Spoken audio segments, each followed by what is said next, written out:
Hey guys, welcome back to the channel. Today, we're starting part 1 of an awesome What If Deku became a legendary monster hunter in a Monster Hunter crossover story. If you want to see part 2, drop a comment below and tell me what you think.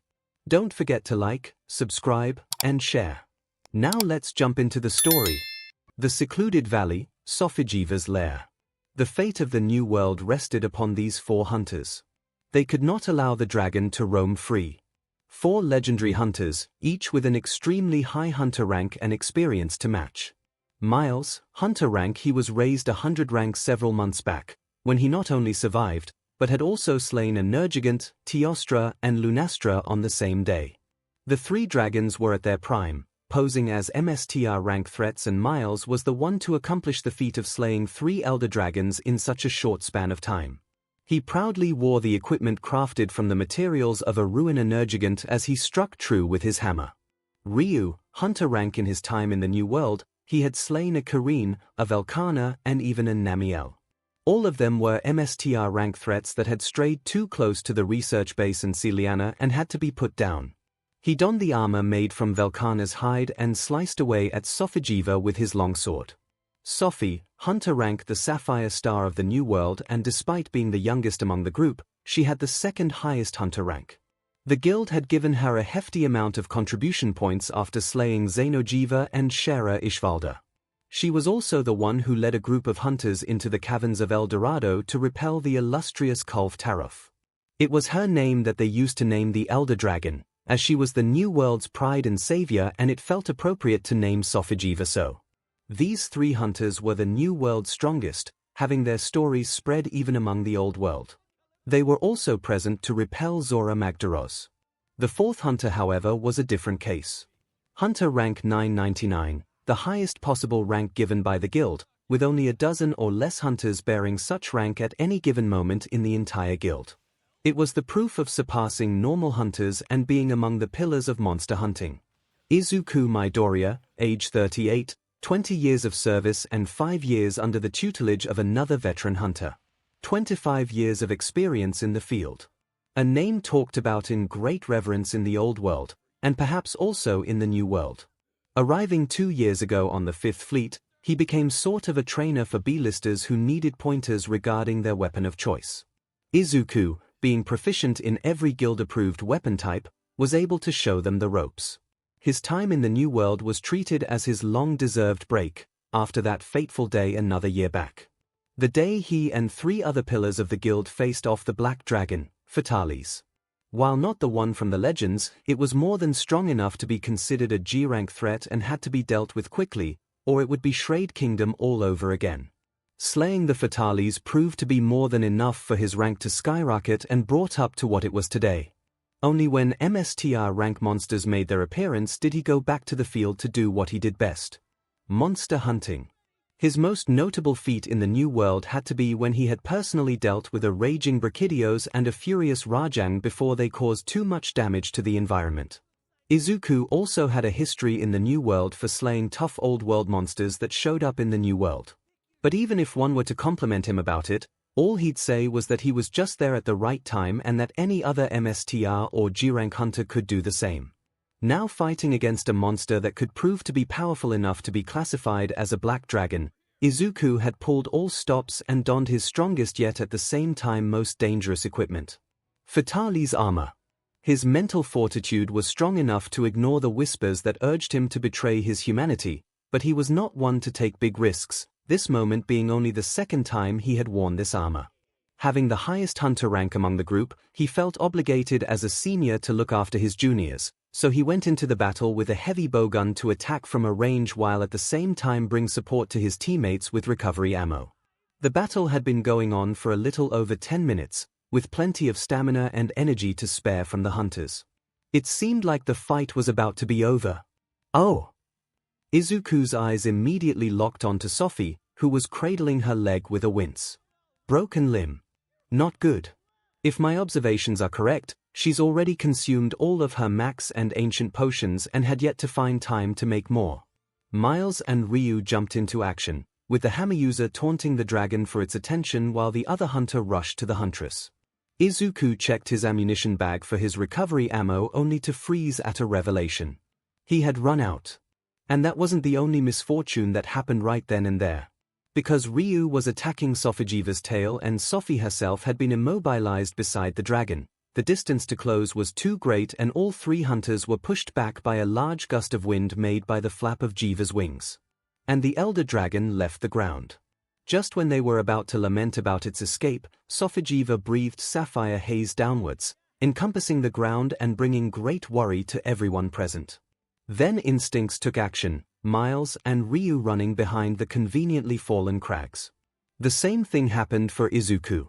Except instead of running away, he ran straight to 𝐒𝐿. Of all the times to disregard my self-preservation, he thought bitterly. Acting fast, 𝐒𝐿 pulled up a max potion and a mega potion from his bag before crushing the pill containing the contents of a max potion and mixed it with the mega potion. For some reason, applying potions directly to the wound was very inefficient compared to simply consuming it, but with a max potion in the mix, it should be enough to recover even a broken leg. Miles and Ryu realized they had left a comrade out in the open in a vulnerable state and inwardly cursed themselves for it. But just before they could help 𝐒𝐿 in moving 𝐒𝐿 out of the way, they got a good look at the dragon that was spewing more and more blue mist to the ground and they were locked in place. Of all the times to regard my self-preservation, they thought bitterly. 𝐒𝐿 poured the mixture onto 𝐒𝐿's leg and lifted her up by the arm to drag her away. The coldness of the blue fog did nothing but supply more panic to his erratically beating heart, but he did not falter. There was someone who needed to be saved. "Senior Hunter, please save yourself." 𝐒𝐿 heard 𝐒𝐿 shout beside him. They both knew whatever came next, there was no chance of surviving it. Even still, his grasp was firm. "We've hunted side by side with each other before. I would like you to refer to me by my first name, 𝐒𝐿." He smiled, a certain zeal in his eyes. His years hunting elder dragons and other monsters of the old world had tempered 𝐒𝐿 to the man he was now. Occasionally soft-spoken, quite selfless, wise beyond his years and a bit mysterious in a way. He would never speak of his origin, other than the fact that he was an orphan, but 𝐒𝐿 had a feeling that wasn't all. The concoction that was poured on her legs slowly took effect and she regained more strength to her legs, allowing both of them to move forward faster to the closest crag on the ground to take cover. Then it became quiet. Too quiet. Both heads turned, eyes slowly widening at the sight. It was as if a star had fallen from the sky. A sapphire star. Shrunken as it may have been, it shone with such majesty that one couldn't help but revere it. And it was going to hit the ground. As if the star had stilled every particle in the air, 𝐒𝐿 couldn't hear anything. Not his heartbeat, not his comrades that were urgently shouting at him from behind the crags, and not the girl beside him. A hand squeezed his shoulder. 𝐒𝐿 turned his head to lock eyes with 𝐒𝐿. Even without hearing anything, he knew what she said from reading her lips. "Leave me and save yourself, 𝐒𝐿." How could he allow that? 𝐒𝐿, the sapphire star, the enthusiastic girl that he had befriended on board the Fifth Fleet before they arrived in the New World. In the span of 2 years, he watched her grow over time, contributing more and more for Astra than she could ever comprehend. In less than 2 years, she had attained the rank of MSTR. A feat perhaps only achieved by fewer people than there were fingers on one hand in the history of the guild's founding. The only thing he could find in her eyes were grief, guilt, and acceptance. The girl who couldn't hide the excitement in her eyes as she went hunts with her legendary senior hunter. The girl who shone as bright as the sapphire star in the sky. 𝐒𝐿 couldn't help but think. She's so young. As a senior, 𝐒𝐿 felt obligated. Obligated to protect the lives of his juniors. Even if it might cost him his own. It felt as if time slowed down, and everything was moving in slow motion. There was one more thing he could do. Which was to abandon his humanity.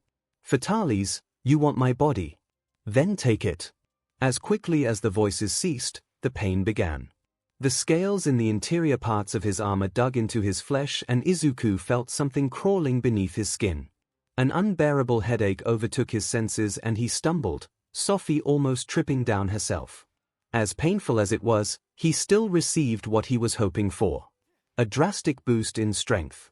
Before the will of Fatalis could cloud his mind, He heaved Sophie up from the ground and practically tossed her to the crag Ryu was occupying, which the hunter reacted fast and softened her fall the best he could before pulling her behind the rock. Honestly speaking, that was probably the least painful experience Sophie had to endure since the battle began. As scales began to grow from his skin, teeth sharpening to an excessive degree and two sharp somethings were trying to protrude from the top of his head and back, Izuku watched as Sophie desperately tried to run out of her cover to get him, but Ryu held her back, shouting words that could not be heard. Izuku's eyes drifted to Miles, who raised his hand to form a salute. His eyes conveyed sorrow and his utmost respect. Then the star touched the ground. Within it, a supernova. The sapphire mist rushed towards him, not affecting the ground at all, then it finally came in contact with Izuku. The fatales in him roared in agony, and so did Izuku. It didn't matter that his armor was made from the parts of a fatales. Any weak points in his hardened skin were instantly pierced open by the stardust, his insides being torn apart by Sophijiva's most powerful attack. Even after all that, Izuku looked into the eyes of the descending Elder Dragon and smiled in the face of death. Well, I do have some regrets, but not nearly enough to not consider giving my life for another. Izuku's group would find themselves facing a weakened Sophijiva that was not willing to flee, even if it resulted in its demise. Reinforcements would arrive and slay the menace of the new world with no more casualties. Izuku's corpse would be taken back to the old world, the returning fleet having the company of over half of every MSTR rank hunter from the new world. He would be buried in his hometown, a town turned into a flourishing city due to Izuku's influence. The news would spread from the guild and many mourned the tragic fall of one of the most well-known pillars of the guild. Legends would soon spread about his rise from a mere orphan to a G-rank monster hunter. His feats would be known by many, and the moment that marked his fall was dubbed the proof of a true hero. Beep. Beep. Beep. Beep. A hospital bed. In a hospital room. A small body. Lying on the hospital bed. Disheveled green hair. Freckled cheeks. Midoriya Izuku. In a coma for a whole year. If he was still in school, he would be beginning middle school. The boy lifted his eyelids, and sapphire eyes gazed at the hospital room ceiling. Despite the long time he had spent in the room, his face looked oddly rejuvenated. Izuku took slow glances at his surroundings, seeing familiar pieces of technology from 25 years ago. He never forgot his true origin. "I'm back," he mumbled to himself, then, being pleasantly surprised that his throat didn't feel uncomfortable despite having not spoken for a long time. At least he thought it was a long time. Izuku sat up and breathed in, his lungs almost as clear as when he was a hunter, and he thought it strange. "My body seems quite healthy." A warm feeling made itself known from the center of his chest. Pulling up the shirt the hospital fitted him into, Izuku took note of his rather fit body before glancing at the anomaly on his chest. In its center, a star-like mark or scar was there. It glowed a faint blue, and Izuku was filled with wonder. Rubbing the mark with his thumb, he said softly, "Did you bring me back, Jiva?" Thinking back, the dragon seemed to have an interest over him, his eyes making contact with Jiva's own quite a lot of times. Did it know? Truth be told, he held no contempt over the monster. Despite its violent behaviors, Izuku respected Sophijiva all the same. Unfortunately, because its existence was a threat to the entirety of the new world, the hunters could not sit back and watch it from afar. He quite admired the Elder Dragon. But the same couldn't quite be said for every monster. If there was one thing he loathed more than Izuku took a deep breath. He noticed in his anger that the star on his chest glowed slightly brighter, increasing in temperature. He frowned in puzzlement. The blue felt familiar. It might carry the same shade of sapphire as the haze that had killed him, but there was something different about it. The mark seemed to pulse with energy. Bioenergy. Izuku came to a realization. The reason his body looked as fit as he was. But wouldn't that make me an elder dragon? He pondered to himself. And now that he was home after so long, what came next? Izuku glanced at the call for doctor button beside his bed and pressed it. A little under a minute passed and there was a click from the door before it opened slowly. A nurse peeked her head in the room in confusion, quite sure that there were no visitors for this patient today, and froze at the sight of Izuku sitting up and smiling at her. He also did a little wave with his hand. She immediately shut the door and went off to alert the other doctors. Izuku chuckled a bit before lying back down on the hospital bed. One of his regrets before his death as a monster hunter was that he could never face off the monsters of the frontier. The creatures depicted in their bestiaries were just so far-fetched that Izuku couldn't help but want to encounter them for the first time. Of course, he had other woes from his previous life, but for now, it felt good to be back. "How are you feeling, Mr. Midoriya?" asked a doctor sitting atop a stool. In front of him was a coma patient that had by some miracle recently awoken after a year of immobility. Izuku answered the question with ease. "I feel just fine, Dr. Jaku. In fact, believe it or not, I think I've never been better." He had to remember to speak in Japanese and not the other myriad languages he had learned to be fluent in from his past life. The doctor stroked his chin in thought. "You are also having no problems with speaking, it seems. Do you perhaps know the cause of this?" "Well, I would like to wait for my mom to arrive and talk about it." Izuku rubbed the back of his head sheepishly. The doctor acquiesced to his request in understanding. After all, he had informed Midoriya how long he had been in a coma for. To think one of his first thoughts was to ease his mother's worries. Jaku exited the room with the nurse that was accompanying him. "That kid didn't seem all that concerned when we told him about what happened," commented the nurse, and Jaku couldn't help but smile. "Indeed. Midoriya has quite a good head on his shoulders, doesn't he? A mature young man." The doctor couldn't help but praise Izuku's ability to stay calm even in this situation. He and his mother are lucky to have each other. A frown quickly made its way to his face. It's quite unfortunate his father did not even visit once. He may be working overseas, but this is his family that had been struck with tragedy. It had been a year and Hisoshi did not return to Japan. Who knew what he was doing all the way in America? Izuku's mother had made sure to visit at least once every other day without fail. 𝐒𝐭 rushed through the hospital doors with much urgency after her boss let her go from overtime work that day. How could she not be in a hurry?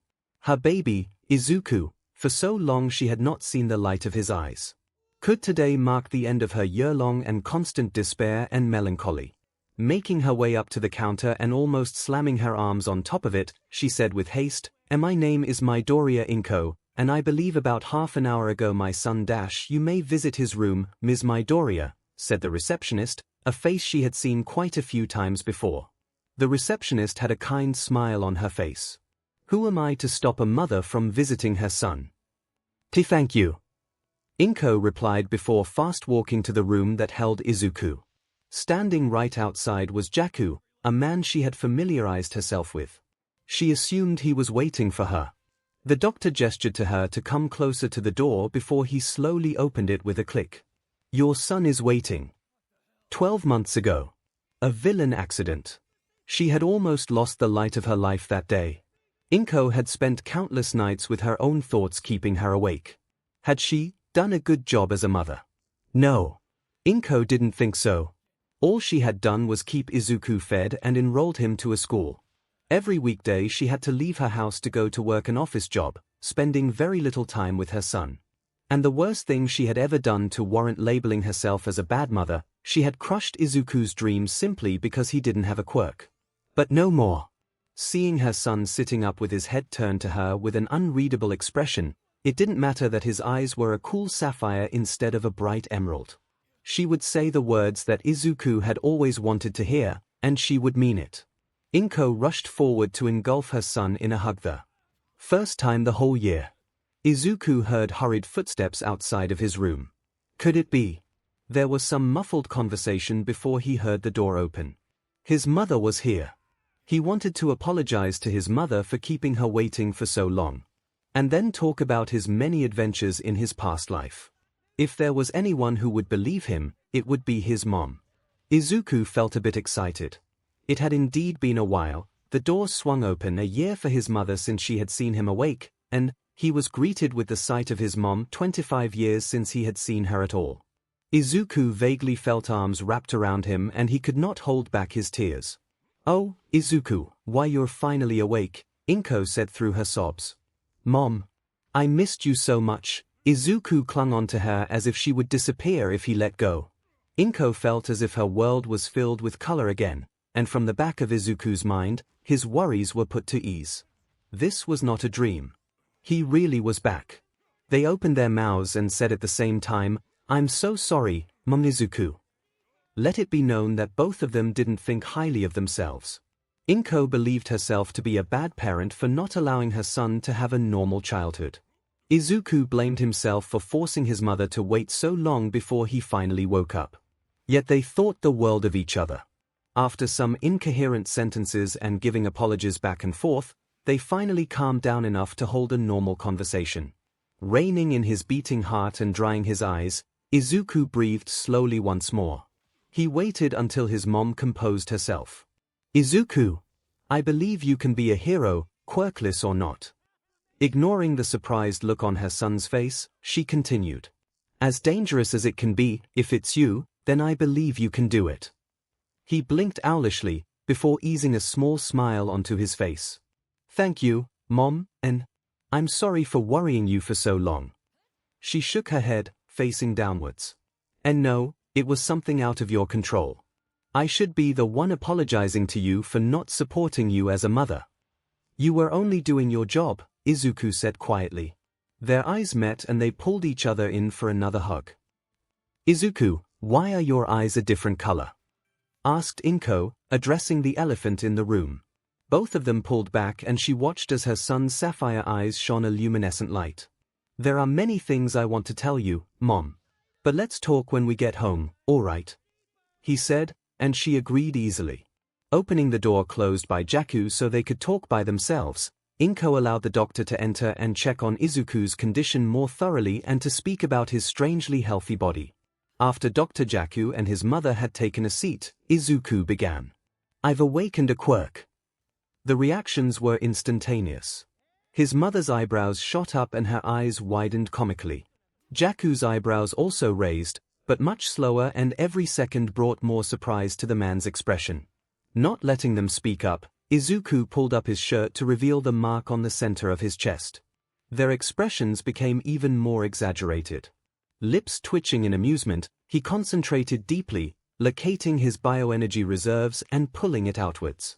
The mark glowed blue and a warm feeling rested in the center of Izuku's chest. His eyes were also glowing. "My quirk allows me to produce some sort of energy to strengthen my body over time," he said simply, though Izuku was sure there was more to it. "This is quite." Deku glanced at 𝐒𝐭, who had yet to fully recover from her shock, and turned back to Izuku. To awaken a quirk right before one wakes up from a coma, the doctor was sure that Izuku looked nowhere as fit as he did now yesterday, which meant his quirk manifested less than 24 hours ago. For a quirk to make such changes so quickly, to the point that the boy was already healthy enough to be discharged. I've never actually heard of this type of scenario before, much less dealt with it. There have been cases of quirk awakening from unnatural means, but this is a first, stated Deku. 𝐒𝐭 was nowhere near as composed. She was bug-eyed and completely flustered at the revelation. "Izuku. Your quirk, why you already know what it does." 𝐒𝐭 was clearly not prepared for her son to say that he had a quirk right after she said that he could be a hero without one. What was she supposed to say? That now he could truly be a hero? She was going to stick to the belief that Izuku could be a hero without a quirk, but now that he actually has one, she didn't know what to think of it. "Well, right when I woke up, I definitely felt something off. Then I felt something warm on my chest and it was like a part of me had finally woken up from dormancy. I think a lot of people refer to quirks as something akin to one's muscles. I feel the same," Izuku said firmly. Dr. Deku nodded, accepting the situation as it was. A late-blooming quirk that had only come to be under specific circumstances. He said, "You seem quite comfortable with your quirk.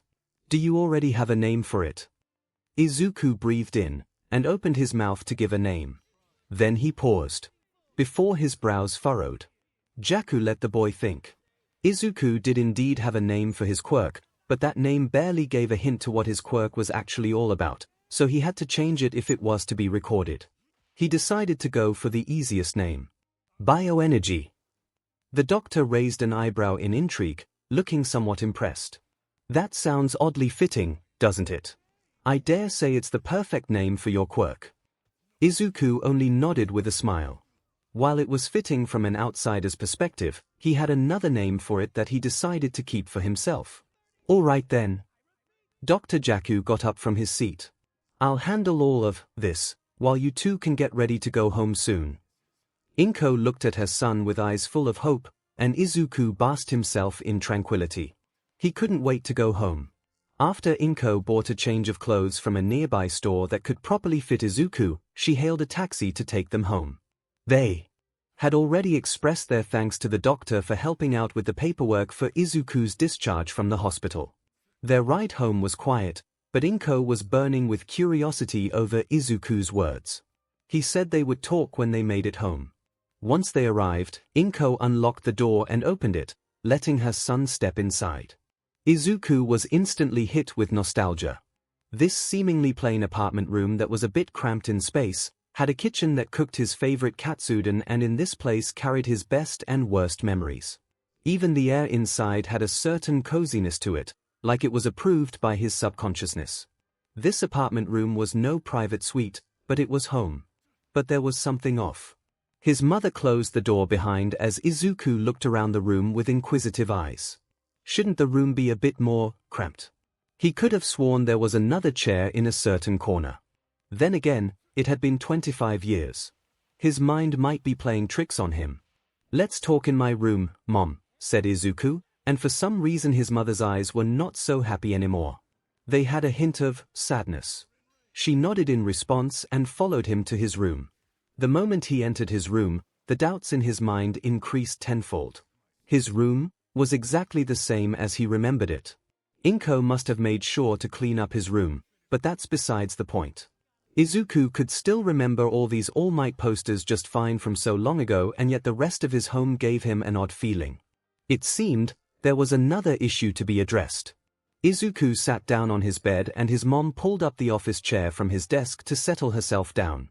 She donned a curious expression and waited for him to start, but, Mom, are we in debt? She didn't expect him to start with that. 𝐭𝐽 instantly straightened up, absolutely stunned.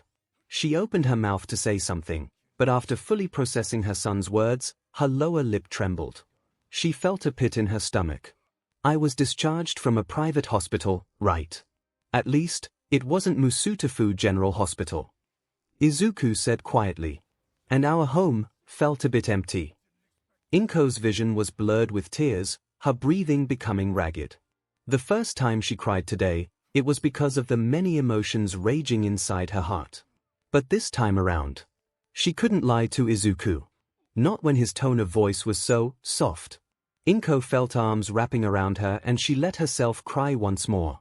Her baby seemed to be all grown up. It's okay, he whispered, rubbing soothing circles on her back. It'll be all right. Your father, he cut off all our connections, he's no longer sending us money, she said in sorrow. Izuku was silent, letting his mom cry her woes out. The general hospital was full, and the nearest government hospital that I could take you to was so far away. What would happen to you if I wasn't there for you when you woke up? She looked into her son's eyes, her face tearful but serious.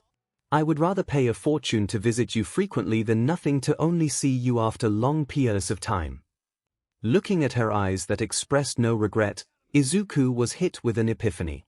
Her mother had taken care of him for almost 13 years. He didn't know when his father left him, but without a doubt he was raised by her for the vast majority of his life. He was her everything. She was his hero. And he finally had the ability to repay her kindness. Don't worry, Mom, we'll make it through this, said Izuku, sitting back on his bed. Together. 𝐭𝐽 wiped her tears and remained silent to hear her son out. He took a deep breath before speaking. In my coma, I woke up in another world. For almost half an hour, Izuku told the story of his past life as a monster hunter in vivid detail. His training under a man he had called a teacher for 5 years. His adventures as a low-rank hunter and his exploits that led to him being promoted to high rank within 2 years and G rank within 2 more.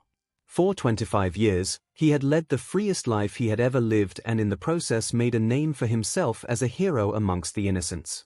Izuku had laughed and cried over the years and had experienced emotions that made him truly feel alive. He watched in amusement as his mother's eyes widened in distress as he recalled the first elder dragon he had hunted and how the Shingaren's shell had fallen right on top of him at one point in the battle. He recalled with an air of solemnity about the time when the defenses of the town known as Dundorma had been breached, and the guild had asked him many other hunters to drive out the threat and reclaim the town once more. 𝐭𝐽 listened in rapt attention as Izuku spoke fondly of a man who was apparently gigantic in size and known as his immenseness. He liked to refer to the man simply with the term Gramps. All of these words that Izuku put together and formed a story for her to listen to in such impressive detail. Indeed, all of this had sounded quite unbelievable. A world where monsters and other intelligent races lived together in relative peace, only showing hostility to each other under special circumstances. A large organization of hunters who held respect for the creatures they have killed and in the process protected villages and cities. A whole world that was not Earth, filled with mythical beings capable of inexplicable abilities, monsters and intelligent races alike. A world that had no quirks, yet had people with enough power to put pro-heroes to shame. How could she believe it? But looking at her son, who was talking about an excitable girl named Sophie in the new world, with such tenderness in his expression, 𝐭𝐽 had a thought. These were not the ramblings of a child. It was a life story spoken in reminiscence. The swirling emotions in her son's eyes was proof of it. She believed him. How could she not? Ever since his awakening, Izuku had always held an air of maturity around himself.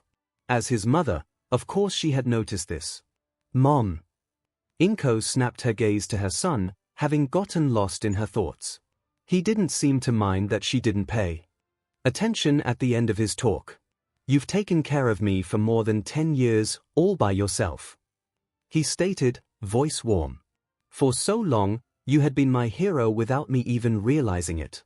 It must have been hard for you. I don't regret raising you at all, Izuku. You are very precious to me. And I would do it all over again for you, said 𝐭𝐽, wiping away at her wet eyes, trying not to cry for the third time today. Izuku nodded, his heart feeling light. Or maybe that was his bioenergy. Mom, I want to repay the kindness you've given me in full, and then some more. 𝐭𝐽 looked surprised. He continued, now that I have experience and a quirk, I want to use that to my best ability so that you can rest easy. I may still want to save people, but first I want to be your hero before anything else. His mother stared at him with the same look of surprise. Then she promptly burst into tears again. Izuku, you're all grown up now. After many reassurances and confirming that she did indeed believe in his story, he sent her mother to bed right after. She was working overtime, after all, and it was nearly midnight at this point. Sitting cross-legged on his bed, Izuku wanted to experiment a little with his bioenergy, since his quirk could keep him awake for likely several days on end. Breathing slowly and pulling out the familiar power from its reserves, blue light was released from the palms of his hands and the center of his chest. He exhaled to see bioenergy also being expelled from his mouth. In less than a minute, his room was lit up by sapphire lights drifting in the air, appearance practically identical to blue scout flies. If it's able to produce such a light show, what else is it capable of? He wondered aloud, watching as the specks of light danced atop his palm. Izuku felt nowhere near his limit. Becoming a bit absent-minded, he let his thoughts drift to his past life. Bioenergy was not a very well-known term until he had arrived in the new world. An energy that all elder dragons possessed. What did they do with it? He frowned. He was no elder dragon, he was human. He had human BLD weight. How did elder dragon BLD come to be? Was it bioenergy? Was his BLD no longer that of a human's? And if elder dragon BLD had such mystical properties, wouldn't that mean whenever he had extracted essence from an elder dragon, his kin sect enjoyed a feast of their BLD? How did they not get upgraded from all the elder dragon BLD that went in their mouths? While he was not muttering, he was very much oblivious to the happenings around him. The lights gathered in front of him and shone brighter and brighter until it was almost blinding. Izuku perked up, having just noticed it. Aye. He looked straight at the ball of luminescence, barely squinting his eyes. While his body was not that of a hunter's, one would truly see the world differently after having been flashbanged by God knows how many monsters capable of doing so. After the brightness had reached its peak, the light dispersed soundlessly, some having been used up somehow, since the room didn't seem as bright anymore. Then there was something in its center. A giant bug. A giant bug that was suspended in the air with its rapidly flapping wings. A giant bug that, wait a second, Izuku lost all semblance of composure as his eyes almost popped out of its sockets. That wasn't just some bug, did I just create a living kin-sect from memory? Izuku inspected the kin-sect in front of him. It was of the 𝐭𝐻𝐿 lineage. Appearance-wise, its 7 diamond-shaped wings bore resemblance to the pattern and coloration of the wings of a monarch butterfly. It also had a pair of long antennas. If Izuku still remembered, its full identification was Foliacaf 3 Medis. It specialized in speed and healing. How did he know all this? Well, Tachi! Izuku called out hesitantly. He was startled when the kin-sect reacted by buzzing loudly and flying circles around him. An action of recognition. Is that really you? The kin-sect, Tachi, simply attached itself to his right forearm held on tight. Izuku almost forgot to breathe. It really is you, he muttered, caressing its appealing wings. Tachi, the severing kin-sect that Izuku had nurtured in the new world as a sort of hobby.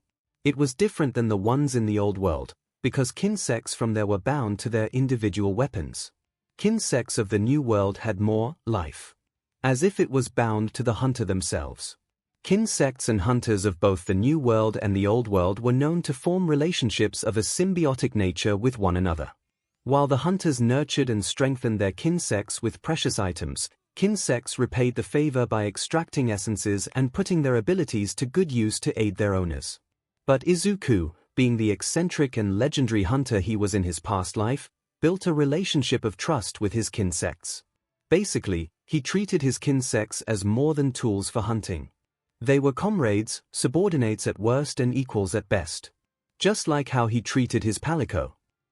If I could create you, then that would mean I can do the same for the other. His expression became focused, and the bioenergy converged again in front of him. If Tachi could recognize me, then this one. Nibui. And came the next kin-sect. This time of the 𝐿 lineage, its appearance was similar to a Hercules beetle with its long singular horn and a tough carapace. Its dark blue color scheme was akin to that of the cosmos, or maybe that was just him. Full identification Gleam Beetle 3 Medis. Specialized in its powerful blunt impacts that came with a pleasant surprise of blast element. It responded to its name with similar vigor, the kin-sect flying circles around him, albeit much slower than Tachi. Before it could attach itself to his right arm, Tachi lashed out at it, irritated. The 𝐭𝐻𝐿 proceeded to take off from his arm to have an airborne quarrel with its brother, Nibui. The corner of Izuku's lips curled upwards. His kin-sects were quite amusing. A shame they never wanted to attach themselves to his left arm, likely believing his right to be superior and not wanting the other to hog the position for itself. At least, that was how he saw it. But what else could he create? His bioenergy brought living creatures from another world to his reality with barely any effort, and he had no idea how it worked. Did it take fauna from there to here? Did it just come to be? Made by his bioenergy and just that? Were there any consequences? Izuku glanced at the state of his room. All this bioenergy was capable of so much. Was there an actual limit to what he could do? No, that didn't matter. What mattered was bringing back what was important to him. That's right, he didn't care about the consequences. All he cared about was his closest companion that he had lost years ago. Izuku raised a shaky hand to the air. I'll bring you back. You wanted to see the world I came from, right? For you, I will. He wasn't thinking straight. No. He didn't need to. He just needed to do this. Izuku's breathing became elbred. What was holding him back? Let me do it. Wait, no, I shouldn't be too hasty if that. I just want him back. The consequences. What consequences? What's there to point out? It's just his quirk. No, not quirk, a gift from his past life. Souls. Those exist, right? What if? What if it was just an imitation? And not the real thing? To hell with it. Please. He said through gritted teeth. He was going to do it. The lights intensified. Naya, Meowster. You're being too impulsive. And they scattered. He froze. Sorry, Coco. It's just really frustrating to fight it. How can I find a pattern on a monster that moves so quickly? And it's really scary. That monster. These voices, he remembered this conversation. It's alright, Meowster. You were afraid, yet you still fought it. Sure, we may have lost the first time, but you're on your way to becoming a MSTR Meowster hunter. Izuku's entire arm trembled. His eyes had a faraway look to them. Thank you, Coco, for sticking with me, even though I'm so weak. He could almost feel his palico smacking his knee with its paw to interrupt that train of thought from his past self. Enough of that downer talk, Meowster. Now, you have to learn to strategize on the field, even when the Meowster has its sight on you. It may seem hard, but I believe you can do it. You're not just the brawn, you're also the brain. Now, when facing off a Nagakuga, Izuku was not just the brawn. He did not spend 25 years in another world just to lose control of himself due to his own selfish desires. He was given a power that could tip the balance of the world. Granted, a world ruled by only humans was not the most balanced world, but if it was one thing about balance that the other world had taught him, tipping the scales would lead to the rules of nature being disobeyed, which would lead to calamity. To put it bluntly, quirks were nothing in front of most dragons. So Izuku needed to be rational. He needed to use his brains instead of his brawn this time around. He needed absolute control over bioenergy. And he couldn't do it alone with his current state of mind. He needed guidance. What should his next course of action be? Coco, we've got an urgent quest to deal with. Izuku, appearing to be in his late 20s, called out into his temporary place of stay. A 𝐔𝐬𝐽 has been terrorizing a nearby farming village near the Ingle Isle. It's only a high-rank threat, but we're the only ones capable of hunting it down at the moment. He had already donned his G-rank black Diolo's equipment, it being more than enough to deal with a stray 𝐔𝐬𝐽 a whole rank below what he usually faced. He joked with a light smile, who knows? Maybe an Akanta popped up there and chased the 𝐔𝐬𝐽 out of its own home. Sensing a lack of response, Izuku stepped inside his room. Coco, are you there? Naya. A lazy purr escaped the palico's little bed. Izuku glanced at his companion with worry. Its actual name was Nekiko, and no matter how unoriginal that sounded, it was a name he had cherished with all his heart.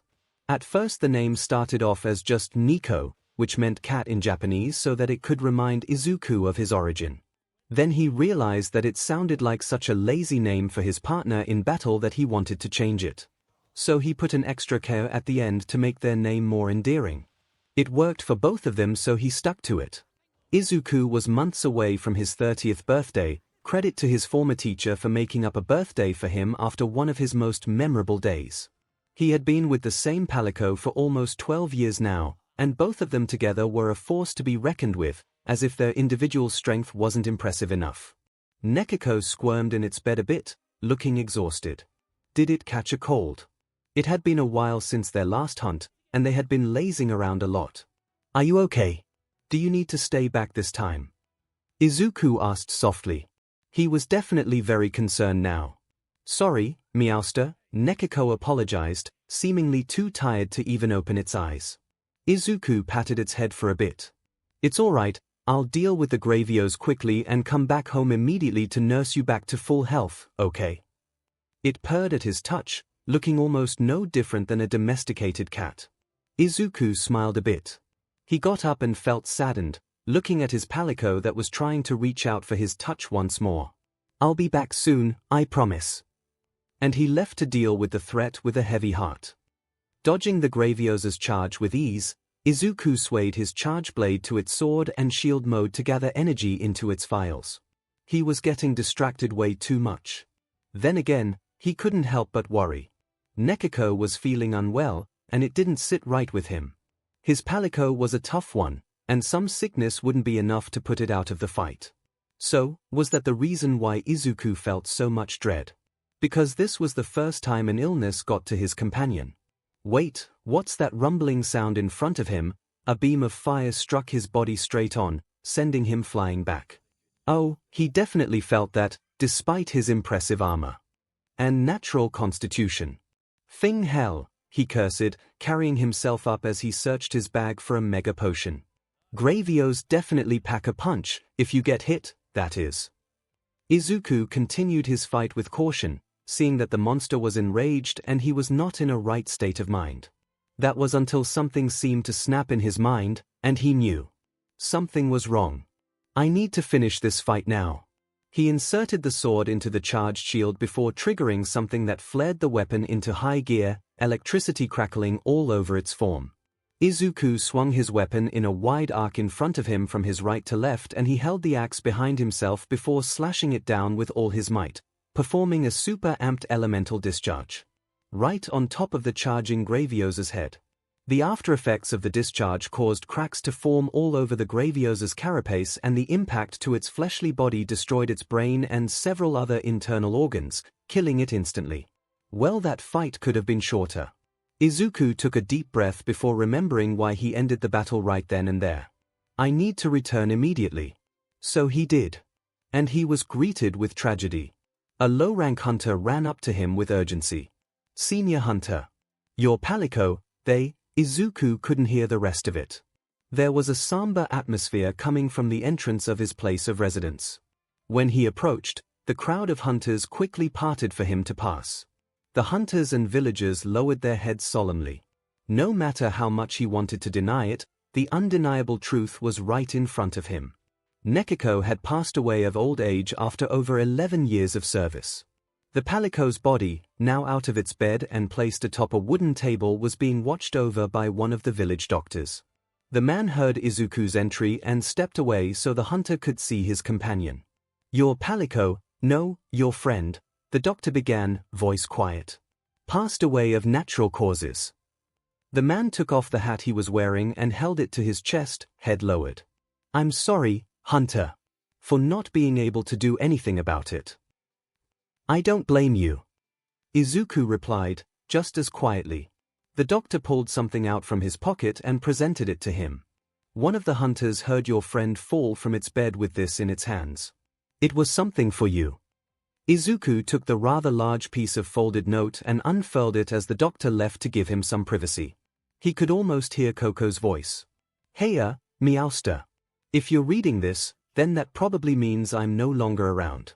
But that's okay. Because that means you're still around to save people. We've shared our best and worst times together and made many friends. I've experienced so many adventures with you that I couldn't possibly forget. And I don't want you to forget it either. Remember those times that brought smiles to our faces and bring a smile to your own. Just because I'm not here doesn't mean you should sit around and sulk. You're my super strong Meowster that never lets anything get to him. So fight on and keep making memories. With love, 𝐒𝐻𝐿. Indeed, it was inevitable. Izuku had been so keen on avoiding thinking about the day it would happen that he had completely forgotten. His Palico had died a peaceful death at the hands of old age. There was no suffering, just the passing of the course of nature. It would happen one day, and Izuku was glad that 𝐒𝐻𝐿 did not meet its demise from a monster. Being happy, that's what his companion wanted, right? He could at least do that much for it. But, even so, Meowster, a weapons pro like me will dish out feline fury combos and power you up with demon horns. Naya, Meowster, is this your first time hunting a Rathian? Don't worry, we'll fight it together. Meowster, I don't think it's a good idea to combine gunpowder with Naya. Look, Meowster, I managed to befriend a Jaggy. Meowster, are you alright? Do you need a healing horn? Pesky Meowster, I won't let you hurt Meowster while he's down. The world you came from sounds cool. I wish I could see it. Meowster, come look, Meowster, Meowster, tears dripped onto the paper, forming dark splotches. It's hard to be happy with you no longer here. An emergency bell sounded from the village square. Izuku's head lifted slowly. Outside, there were officials from the guild issuing an urgent notice.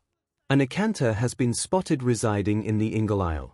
We are recruiting high-rank and G-rank hunters to hunt it down before it can drive off any more monsters to the neighboring villages. A male wyverian shouted from the plaza towards hesitant hunters. Most of them were low-rank, and the high-rank hunters were still far from being able to face off with one of those legendary beasts. Another official, a female wyverian, was just there to accompany her associate and to help out on any paperwork if there was anyone willing to join the hunt. She felt a firm hand grasp her shoulder and she turned her head around to see a hunter with rather impressive equipment on him wearing an unreadable expression. The 𝐿, its strength can only be classified as a high-rank threat. He asked with a low voice. Yes, judging by the pitch of its roar and how far the sound traveled. It is much too young to be considered a G-rank threat. She confirmed, and the hunter nodded slowly. I'll sign up for the quest. My hunter rank is 450, he said, raising his proof of identity, and the official was impressed. A G-rank hunter in such a low-key place such as this. All right. Just sign here, and I'll stamp it. The hunter did as he was told. You have about 1.5 days to rest up and prepare. You should be setting off for the base camp of the 𝐒𝐻𝐽𝐽 by sundown tomorrow, since every hunter is expected to meet up when the moon is at its zenith. I'll deal with it now. The wyverian thought she was hearing things. I said I'll slay it myself. I should be more than capable of dealing with a high-rank 𝐿, he said before walking off. The wyverian blinked. Oh SHT, he was serious. She rushed forward to hold the hunter back by the arm. Hunter, it's good to be confident in your skills, but an 𝐿, whether or not high-rank, should be regarding with utmost caution. Would it not be safer for everyone to fight with other hunters? There was much worry in her tone. It wasn't that she thought G-rank hunters were weak, it was just that she thought 𝐿s were strong. Perhaps comparable to elder dragons. No matter how many G-rank hunters the guild had, losing one would definitely cause a stir. The hunter's hand grabbed hers gently before slowly unlatching it from his arm. He smiled. Don't worry. I know what I'm doing. The official watched as the hunter walked off to their lodging, likely for a change of equipment. Maybe she shouldn't stop him and see how it would all play out. Or maybe what stopped her from stopping him was that smile. It was unnerving. Several hours later, Izuku made it to the base camp. Green eyes looked down from their elevated position. Without a doubt, the monster was still here. His intuition had yet to fail him. He glanced at the hunting horn behind him. That 𝐿 was the one that prevented him from seeing his companion in their final moments. It was the 𝐿 that forced the 𝐔𝐬𝐽𝐽 out from its home. It was all its fault. Having already consumed any necessary drags and potions that strengthened his body, he let himself fall into the molten arena. When he returned the next day with oddly clean equipment, he issued a message to the nearest guild headquarters by bird that he had completed the hunt. He proceeded to pack up his belongings quickly, arranging a trip to his hometown, despite the distance, to bury his palico. The other hunters would later arrive at the 𝐒𝐻𝐽𝐽 alongside several guild officials to see the tuskless corpse of the 𝐿. Taking a closer look would reveal that its skull had been shattered, likely from a blunt weapon. A more thorough investigation would disclose the fact that the 𝐿, a monster that had one of the loudest roars in the world, had its eardrums ruptured by sound. Over time, rumors of hearing an eerie melody being echoed inside the 𝐒𝐻𝐽𝐽 would sprout, the rumor's origin coming from the initial group of hunters that went to the area expecting to fight an 𝐿. Explorers would hear it and describe it as heart-wrenching and full of mournfulness. Some that were very familiar with music would describe it as equal parts sorrow and equal parts fury. The nameless symphony of rage and remorse. What they didn't know was that monsters could hear it too. But they heard a different sound. The echoes of the 𝐿's cries, the sound that was made with each impact to the legendary beast's head. It brought fear to them. While most hunters heard the remorse, most monsters heard the rage. And there would be no monster that would dare claim the 𝐒𝐻𝐽𝐽 as their own for the next 2 decades. Of course, this was all information Izuku could have never known. Currently, Izuku sat thinking, before coming to a decision. His kin-sex were flying circles around him in concern. As the only person with such a powerful ability in this world, he decided To carry on. Why? Because he was confident in himself. Confident that his 25 years of experience was worth something. That he was worthy to wield this power and to use it to its full potential. Izuku wanted to focus on the present. No longer did he want to constantly dwell in the past or stress about the future. Nekiko wanted him to be happy. While he was happy to have arrived home, he would be happier if his palico was here. What if it was just an imitation of the real thing? Then Izuku would have to deal with knowing that in the future. But now is the present. And presently, he could bring Coco back. He stabilized his breathing. Lights congregated in front of him once more. Let's make memories together again, Coco. This time, on Earth.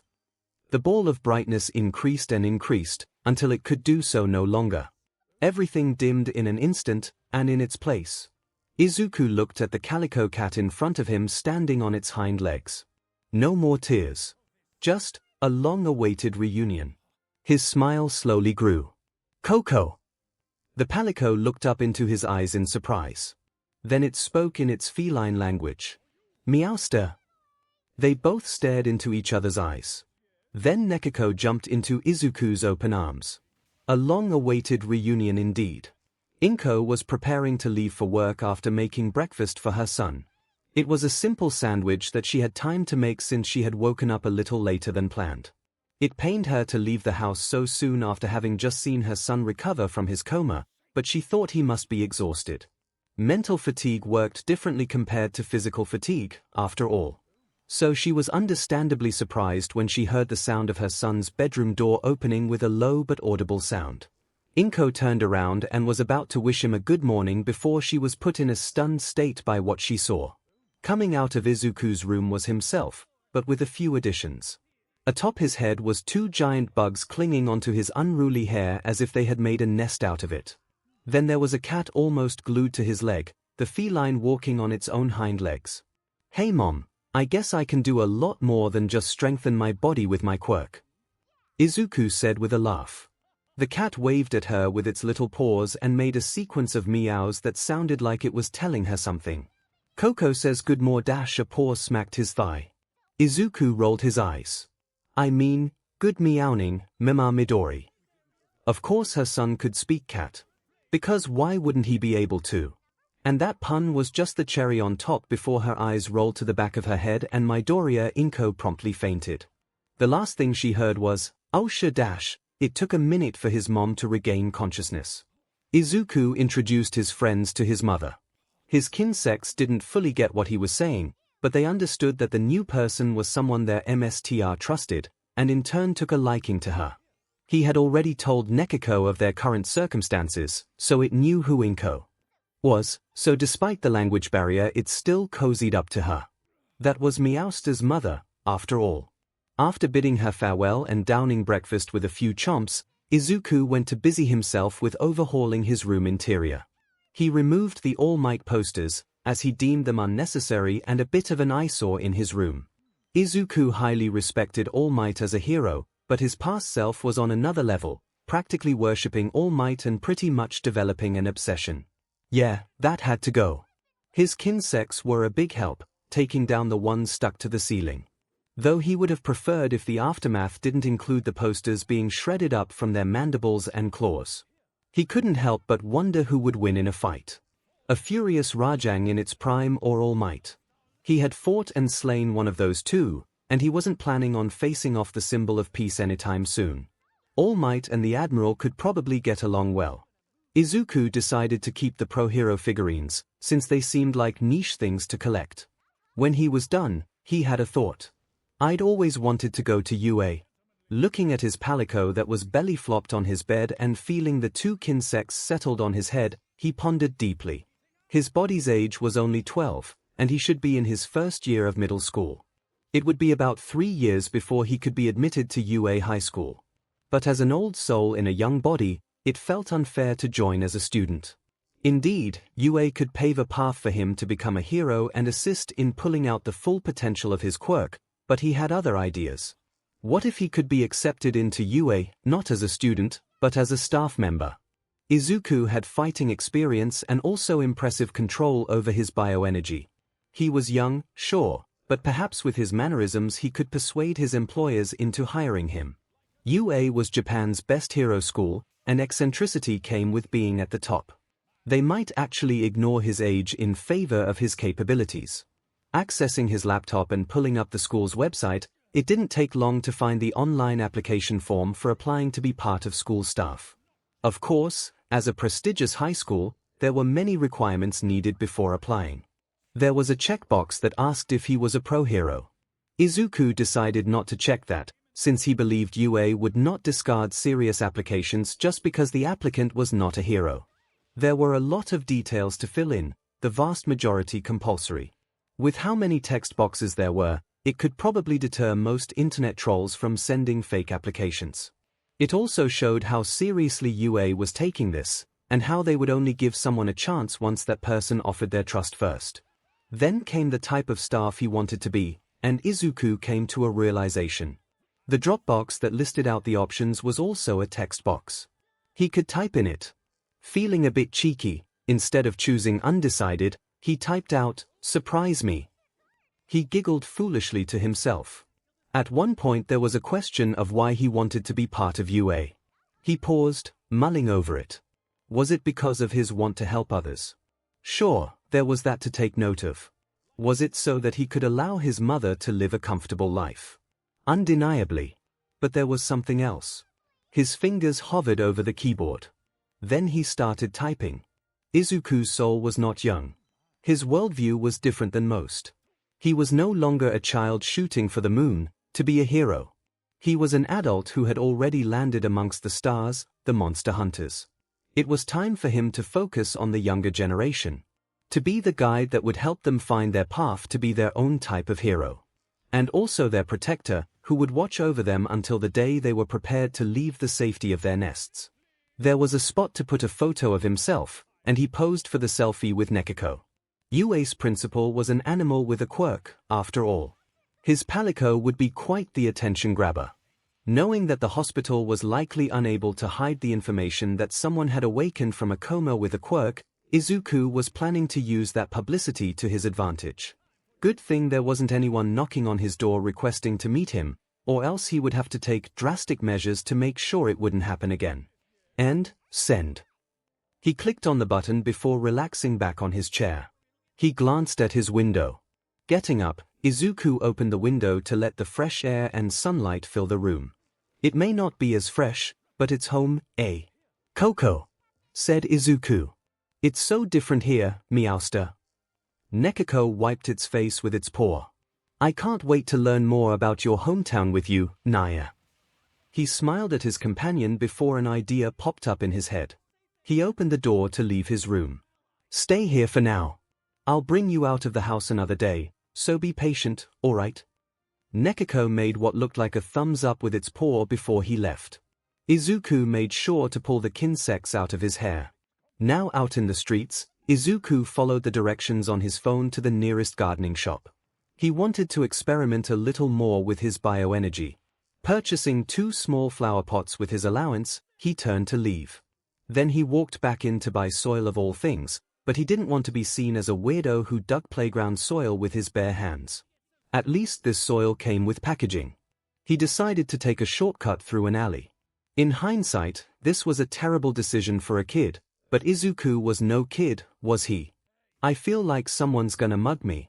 A large figure stepped in front of him from behind God knows where. I knew it.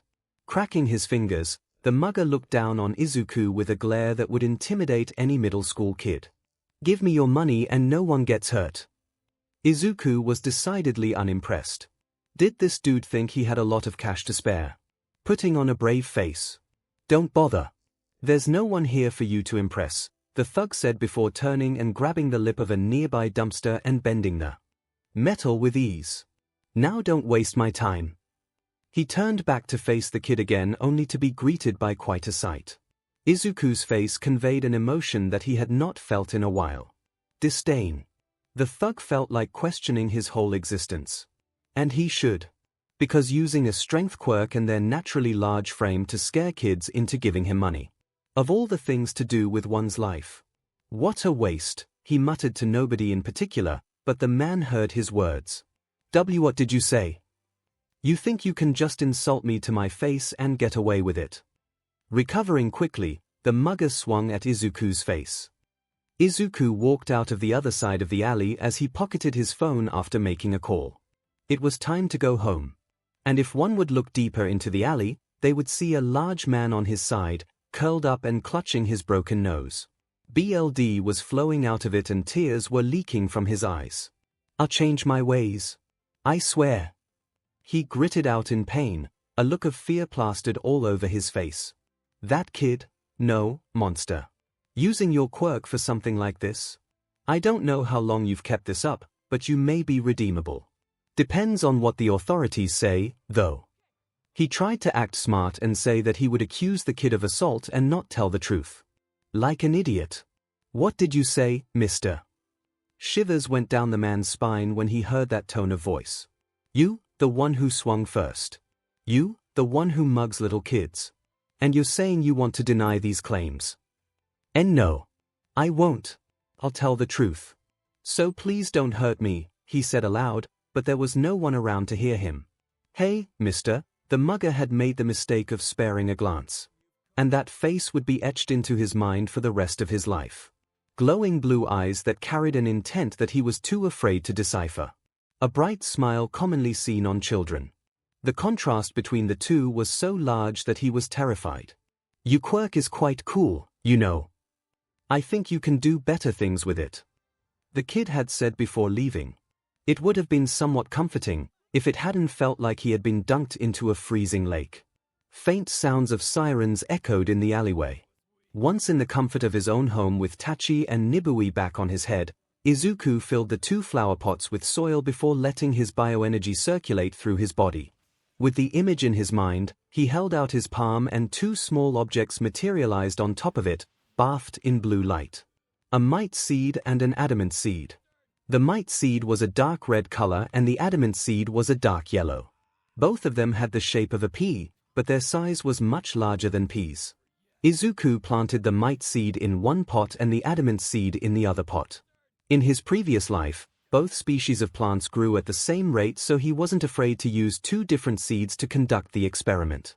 Besides, they would add color to the room once they grew. He set down the pot which contained the adamant seed on the windowsill inside the room. For the might seed, he twirled his finger in an unnecessary fashion before bioenergy leaked from it. He let the energy fall into the soil. Now with 2 flower pots on his windowsill, Izuku was satisfied. Then he realized he had not eaten lunch. I was supposed to buy takeout for myself. He glanced at the bioenergy lingering on his fingertips. His eyes turned to the direction of the fridge. Izuku was a man of many talents in his past life. Many talents. 𝐒𝐭 returned from work, deciding to no longer work overtime. She wanted to spend more time with her son, who was undoubtedly also working hard for their family. Then a heavenly smell struck her, halting her in place. It came from the kitchen. She snapped out of her stupor and walked to the source. There Izuku was, making use of almost every kitchen utensil they had in the kitchen to cook something absolutely divine. On the dining table was his 𝐒𝐭𝐴, sitting politely on one of the chairs, waiting for the meal. There was also his 𝐾𝐚 scuttling in circles on top of the table in what seemed like impatience. Don't worry about dinner, Mom. I'll WHP up something good. You can just rest for now. Izuku called from the kitchen. While she heard what he said, 𝐒𝐭 was not used to the drastic change. Usually, she was the one who cooked dinner for the both of them, but it seemed the tables had turned. So she sat herself down by the dining table, feeling like she had to do something, but had nothing to actually do. Her son had spread his wings and soared far into the skies above. And 𝐒𝐭 feared the day Izuku may fly away from her. Glancing at him taking charge of the family, she was conflicted. She needed to remind herself that he was an adult in a child's body. But it was because of that, she was scared that her son didn't need his mother anymore. It sounded selfish, she knew, but that was because she was not prepared for that day to come so soon. Mom. 𝐒𝐭's gaze shot forward, only to meet Izuku's face popping out from the kitchen. With a smile, he asked, Do you want to help me cook dinner? She was so surprised that it took a few seconds before she replied. Oh, of course. I would love to help. Perhaps it was true that Izuku didn't need his mother anymore. I've never seen this fish before. It's called sushi fish, Mom. It's a delicacy from my other home. He didn't need his father, that was for sure. Looks like I'll have to go grocery shopping for more vegetables, because I'm pretty sure you almost emptied out fridge. 𝐒𝐻, sorry, but those two would continue to stick with each other for a long time, their love unconditional. Now that's a cooking method you'll have to teach me one day, young man. Sure. You just had to ask. After all, they were family.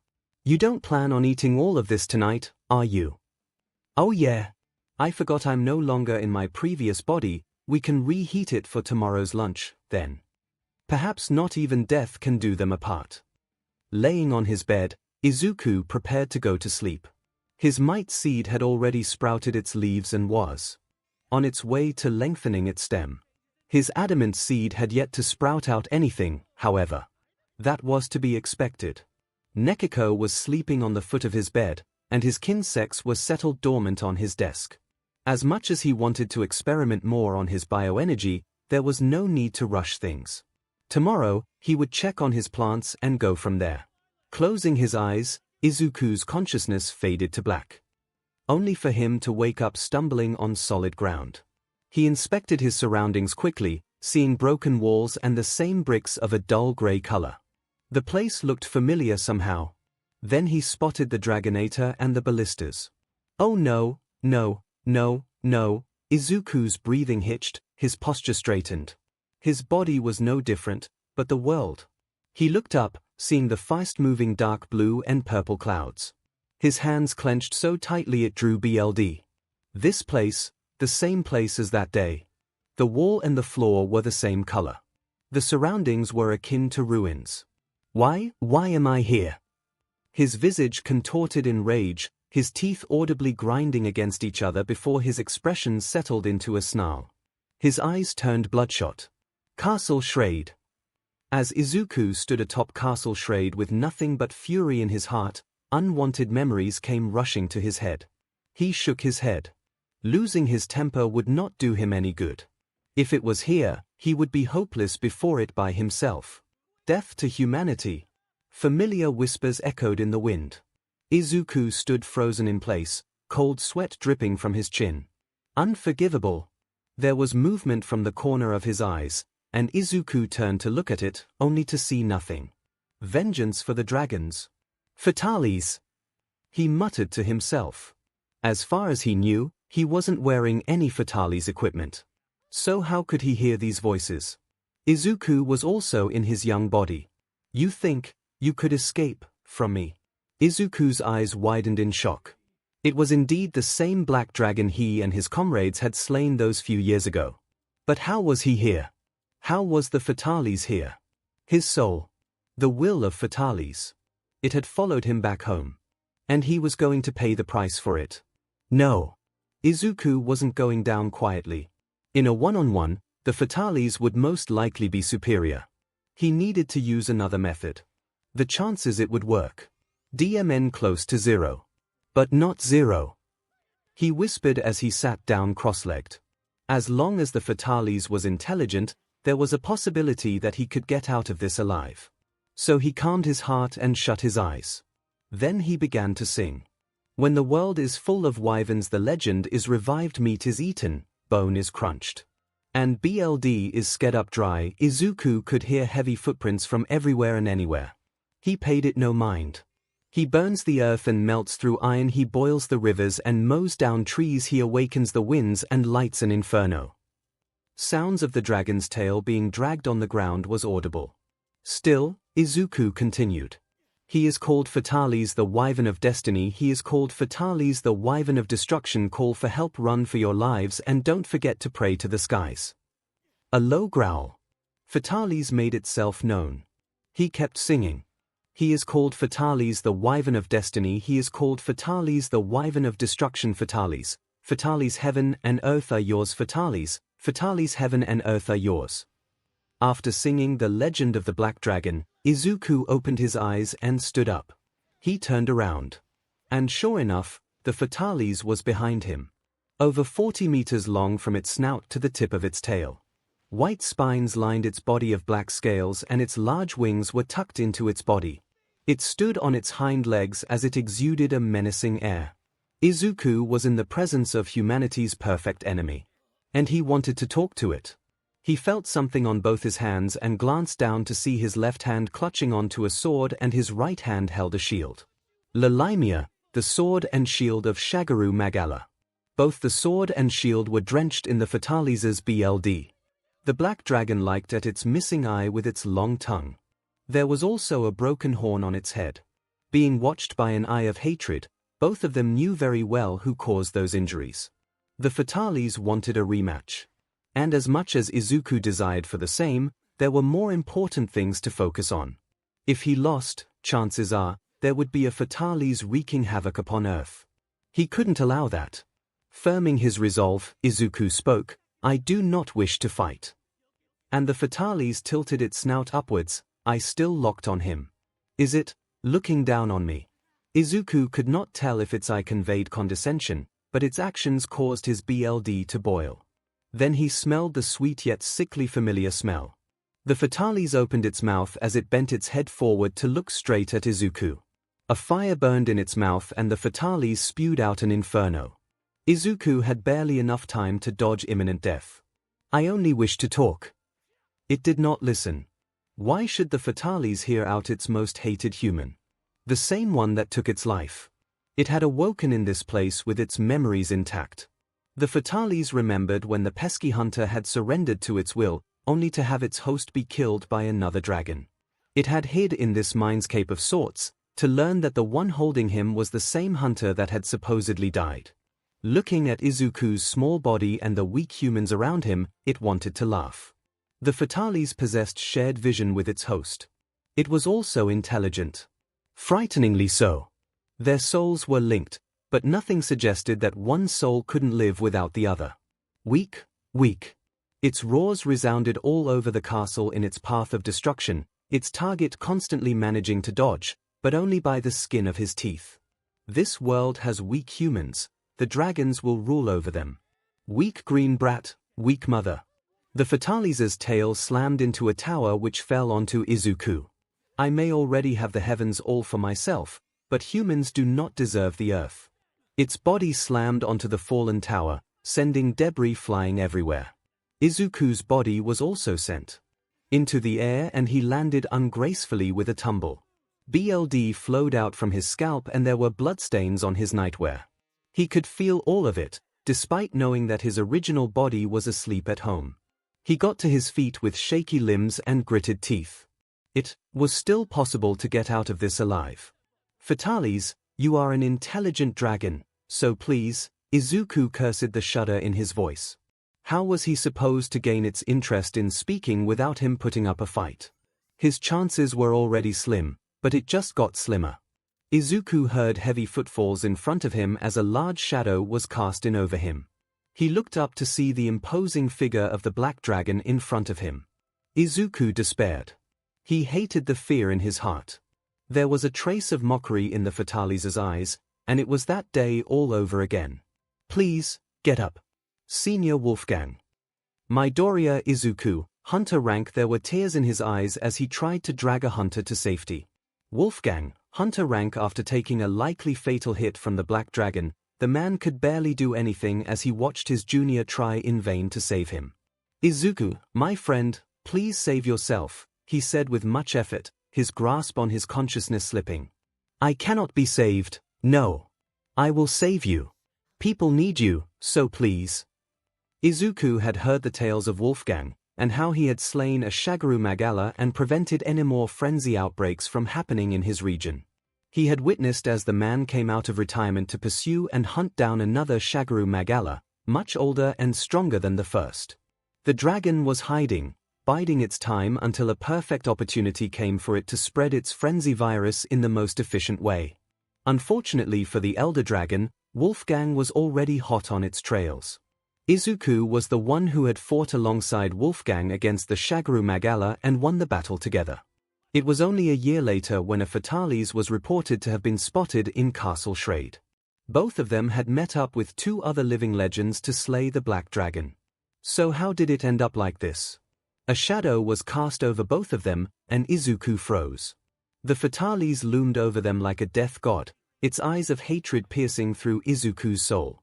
Over time, he had forgotten this feeling in his chest. The feeling of paralyzing fear. The dragon's head shot forwards and 𝐒𝐬𝐽 felt something shoving him out of the way. Wolfgang's mega demon drug-empowered strength pushed 𝐒𝐬𝐽 a far distance away from his demise. The last thing Wolfgang said before the 𝐹𝐺's jaws snapped shut on him was, "Live." The 𝐹𝐺 stared at the cowering hunter in front of it. Just like old times. Baring its sharp and serrated teeth, it lumbered forth slowly, tauntingly, and absolutely threateningly. The world was there for the taking. All the 𝐹𝐺s needed to do was to finally get rid of 𝐒𝐬𝐽 and take over his body once more. "Where are your comrades now?" Then it made a mistake by saying those words. Something inside 𝐒𝐽𝐽 snapped. His eyes turned even more bloodshot. His fear turned into a blazing anger and he released all of his pent-up bloodlust. 𝐹𝐺s! The dragon reeled back instinctively. Then it made eye contact with 𝐒𝐽𝐽. Looking at his expression of hatred and enrage, it was the 𝐹𝐺's turn to feel something from the back of its mind. "How dare you!" 𝐒𝐽𝐽's aura was unrelenting, and while it was nothing the 𝐹𝐺s couldn't handle, it was his aura. From the same hunter that made the black dragon feel, and all it saw was red. He approached, blooded sword and shield in his hands. Through the dark smolders of wrath that seemed to cover his face, his expression was blank. Unsettlingly so. The 𝐹𝐺s was on the ground, struggling to get up. "How dare you!" There was no emotion in his tone. None that even the 𝐹𝐺s could detect. A foot stomped forcefully onto its head. The sword was raised high. "This one is for Wolfgang." And he stabbed. The 𝐹𝐺s roared at the top of its lungs, sending a few fragile structures crumbling down to the ground. How dare a human make it feel fear? Who did that insect think he was? Burn in the pits of hell and tell them I sent you. The 𝐹𝐺s rushed forward, a fire bubbling in its throat. Right before it opened its mouth, however, 𝐒𝐽𝐽 yelled something that stopped the 𝐹𝐺s in its tracks. "There are no dragons for you to avenge." The 𝐹𝐺s processed those words and glared down at 𝐒𝐽𝐽, prompting him to continue quickly or it would run out of patience. 𝐒𝐽𝐽 inhaled once and glared back. "This world has no dragons. There never was." He stated. "Impossible. If there were no dragons, then the inhabitants of the world would have been destroyed by the unbalance." 𝐒𝐽𝐽 sighed, his anger slowly leaving him. This world is called Earth, and humans had ruled over it for thousands of years. Of course they have. Humans only longing more and more. They have no regard over the other myriad races of the world in their pursuit for power. 𝐒𝐽𝐽 was silent for a moment, before his expression became saddened. 𝐹𝐺s, you dare look at me with eyes of pity, insect. Your hatred for humans is no longer justified. His voice was soft. Perhaps too soft when talking with a monster like the 𝐹𝐺s. But it hurt him. What? Hearing a hint of curiosity, 𝐒𝐽𝐽 bit the bullet and made the decision to sit down cross-legged on the ground again. My world is billions of years old. Humans had only appeared about 10,000 or so years ago. He said, pulling out anything he could remember about Earth from his photographic memory. It had always been the same. The biggest threat to the inhabitants of Earth was always the world itself, never the other living beings. Meteors commonly fell from the sky.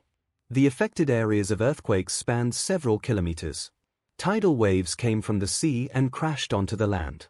There could be a thunderstorm raging anywhere. The same can be said for drought. All of this could happen anytime, regardless of the victims. And 𝐒𝐽𝐽 paused for dramatic effect. He needed to pull all stops, after all. Even after all this time of harsh tribulations throughout the life of Earth, there were no dragons. He could see the 𝐹𝐺s' eye widening by a fraction. A reaction. When the first humans came to be, we were not a significant bunch in such a large world. We were weak, but intelligent. Over time, that became our greatest strength as we invented many things that would help sustain ourselves. It was with those inventive minds that humans were able to survive the Earth's trials until today.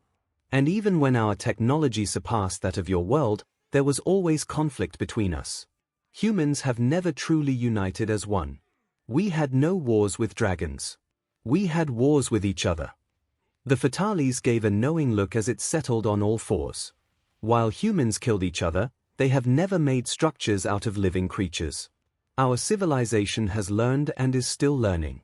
Greed may be prominent in the hearts of many, but at the very least, most people know the difference between right and wrong. We are not like the ancient civilization. There may have been forbidden acts done by humans, but they are what they are. Forbidden. No one would dare carry out such acts lest they be ostracized from society. And Izuku looked at the 𝐼𝐺𝐼𝐺 with hurt in his eyes. Even when you were alive, mankind had changed in that world. 𝐼𝐺𝐺, you were born with innate abhorrence towards humans. He uncrossed his legs and stood up. You are intelligent, 𝐼𝐺𝐺. We both know that. So I must ask you, is your only reason for existence to get rid of humanity? The 𝐼𝐺𝐺 listened, unblinking. It did not answer, so Izuku continued speaking. 𝐼𝐺𝐺, heaven and earth no longer belong to you. The black dragon raised its head, a snarl developing on its face before it paused, looking at the scene developing before it. Getting down on his knees and lowering his head, Izuku pleaded, please, give humanity a chance. We're not all corrupted by greed. I believe if there were dragons, most people would wish to protect them, after learning they are simply just part of the world's ecosystem. Seeing the one that killed it prostrating on the ground and completely vulnerable, the 𝐼𝐺𝐺 should have killed him right then and there. But it didn't. Indeed, it was intelligent, so it could ponder. Both the black dragon and Izuku had mutual fear and hatred for each other, but Izuku wished for there to be a compromise. While in Izuku's mind, he went as far as to beg the 𝐼𝐺𝐺 to spare him because Earth and its inhabitants did not deserve to experience the cataclysm that was the 𝐼𝐺𝐺. If that happened, it would be entirely his fault for bringing the dragon here in the first place. This shall be one of my many responsibilities. While in the mind of the 𝐼𝐺𝐺, for the very first time, it pondered deeply. In its heart, it wanted to do its duty and wipe out all humans and live out the rest of its life satisfied with that. But wouldn't that make the 𝐼𝐺𝐺 no better than a bloodthirsty monster that kills for the sake of killing? After all, there were no dragons to avenge here. There was just itself and its host. The 𝐼𝐺𝐺 wanted to think for itself as it had technically already failed to do its duty when it was killed a few years ago. In its head, the chains that had carried its burden of killing off humanity were finally unshackled. The 𝐼𝐺𝐺 felt lighter. Sure, it might still hate humans, but there was nothing forcing it to go out of its way to eradicate them. The black dragon felt free, and curiosity took its place. What of quirks? Izuku lifted his head and blinked in surprise before replying. Well, I also don't quite know of their origin, but over 200 years ago, a child that could glow was born. That was supposedly the first quirk user. Because of the imbalance in power between the quirkless and the ones with quirks, there was quite a bit of chaos in the beginning. I believe there was even a war. Then he gained a thoughtful expression. Actually, now that I think about it, I guess you could say, we are our own dragons. Those words resonated in the 𝐼𝐺𝐺's head. We are our own dragons. There was something about that sentence that it couldn't help but wonder. The hunter was quite good with words. Now, all the 𝐼𝐺𝐺 wanted was a reason for its continued existence. Perhaps, following Izuku could prove beneficial. There is no longer a reason not for me to concede. Midoriya Izuku, you have convinced me to spare humanity. Izuku's eyes widened. Both from hearing the 𝐼𝐺𝐺 say his name and for being able to succeed at placating the black dragon. Then, on behalf of mankind, Izuku did something unthinkable in the face of the 𝐼𝐺𝐺. He smiled. Thank you. As they sat in the presence of each other, they couldn't help but think. Maybe one day, they might just find it in themselves to forgive each other. So, how do I get out of here? Izuku asked sheepishly. The 𝐼𝐺𝐺 gave him a look. I will let your consciousness return, but first. A sea of blue light poured from its mouth, engulfing Izuku. He panicked a little at first, until he realized what the substance was. Bioenergy. That was right. It turned out that the Fatales had its own reserve of bioenergy. Consider this a parting gift. As the bright lights filled his vision, Izuku could somewhat feel his physical body experiencing stress. What is it doing to my body? And don't worry. The egg isn't mine. What? Egg? He shouted before waking up in cold sweat. He felt too tired to even open his eyes. What the hell? I feel exhausted. Did the Fatales do this? Meowster! You're finally awake. His palico exclaimed in alarm. Stop using up your energy, Naya. You might go into another coma. Why is Coco so panicked? Wait, another coma. Izuku's eyes snapped open and he breathed deeply. He registered in his vision that the whole room was lit up by copious amounts of bioenergy. And he was losing more by the second. What the hell is absorbing my bioenergy like this? He felt something warm and extremely heavy in his arms. Izuku glanced down, gaping at the scene. It was an egg. A giant black egg. It had a strange texture on its shell. And it was siphoning his bioenergy like there was no tomorrow. As Izuku forcefully put a halt to that, he couldn't help but say aloud, at least it's not a Fatale's egg. As the light show slowly subsided and the bioenergy returned to Izuku's body, he inspected the egg. Its shell was a sleek black and somewhat smooth. It wasn't an average wyvern or herbivore egg, that's for sure. Meowster, why did you make an egg in your sleep? Asked Nekiko. Izuku was just as confused as it. Apparently it was a gift from the Fatales. He said skeptically. Nekiko jumped. Naya!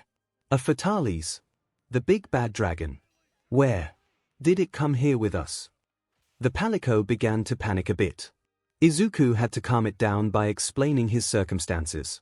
Nekiko had never seen a Fatales before, but it knew that Izuku had. The night that the palico came to be, Izuku had been talking the whole night away to help his companion catch up on recent events.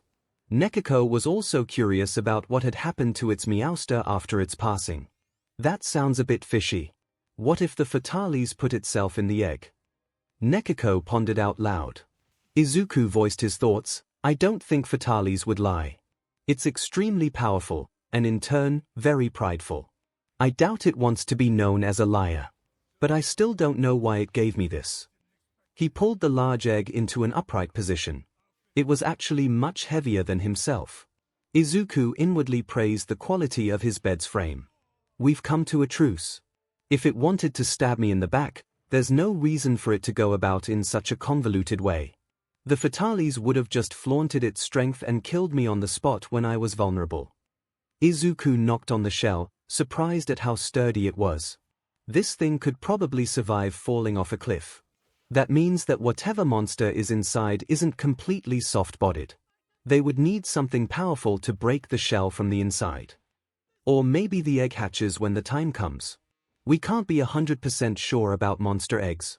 He got up from his bed and walked to the window. To his dismay, his experiment had been hampered by the recent surge of bioenergy and both seeds had grown to their full sizes inside those small flower pots. The plants were almost his height. Since it was settled on a window, the pod that contained its seeds was just out of reach. Honestly, that experiment was just a fun little thing he wanted to do. Izuku was quite sure his bioenergy could very easily speed up the growth of plants by substituting as its nutrients. Seeing the two otherworldly flora grow so large in foreign soil without the help of fertilizers, he believed his hypothesis was reached. Opening the bedroom window, he let the sunlight bathe the room's interior. Izuku turned back to the egg sitting on his bed. His interest was thoroughly piqued. Let's incubate it. He walked back to his bed and wrapped his blanket around the egg. His body was constantly at its peak condition thanks to bioenergy, so he didn't need it anyway. Lifting the egg up with a grunt of effort, Izuku waddled over to the corner of his room and placed it down. Egg quests were a nightmare. He hummed a little tune from his previous world, a song sung by the diva as he stepped out of his room. It had just occurred to him that he was starving. It's a relief I can regenerate my bioenergy with food. It's just that I need a lot of food. Izuku had woken up after his mother had already left for work. Breakfast was already on top of the dining table, but he was starving. So he opened up the rather empty fridge that was his doing and took his lunch out of there to reheat. He was going to eat breakfast and lunch for breakfast. Hopefully his mom wouldn't mind working on another large dinner. While the food was reheating, Izuku went back to his room to look through his hero analysis notebooks after powering up his laptop. The books had the beginnings of mold sprouting on them, the pages taking on a yellowish tint. The latest one was number 8, and looking through the notes inside, he was not surprised by the lackluster content. While it was true his younger self had a knack for analysis, Izuku had to push that talent to its limits in his other life when facing off monsters of all types. The environment, the monster's experience with dealing with hunters, remembering the bestiary's studies from the top of his head while engaging in battle at the same time. The difference in skills between G-rank MS-rank hunters and high-rank hunters were like heaven and earth. A completely different level. Here. That sounded a lot like he was boasting. Clearing the thoughts in his head, he put his notebook back with the other 7. Pulling out a drawer from his desk, he found a couple of empty notebooks that were also slightly moldy. It looked like he needed to buy some new ones. Izuku got on his laptop to find an email sent to him from UA. They had taken his application seriously and was actually arranging an interview for him with the principal himself. Tomorrow. Well, weren't they keen on meeting him? "Coco, it's time for breakfast," he said after hearing the beeping. "Naya, I'm not hungry," the palico said offhandedly, prompting Izuku to perk up in surprise. "The bioenergy went into my body and I didn't feel hungry anymore. I don't even feel a little bit tired." The gears in his head turned. Once. With a click, his analytical prowess came into play. While the bioenergy can strengthen my fleshly body over time, it only serves as a large reserve of energy, which means I still need to eat to produce more bioenergy. It seems for my creations, however, not only does it strengthen them, they can also treat it as nourishment. In fact, since they manifested from bioenergy, it's most likely they can live off it without repercussions. "I see," he said simply. Then he left to eat a large breakfast. Well, large by a teenager's standards. Izuku was confident that one day his body would be improved by bioenergy so much that he could consume a whole hunter's meal in spite of his small size. Since he was free, he went out of his apartment to purchase some notebooks. "How did I get here?" Izuku said to no one in particular. There was a plastic bag of several new notebooks he had bought recently on one hand. His other hand was pointing at the impressive collection of cooking utensils in front of him. And why won't they sell larger pans? Cowards. Izuku decided to buy a large wok which put a dent in his allowance. Now that he thought about it, was this how grocery shopping felt like? He wasn't one to visit the markets from the other world very often. Books in his left hand and wok over his shoulder behind his back being held by his right hand, he made his way home. Then he stopped after hearing a familiar voice. "Deku." Izuku turned around, not at all in a rush to see his former bully. "Who the hell do you think you are?" Bakugo shouted at him, about to breach his personal space. Listening to hot-tempered blonde, Izuku realized something. "Bakugo, I don't miss you at all." "Long time no see," said Izuku before a hand grabbed onto his shoulder roughly. The fabric of his shirt started smoldering from Bakugo's quirk. "Has his class not started yet?" "Not that I know which middle school he applied to." "You think you're so much better with a quirk now, here." Little quirkless Deku waking up with a quirk and dropping out of school. He shoved his phone at Izuku's face to show the article that had been making rounds online. Izuku's face remained passive, but in his heart he was relieved that his situation wasn't too out of hand on the internet. "I bet you've been lying about your quirk all this time.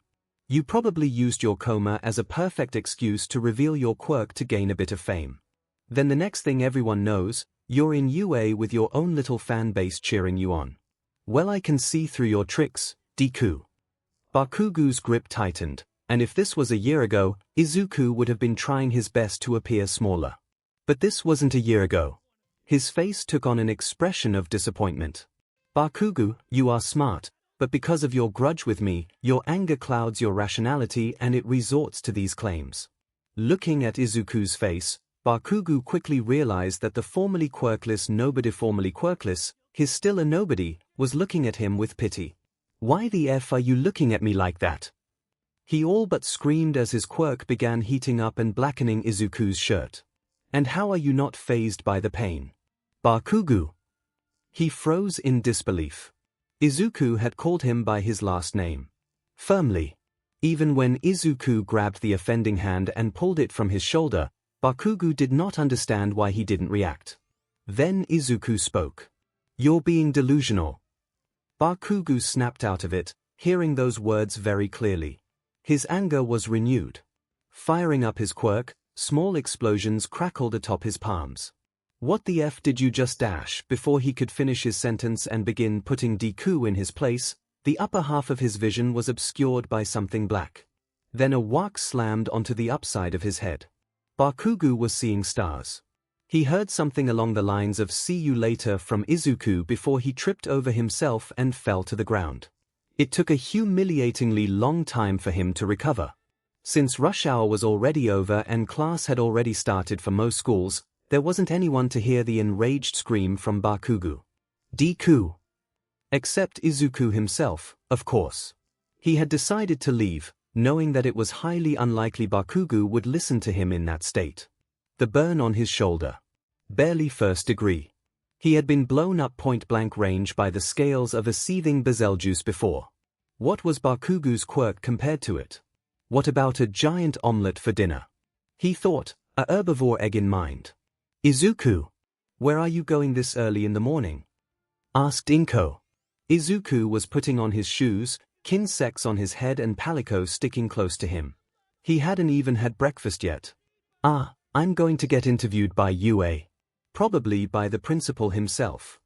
He replied, standing up and turning to her with a smile on his face. They accepted my application. Inko blinked. Once. Twice. Then she lunged forward to give her son a hug. My Izuku is going to support the family from now on. She cried while Izuku hugged her back, slightly embarrassed. Mom, it's too early in the morning to be crying. He said before pulling back from the hug. And I don't know if they'll actually hire me, it's only an interview. Oh, I'm sure they will. If not, then they would have made the biggest mistake ever since UA's founding. Inko said sincerely, seeing her son off. Izuku was going to do great things in the future. She just knew it. On his end, having taken the train as to not be late, Izuku had to deal with curious bystanders from all sides. Annoyed, he decided to free run through the more empty areas all the way to his destination, his palico following behind him with ease. Then he reached UA's gates. There was also an SCRT that was standing there, waiting for him. Aizawa Shouter was not impressed by the kid in front of him.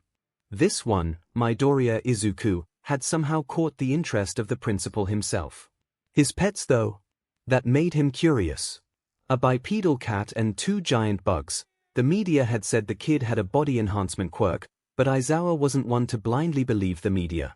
Clearly, there was some muscle behind those slim arms, but it's not impossible to maintain one's figure even after a year of inactivity. Just what exactly was his quirk? Call me a razorhead. I'm here to escort you to the principal's office and be a witness to your interview. He said simply before turning around, expecting Midoriya to follow. The kid did so without hesitation, walking right beside him. There was an air of maturity around Midoriya that Aizawa, for the life of him, couldn't tell if the kid was just pretending or he was actually that well-mannered. As many doubts as he wanted to voice, Aizawa would have to wait for the interview to start for Nezu to ask the questions. They walked silently to their destination. There were a few curious students on the way, but none curious enough to stop Aizawa for questions. They reached the office before long. Aizawa twisted the knob and the door opened with a click. Inside, UA's principal awaited with a smile on his face. Greetings. You must be Midoriya. Please, take a seat. Nezu said in a chipper tone that Aizawa wanted nothing to do with. Izuku complied, face unchanging from his small smile. Aizawa sat on a chair beside Nezu. Now, you might be wondering, what am I? A bear? A mouse? A dog? Well, I'm the principal, he said. Izuku already knew that, but didn't interrupt him, and Nezu was quite happy with that. So, Midoriya, let's begin with some basic questions. The principal pulled up some papers that were most likely his printed application. You are only turning 13 this year, correct? Izuku nodded, so he continued, at such a young age, do you truly believe you have the experience to be part of UA staff? It doesn't just mean you have to know how to teach. It could also mean assisting in combat or dealing with a student's mental well-being. Izuku breathed in once and said, I would say I do, principal. I know it sounds unbelievable, coming from someone who is essentially a child, but I like to believe actions speak louder than words. Nezu let out a small hum as he looked through the papers. You call your quirk bioenergy, and you've described that your quirk generates a special type of energy that strengthens your physical body. But that's not all, is there? The principal had a curious glint in his eyes which made Aizawa feel apprehensive despite it not being directed at him. Izuku remained calm as he spoke. You would be right about that. Blue lights were produced from his palm and they drifted throughout the room. Strengthening the body is only one of its uses. It can also maintain my body in its peak condition for perhaps a week without repercussions. If I wish, I can go without sleeping or eating for longer. But I have yet to test it, considering my situation. Nezu listened attentively, while Aizawa was just sitting there, wanting to learn more on literally anything else about Izuku's quirk. The principal knew better than to interrupt. Since Midoriya was respectful, he would give the same amount of respect to the boy. And the hidden part of my quirk? I suppose the secret is safe within the walls of UA. Izuku asked genuinely. Of course, if you wish, replied Nezu, glancing to Aizawa with an unreadable expression. The teacher knew what that meant and nodded, giving a silent vow not to reveal the contents of this discussion. Thank you. Izuku smiled in relief. You could say my quirk can create living beings. There was a beat of silence. Eraserhead became wide-eyed in surprise. Nezu stopped smiling and stared at Izuku. He seemed to be thinking over his words. Nezu regained his bright smile and spoke in excitement. That is quite the impressive quirk you have manifested, Midoriya. Imagine the potential it has. While Izuku rubbed the back of his head sheepishly, Aizawa's face slowly soured. Who knew what was on his mind? Now I must ask, why didn't you instead wait a few more years and then apply as a student? If you did, we could help with testing the limits of your quirk. Questioned Nezu, although he had an idea of the answer. Izuku turned his gaze to the side slightly, a serene expression on his face. Well, while I've always wanted to be a hero, it's not my top priority. Nor is training my quirk. He faced the principal once more. Besides, it would be unfair for the students if I had joined when I graduated from middle school. Nezu looked into Midoriya's eyes to see, not cockiness. Not overconfidence. But absolute certainty. He discreetly raised an eyebrow in intrigue. Behind his scarf, Aizawa was silently grinding his teeth in irritation. You've stated it clearly in your application, but I'll ask you this personally. What is your main reason for applying? Your first priority, said Nezu. Aizawa had furrowed brows. Izuku answered truthfully, as I've stated in my application, to put it honestly, my first priority is money. Eraserhead stood up abruptly, eyes red and hair floating upwards. He'd had enough of this. Quirk active, he spoke bluntly to the source of his ire. UA is not some place where you apply just for a good income, but it's clear that the Palico jumped in front of Izuku protectively, hissing at Aizawa. He actually flinched back a little. Calm down, Coco, it's Meowster chided with a light frown. Izuku pulled Nekiko up onto his lap. Eraserhead is a hero, he wouldn't hurt me without a good reason. He sent an apologetic smile to Aizawa. Please forgive my Palico. He's quite protective of me, given our circumstances. The tenderness in his eyes when he said the last part was something they couldn't quite decipher. And what was a Palico? Aizawa decided to carry on. Anyway, it's clear to see your thought process was that you thought UA would hire anyone with a strong quirk and good manners. You would be wrong. He scowled in annoyance and said, "Did you seriously think that the school would be that shallow to hire someone like that? Let alone a child much younger than our first years. You're not thinking realistically, kid." Izuku blinked, confusion rather than shock on his face. He said slowly, "Eraserhead, have you read my application?" "No, I haven't. Nor do I plan to, with that mindset of yours," said Aizawa with a scoff. Wait. Why was Nezu looking at him like that? Money may be my first priority for now, but that doesn't mean I will focus on other matters less. Besides, it won't be my first priority for too long, said Izuku. What do you mean it won't be for long? Aizawa asked with a frown on his face.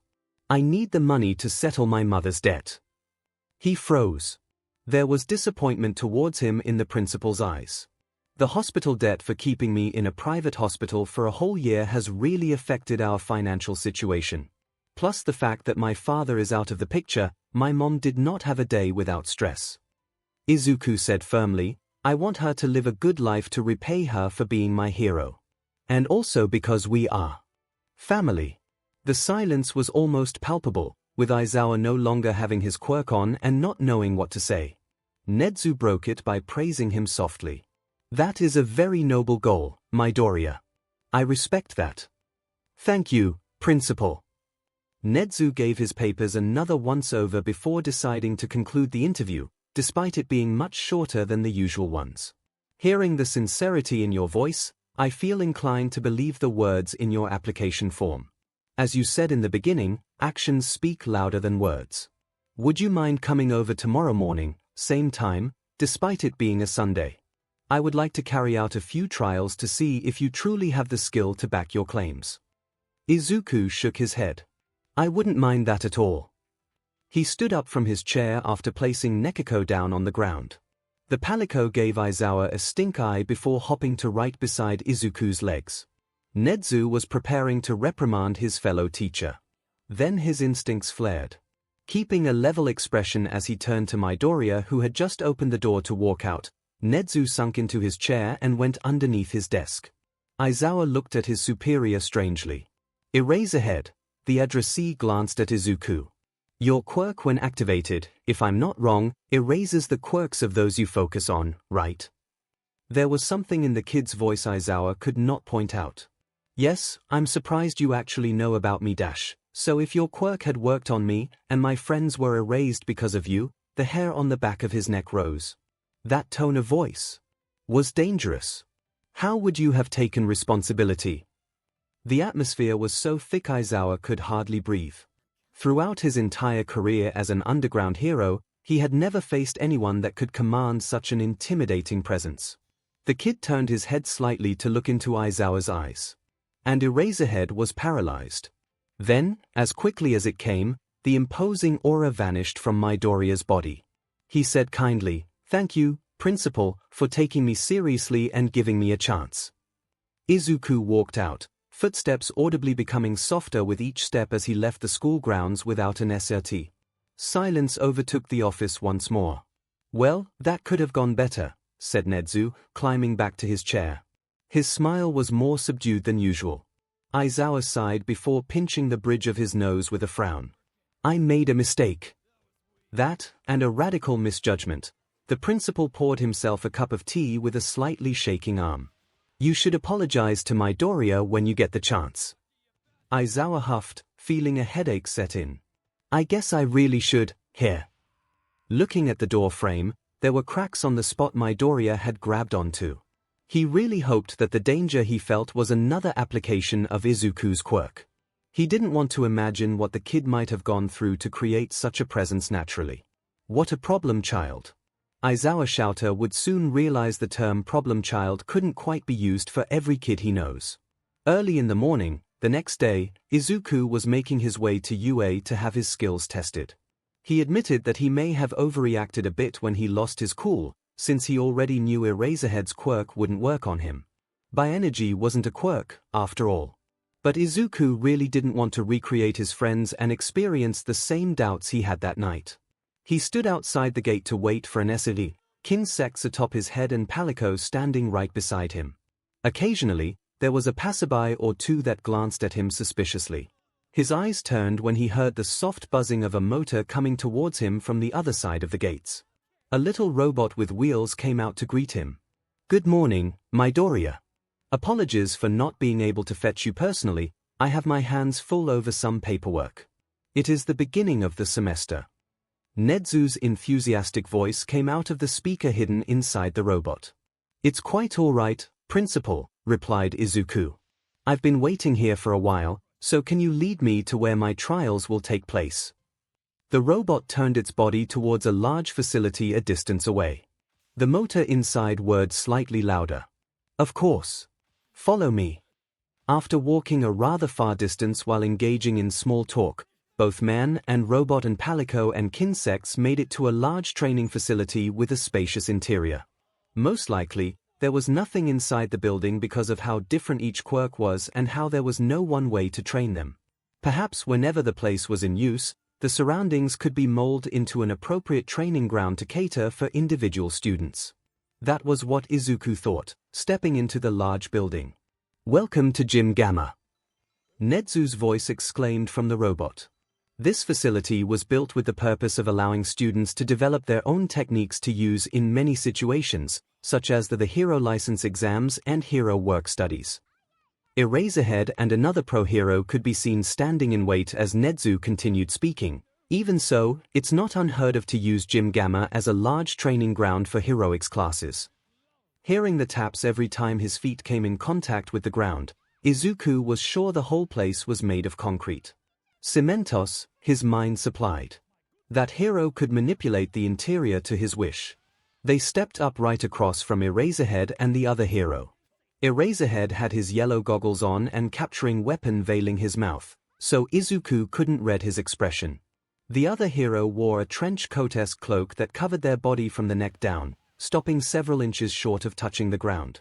They had prosthetics for legs and their mask combined with exposed teeth made for a fearsome sight. "You've already met Eraserhead, so allow me to introduce you to Ectoplasm. He is also one of UA's teachers," stated Nedzu. Izuku and Ectoplasm held eye contact for a few seconds. Then the hero barked out a laugh. "So you're the kid Nedzu has his eyes on, here. I'm expecting big things from you, Midoriya, so I hope you won't disappoint me today." Izuku had an idea of what he was talking about, but turned to the robot for confirmation. "You might have already guessed it, but we're here to assess your combat capabilities. You'll be fighting one of them with your quirk and one quirkless." Nedzu's robot speedily wheeled a distance away before its eyes seemed to focus on Izuku. "Since you claim that your body was strengthened by your quirk, I assume permanently, it should be fine for you to be matched up against Eraserhead, right? After all, when it comes to quirkless hand-to-hand fighting, he's the most capable of giving judgment here."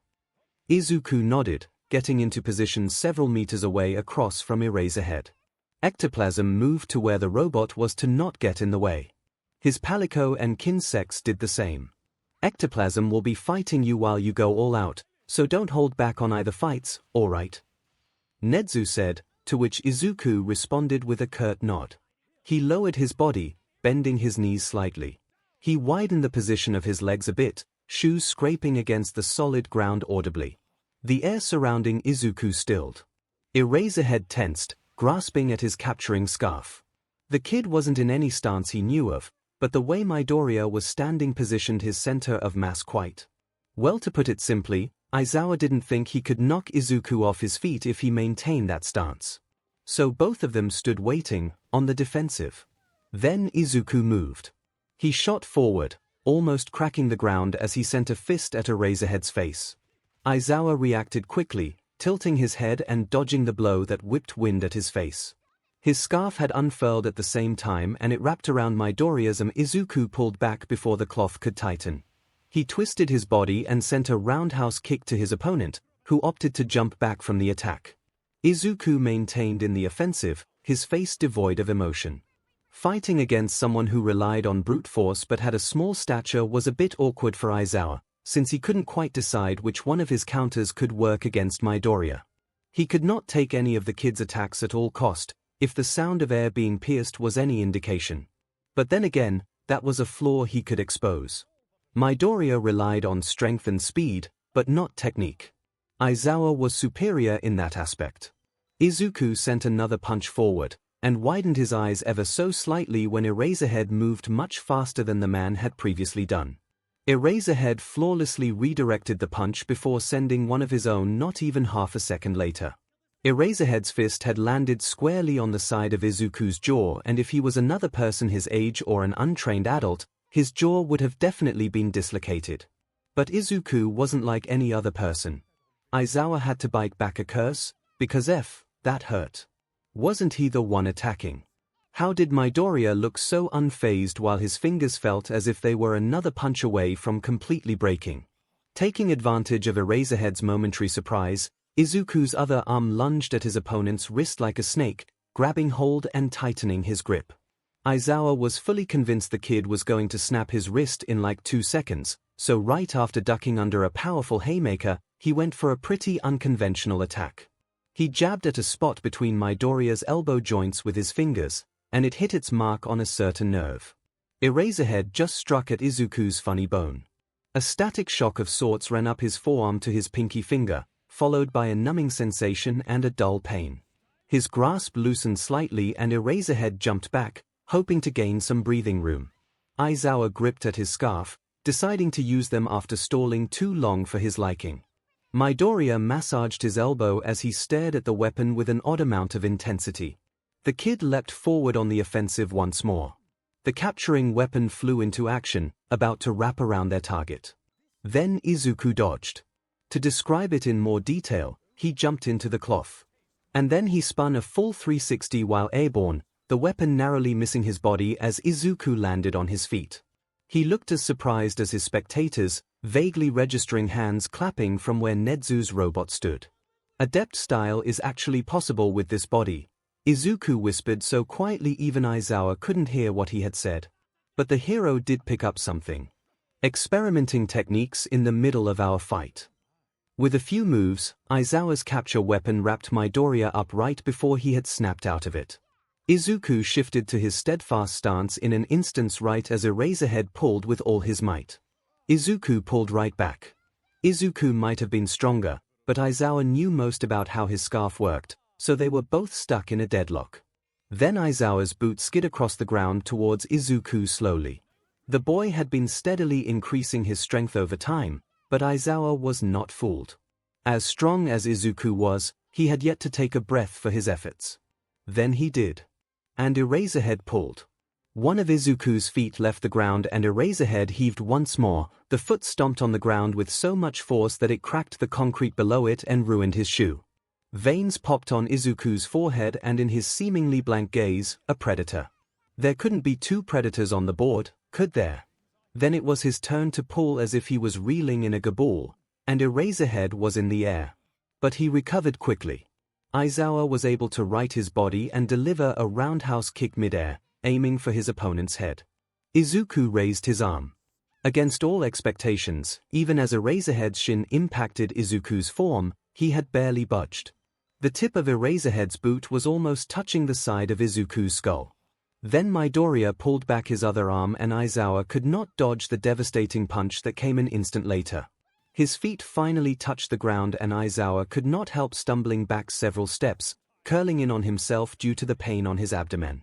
Realizing his mistake, Aizawa looked up to see a fist flying to his face, only to stop half an inch from coming in contact with his nose. If Midoriya was just a step closer, Aizawa's nose would be broken without a doubt. Chances were, he might have even gotten a concussion. Izuku pulled back his arm, slowly getting up from his unusually low posture. He exhaled deeply with a tremble in his breath. Eraserhead noticed his shaking limbs, but Izuku spoke before him. "You really made me go all out, Eraserhead. I'm impressed by your abilities." He smiled genuinely. "I had to force my body to let go of their mental restrictions on my muscles." Aizawa was floored. Was that even possible without a quirk? Could the kid be lying about fighting quirkless? No, wait, don't judge a book by its cover. It didn't go well the last time. He pulled down his goggles to reveal the disbelief in his eyes. Indeed, Izuku was able to truly push the limits of his body with this method that he had adopted from his monster hunting days. As painful as it was, sometimes a burst of strength could go a long way. "Are you eligible to fight the next round, Midoriya?" asked Nezu from the robot. The palico hopped up and spoke as if it was offended on behalf of Izuku. "Of course Meowster can still fight. Barely a minute of combat is nothing for Meowster," Nekako exclaimed enthusiastically. Izuku laughed loudly before turning to his spectators with a feral glint in his eyes. "I'm not stopping now." No one thought it was possible, but Ectoplasm's grin seemed to stretch even wider in his excitement. Stepping closer to his soon-to-be opponent, he said, "Now that's what I like to hear. I won't be holding back, so I hope you won't either, Midoriya Izuku." Nezu's robot and Aizawa backed off an even further distance away, knowing what Ectoplasm was capable of. Nekako, Nibui, and Tachi moved towards Izuku. Seeing the ruined shoe, Ectoplasm asked, "Would you like to have your shoes replaced? We would be happy to offer our UA brand sneakers with a discount after that impressive display." Izuku hummed before removing the shoes from his feet and replied, "How about after I defeat you, I get them free of charge?" That, Ectoplasm readied himself to use his quirk. "Sounds like a deal I can get behind." Streams of ectoplasm came pouring out of the hero's mouth, forming clones of himself. Izuku pulled out two small and round objects from his pocket. Nekako got down on all fours as his kin-sex took flight. Crushing the Might Seed and Adamant Seed between his teeth and swallowing them, Izuku watched as Ectoplasm's clones surrounded his group. 30 clones, he counted. The original was somewhere in there. The clones closed in on him right as Izuku lunged at the weak link, the copy that was furthest away from other clones. Nekako followed right behind him as his kin-sex warded off the ones closest to Izuku's target. The ectoplasm swiftly kicked at him, but he dodged easily before green slime was secreted from his palms. Izuku smacked the clone's face with his palm, smearing its face with the slime. So it seemed Izuku was capable of creating more than just living beings. The slime turned from green to yellow, then red, and just as the other clones caught up to Izuku, the slime exploded, eliminating that particular clone. The other ectoplasms paused in surprise. Brachideo slime. Izuku turned to face them, green slime leaking from his palms and the soles of his feet. He had that look in his eyes again. Ectoplasm rose up to the challenge. It was a devastating fight. Izuku dodged and weaved as the clones were futile in attempting to land a kick on him. Even if they did, Izuku would give no evidence that he was actually hurt as he grabbed the offending limb to coat it in the slime. Nekako was even more agile, the clones barely able to act as a blur of a calico cat clawed at their faces. The palico never stayed in one spot for more than a second, always jumping from target to target, regardless of how much damage it had dealt. If Nekako was agile, Tachi was pure speed. It zipped all over the place, causing cuts to slowly accumulate on the clones it had its eyes on. Nibui was much slower, but every time it actually collided with an ectoplasm, the clone would go flying. But that didn't mean it was going to be an easy win. The original was elusive, somehow pumping out more clones discreetly. They never stopped coming, and it seemed the hero could keep it up for quite some time since their numbers had yet to actually decrease. From the sidelines, Aizawa noticed something. "Nezu!" The robot turned its head to him. "What is it, Aizawa?" He pointed to the area above where the battle was taking place. "Do you see the reddish haze above them?" The robot turned back and seemed to focus on where the man had pointed. Then Nezu noticed. "Indeed I do. It seems the camera used on the robot almost couldn't catch it. I'll have it upgraded immediately," said the principal. "Not the point," Aizawa said, furrowing his brows. "What do you think it is?" "Who knows? We'll just have to wait and see." Back to the fighters, Ectoplasm noticed that none of the slime had detonated in a short while. In fact, the slime seemed to have taken on a less bright color. Even the clone that was affected the longest had its slime still unchanged. None of the slime had touched him, though.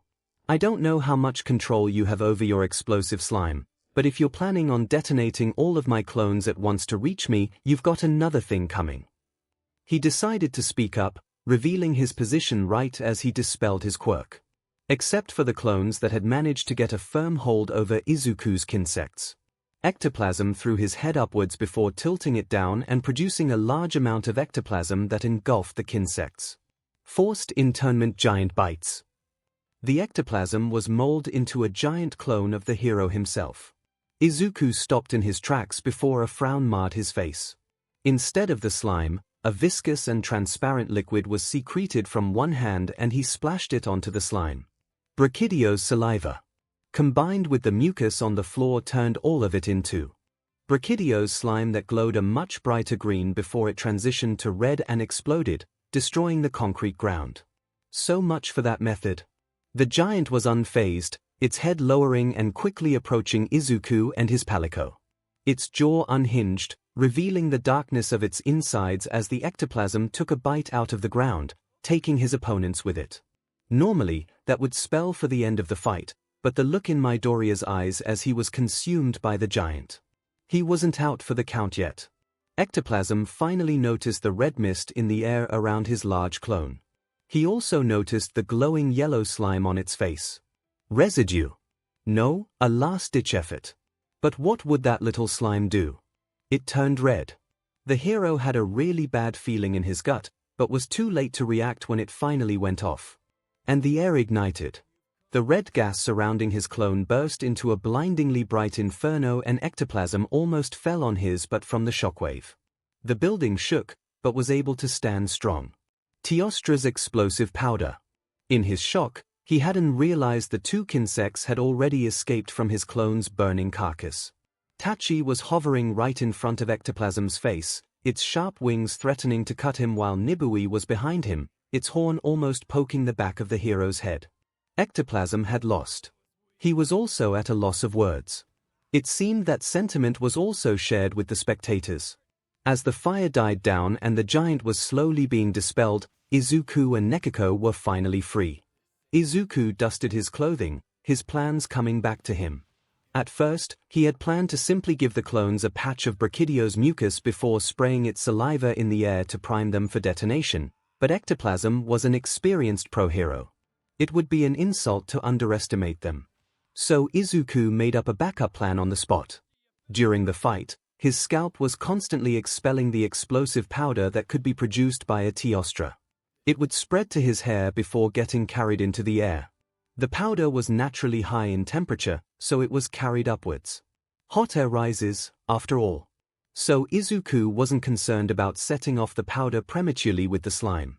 Probably the only way the first plan would go wrong was if ectoplasm had dispelled all of his clones at once, which he did. But by doing so, he would be revealing his position. For the hero to risk something like that would mean he was preparing for something. That something being ectoplasm's super move, which served as protection for his companions when they were willingly swallowed by it, completely avoiding the blast outside. The giant at that point would have taken enough damage for it to fall, its flesh softening enough for his insects to dig through and go for ectoplasm. As for how Izuku was able to produce such substances, well, it was a discovery made at home, since he had a lot of free time. If bioenergy could create plants and the such, perhaps he could go a step further and create substances that could normally be produced by monsters. Not only was that experiment a success, he was also able to spend his time answering the questions that had popped up the same day. To put it in this world's terms, he could use the emitter parts of a monster's physiology. Well, not entirely, but something like that. A unique substance that could be produced by a monster. Chances were, he could create it. But breathing fire or ice. That had more to do with the happenings of the monster's organs to be able to do such a thing. He couldn't transform his body with bioenergy, after all. Calling lightning from above was out of the question. Yet, Izuku was unable to create individual monster parts. It was a bit confusing if he looked too deep into it. So he didn't. He stepped up right in front of ectoplasm and looked him in the eyes. "You have completely and utterly defeated me, Midoriya," was all the hero could say. Izuku's insects returned to the top of his head. He glanced towards the sidelines with a faint smile. "Did I pass the trials?" Eraserhead looked positively flabbergasted. Aizawa could swear he heard Nezu cackling from the robot in his room barely out of the microphone's range. Finally, he replied, "Pass. Midoriya, I must give praise, for you have blown my expectations out of the water." The robot moved closer to Izuku. "However, this isn't the only trial you're facing to become part of UA staff. Come around tomorrow and you'll be tested on something else, but if you keep this up, I have no doubt you'll be able to join our ranks." It turned to Eraserhead. "Now, Aizawa, please lead Midoriya to get his replacement footwear and see him out." Aizawa stiffened slightly. What were the chances this was for the apology? He eyed Midoriya to see that the kid was looking somewhere else. The walk was going to be awkward, he could envision it. As the two left Gym Gamma, there was only Nezu's robot and ectoplasm remaining. Nezu finally asked, "Any thoughts?" There was only curiosity in his tone. "He knew," said ectoplasm. The entire fight, he knew. Ectoplasm turned to look at the robot. "Where I, the original, was." Nezu stayed silent as the hero continued. "Even as I shuffled amongst my clones, I never left his field of vision. If he had commanded the bugs to target me from the start, I would have been helpless." He gazed at the doors they had exited. "Even if I knew what he was capable of, I cannot say with certainty that I am able to beat him next time around. It wasn't just a complete loss. It was an overwhelming defeat for me." "I see." And the facility descended into silence once more. Aizawa was right. It was awkward. Midoriya had already put on his sneakers and was being scrayed out of UA. All in silence. Aizawa took the lead, the kid following right behind him. He had expected a glare to be directed to his back, but he got none of that. From Midoriya, at least. His bipedal cat was practically drilling holes at the back of his head. DMN. Why was he so apprehensive about this? It was his fault for landing himself in this predicament after all. He had never been so intimidated by a kid before. Yesterday's incident flashed in Aizawa's mind and he thought perhaps that was why he was so hesitant. That wasn't just any kid. Midoriya was someone who could immobilize Eraserhead with his presence alone. But even so, in the end, he had been the one to make the false accusations. Aizawa did not read through his application simply because of Midoriya's age. As an adult, he should just SCK it up and apologize. Plus the fact that he was punched in the gut by the person he had offended, which should take some of the anger away, right? He needed to visit Recovery Girl after this. Aizawa cleared his throat. "Midoriya." "Yes." It was now or never. "I wanted to apologize for yesterday's blunder. I should not have acted like I did and should have heard you out. Even if you are younger than our students, it was not justified for me to lash out." "I forgive you." Aizawa almost tripped at the quick reply. "It would be petty to not forgive you," said Midoriya. The kid was behind him, so he couldn't see his expression. "Besides, you weren't the only one who overreacted. I should not have made such a scene in the principal's office." They walked in silence for a few more moments before Aizawa replied. "Thanks." The UA gates were only a short distance away. Since it was a Sunday, there were no students. "You know, you kind of remind me of someone I used to know." Midoriya spoke up. Aizawa raised an eyebrow in intrigue. "Used to?" And now he wanted to clock himself in the face so hard because who lacks that much tact to ask such a question? There were not many things the term "used to know" could be interpreted as, but clearly in this context it was negative. A light laugh brought him back to reality as Midoriya overtook him as the lead. The laugh was full of mirth. It was light. So light that he almost couldn't believe it. "Don't beat yourself up over it, Eraserhead. It's natural to be curious." Midoriya assured him sincerely. There was no weight in his voice. As if they weren't talking about a deceased person important to Midoriya. How could someone sound so free from the loss of a loved one? After all, Midoriya turned, making eye contact for the first time since leaving Gym Gamma. Aizawa's eyes widened, his legs rooted to the ground. "I've already gotten over it." And he turned and left through the gates as Aizawa stood there, stunned. Those eyes were not the eyes of a child. The smile that was so soft, the expression that held nothing but hope for tomorrow. The face that belonged to someone who had experienced the many vicissitudes of life. "Midoriya Izuku, what happened to you?" Aizawa Shouter had decided. He wanted to know what led Midoriya to his current choices. He wanted to know why he acted so maturely. He wanted to let the kid live a normal childhood. Eraserhead was a pro-hero, and he'd be DM'd if he couldn't act like a real hero. Izuku hummed a tune to himself, writing notes on one of his new notebooks. Currently, he was in one of many training grounds belonging to UA, watching Class 2A go at it with their quirks in heroics class. He was also being supervised by Aizawa. Izuku had decided not to bring his companions this time around. When he came in this morning to take the next test, Principal Nezu had raised a reasonable point of Izuku needing to familiarize himself to the flow of UA High School's methods and schedule. So right now he was sticking to Aizawa's homeroom class. The next day he would be assigned to Vlad King to supervise Class 1B's heroics class. The principal had stressed the importance of being able to make a good impression with the students.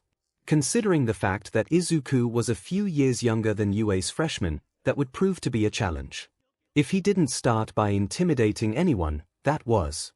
Since it was only the second week since the start of the semester, it was a bit too early for the second years to return to their work studies. It was a different story for the third-year students, though.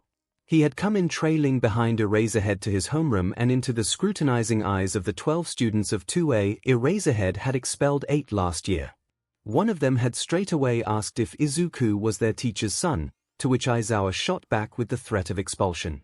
He wasn't serious, but it was still effective in shutting up that student. Izuku laughed loudly at the scene. Aizawa had introduced him as a teacher assistant in training and nothing else. Izuku had to rely on his own charisma and words to gain respect from Aizawa's students. So he had gotten to work. A male student raised his arm. Ectoplasm Sensei. The first class after homeroom was math, taught by the one and only Ectoplasm. Since Izuku was given the whole day to build a reputation among the students of 2A, he became the hero's temporary assistant. "Give me a minute, June. My attention is currently occupied," said Ectoplasm, helping out another student. The first student, Jun, put his hand down awkwardly and waited, idly spinning his pen with his fingers. Then he messed up his movements, sending the pen flying directly into the Izuku's waiting hands. He walked up to Jun's table and returned the pen to him after the student had sent out a stream of apologies. "Jun Machito?" Izuku asked, wanting to confirm that he had memoized the student files given to him barely an hour ago. The student nodded slowly, puzzled at why this boy had come up to his table. Izuku smiled kindly. "Let me help you with that." And despite his age, he was able to provide guidance, much to Jun's surprise. Izuku had spent most of his free time studying today's topic with complete focus, being able to memorize the formulas and understanding how and when it was used. Being used to guiding youngsters that have trouble comprehending certain principles of their subjects, Izuku was able to break down his knowledge to many parts as he slowly taught the student, who had snapped out of their astonishment and started listening intently. Izuku was like a second teacher who was also everyone's friend. His aura of maturity also carried a warm intent. That even the more stubborn students eventually came around and asked him for tips. Most likely, the most difficult students were expelled by Aizawa and the remaining ones had learned over time not to act like their former classmates, lest they share the same fate. By the end of the class, Izuku definitely had Ectoplasm's favor. And perhaps, with time, just a bit of the other teachers too. So Izuku sat in this building, large screens displaying the student's progress in front of him as his pen flew across the pages of his notebook. A heroics teacher was out in the field watching over the students in case of an accident. Izuku and Aizawa were viewing the class while indoors. Aizawa kept shooting glances at Izuku, who seemed completely immersed in his note-taking. He was 75% sure Izuku was aware of that. Feeling a little curious about what the kid was so focused on, he decided to speak up. "What's got your attention that you haven't looked up to the screens once?" "Notes," Izuku said simply, not even bothering to raise his head. Aizawa was more curious than offended. So he not so subtly walked towards Izuku with the intention to steal a glance at his notes. Leaning back his head slightly, he caught sight of a very detailed drawing of a strange creature. No eyes. Black scales. Rubbery hide. Violet horns. 2 pairs of legs and 1 pair of arm-like wings of jet black fur. Shrouded in a black mist that promised pain to every living thing that drew close, Aizawa was brought back to reality by the sound of Izuku's pen tapping on the page with a thoughtful face. That drawing wasn't just detailed. He looked at the name the creature was given by Izuku. Black Eclipse Wyvern, 𝐒𝐭𝐚𝐲. It was so lifelike that Aizawa felt as if he was right there with it, with the aura of death hanging over the air. How was it possible to create such realistic art that could affect one so? If Izuku could hear his thoughts, he would answer, "Dance with death and draw life to your experience. To fight with your life on the line and returning alive to immortalize your experience through art." Izuku had to momentarily relive the battle in his memories as he drew. Instead of hero analysis, his new notebooks were being used as bestiaries for the monsters from his previous life. Bless his photographic memory. "You're skipping your duties in favor of drawing," Aizawa said slowly. Did Midoriya think the viewing was just for safety? There are many things to learn from the individual students themselves, like their progress with their quirks, their relationship with fellow classmates, or even their general well-being from a glance. Did Midoriya think all he needed to do was befriend the students? Today's current heroics class activity is a 6 versus 6 capture the flag game with quirks added into the fray. Izuku spoke up suddenly, his eyes never leaving the page. Tables 1, 4, 5, 6, 10 and 11 are in one group, while tables 2, 3, 7, 8, 9 and 12 are in the other group.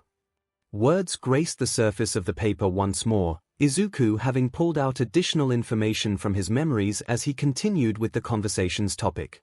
Students 4, 5, 6, 10 and 11 have close relations with each other, acting more as student 1's acquaintance than close friend.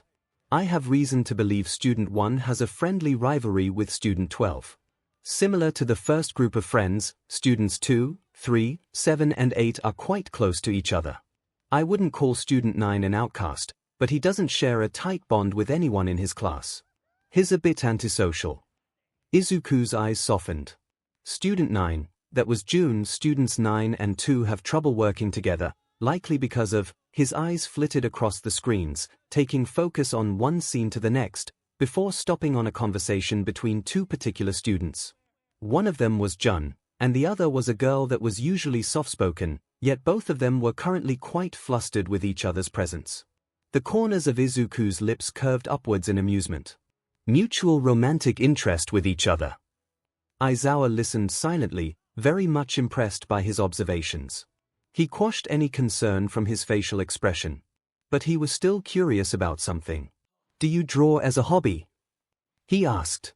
Izuku stopped his hand in its tracks and seemed to ponder. "Sometimes, but there's another reason for these notes," said Izuku, closing the book and pushing a thumb between the cover page and first page. "I suppose you can see them as quirk analysis notes. I have many more notebooks at home that I plan to expand." Aizawa furrowed his brows in confusion. Quirk analysis. What kind of quirk involves those hideous creatures? They looked more like the illustrations of a child's overactive imagination. Then it hit him. Midoriya's quirk allowed him to create living beings. He had never stated what was the limit to it. If he could create a bipedal cat and 2 giant and exotic-looking bugs with intelligence, then perhaps the only limit was his imagination. Aizawa broke out in cold sweat and found himself staring into glowing sapphire eyes. There was a smile on Izuku's face. "Eraserhead, no, Aizawa. It seems you've figured it out," he said, tilting his head ever so slowly. Izuku's thumb pushed into the edge of the book, and the pages flipped rapidly. "My quirk can theoretically create all of these monsters." Monsters. Aizawa could see glimpses of a few detailed drawings, but each consequent one made his blood run colder. There would be a creature and several pages worth of notes. And Midoriya had other notebooks. The pages stopped flipping, and Aizawa was looking at the horrific form of the 𝐒𝐭𝐚𝐲 once more. The corners of his vision seemed to darken. Was it possible that Midoriya could have an army in his beck and call and nobody would know? How can a quirk like this exist? His erasure didn't work on the creatures that had already been created. Only Midoriya himself knew the limits of his own quirk. What if All Might's quirk could exist, Then who's to say there isn't a stronger quirk? What Midoriya was. Only 12 yet he acted nothing like it. What were the limits of a quirk that could conquer Japan? Aizawa's thoughts came to a halt with a jolt. Darkness surrounded him. All he could see was two bewitching blue lights piercing through the void and consequently through his soul. The monster on the page was trying to escape. No, don't. DONETIT escape. The blue lights darted to the side, its pressuring aura directed somewhere else. Light returned to Aizawa's surroundings. The monster was still there, static on the page. It wasn't about to escape and attack his students. The lights were just Midoriya's eyes, which were now staring at something happening in one of the screens. Aizawa registered someone calling his name. Aizawa! The heroics teacher yelled with urgency from the other end of Aizawa's earpiece. There's been an accident on the field. I request your presence. He cursed under his breath. Of all the times to get distracted. Let me follow you. He almost jumped when he heard Izuku speak right beside him. Considering his options, Aizawa decided there was no harm for Midoriya to follow him. Soon, they made it to where the accident happened and were greeted with a painful sight. A male student, table number 4, was crouched down and spewing apologies non-stop at student 9, June. Besides Jun was the girl, student 2, who was fussing over his injury but didn't quite know where to place her hands. Jun's entire arm looked absolutely terrible. Broken fingers, dislocated elbow and shoulder, a shade of purple taking over his hand. Izuku had to give credit to the kid for not crying out in pain and instead opting to hiss agonizingly. Their heroics teacher, a retired pro-hero, walked up to the newcomers. Aizawa frowned. Why are you not sending him straight to Recovery Girl? He asked. The old man simply shook his head in response. He was insistent in continuing the lesson, so I've contacted Recovery Girl to come here instead. Fortunately she acquiesced, he said. Aizawa sighed in acceptance and gazed at Jun with eyes of thinly veiled worry. Then he saw Izuku approach Jun with calm strides. Aizawa stopped him by clutching his shoulder. Midoriya, what do you think you're doing? Aizawa asked, narrowing his eyes. Did Midoriya have medical experience? The impassive look on his face seemed to imply that. Izuku turned to face his supervisor. Aizawa, your student is in pain. I can heal him, if you'll allow me. Looking at his student practically writhing with pain a short distance from him, Aizawa hesitated. Midoriya had done a good job befriending the students, but how much did he trust him? Aizawa, the other teacher called out to him. I will allow it. They maintained eye contact for a few seconds. Until Aizawa conceded, pulling his arm back with a sigh. He needed to remember that Midoriya was no mere child. He was mature for his age and seemed to always know what he was doing at all times. And Midoriya's motives, he believed that, at least. Izuku was a son wanting to provide for his mother. If Nezu trusted his words, then how could Aizawa get closer to him without also offering his own trust? Oh, can I have your knife? What? Aizawa stared at Izuku's outstretched arm. You have a knife on you, right? Can you lend it to me? Looking at Izuku's unperturbed face, he conceded once more, handing over the large knife he carried in his hero costume at all times. Hopefully he wouldn't regret his decision. Izuku moved forward, gesturing students 2 and 4 to stand back. They obeyed reluctantly, curious about how Izuku would go about healing their classmate. Every time someone had asked about his quirk, he would claim that it was a secret. Now the secret would be revealed. But first, Jun, I'm going to relocate your elbow and shoulder to be on the safe side. Do you trust me? Izuku questioned, hands hovering just shy of touching the student's injured arm, knife on the ground. There was a certain gentleness in his tone of voice. Along with his firm expression, Jun couldn't help but put his trust in the kid that had approached him with the intent of helping out with his math. Thank you, Izuku said softly, his demeanor shifting all of a sudden. It almost gave the spectators whiplash. For Jun, however, the only difference he felt was more reassurance. It felt as if Izuku's calmness was radiating off of his form, slowing his own heart rate. As a monster hunter, there was more to it than just slaying monsters. Sometimes, one might need to comfort the victims of monster attacks. Let's just say he got pretty good at projecting his emotions towards people who needed it.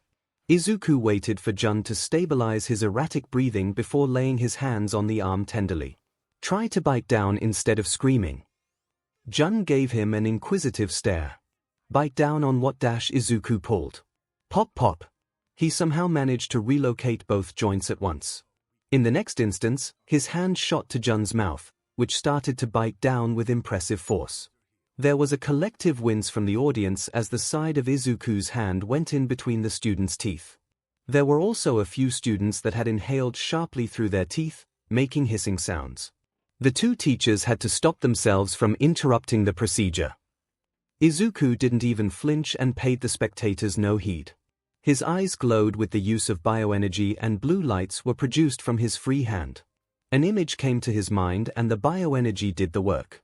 Materializing right beside him was a yellow wasp of sorts flying in place, its legs holding on to a squishy green ball. Taking a closer look at the ball would reveal that its exterior was a membrane of some sort holding in a green liquid. Vigor wasp. Its size rivaled that of the largest hornet species on Earth, at about 2 inches in length, but this one was still much smaller than the wasps found in the New World. The sac that contained the vitality nectar was about the size of a tennis ball. The vigor wasp flew a bit closer to 𝐒𝐿 as he picked the knife up from the ground. With practiced ease, the knife made an incision across the membrane of the sac. It was so precise that only the very tip of the blade did the work. Vitality nectar poured out, washing over the injured hand. 𝐵's hand twitched momentarily before it started healing at a visible rate.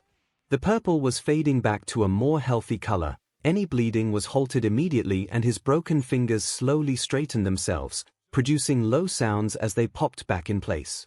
𝐒𝐿 pulled his bitten hand back, glancing at the bite mark that didn't penetrate skin. 𝐵 wiped the tears from his eyes and clenched his fist experimentally, surprised at the lack of pain. There was only a dull ache in his joints. Sorry for popping your joints back in place first instead of using the vigor wasp to heal your injuries completely. There were some safety measures I wanted to take, said 𝐒𝐿, catching his attention.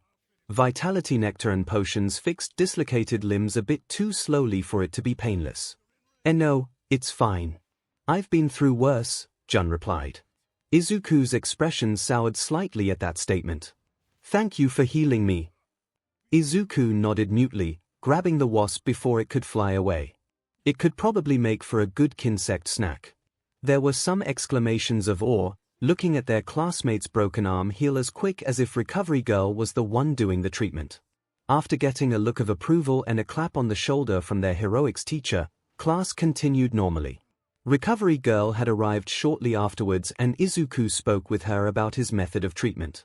After promising to give a sample of vitality nectar another day, she left without a fuss.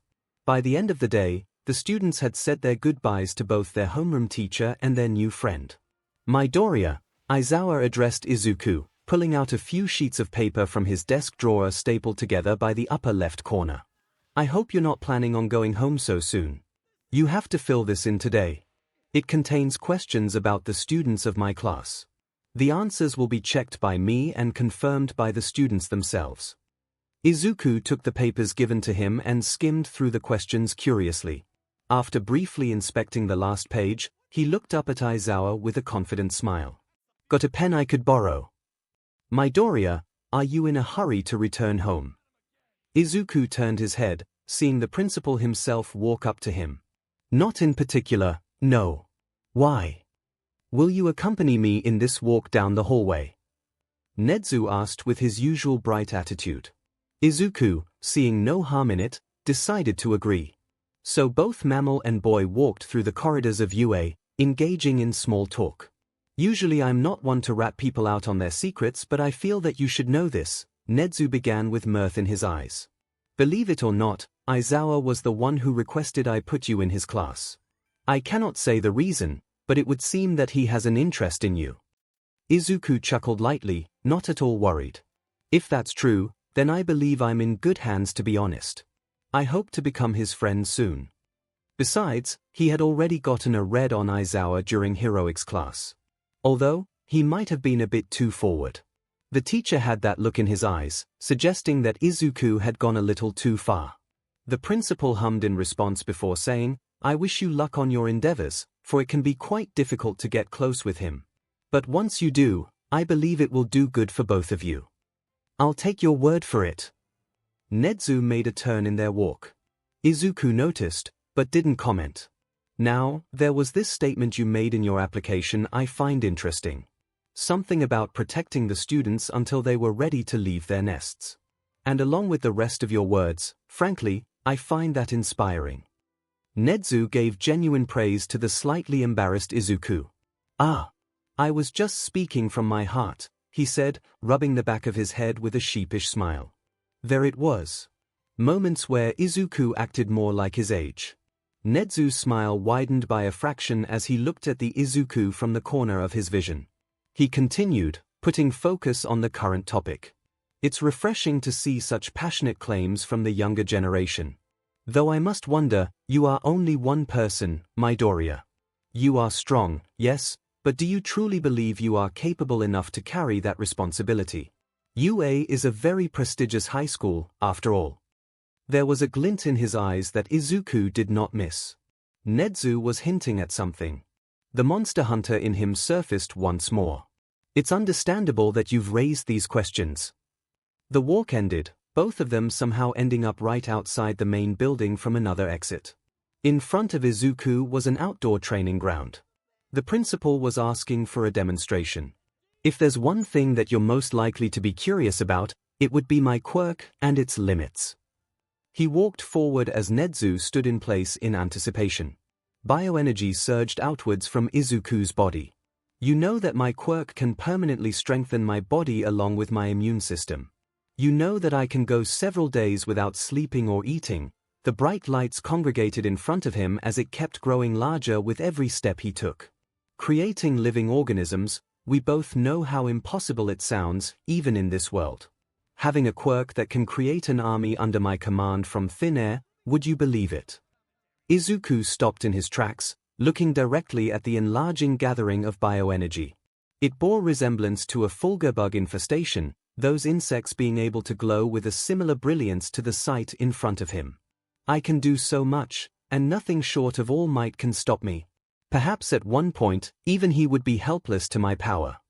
He turned his whole body around, looking directly into the principal's unreadable gaze.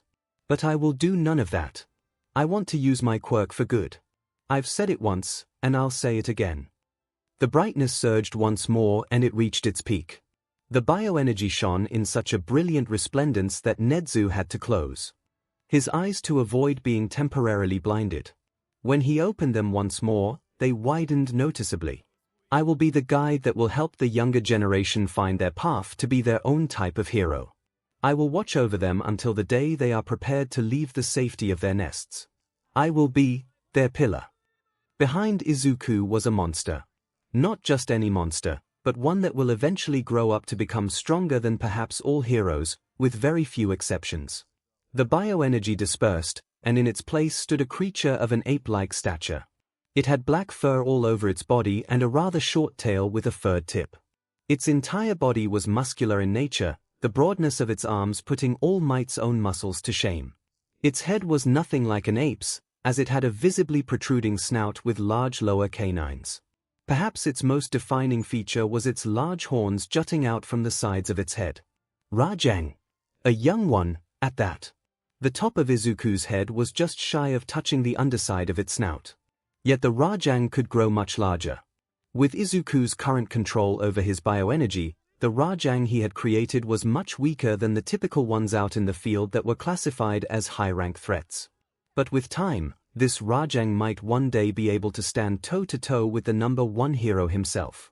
"I hope you will entrust me to this responsibility when the time comes."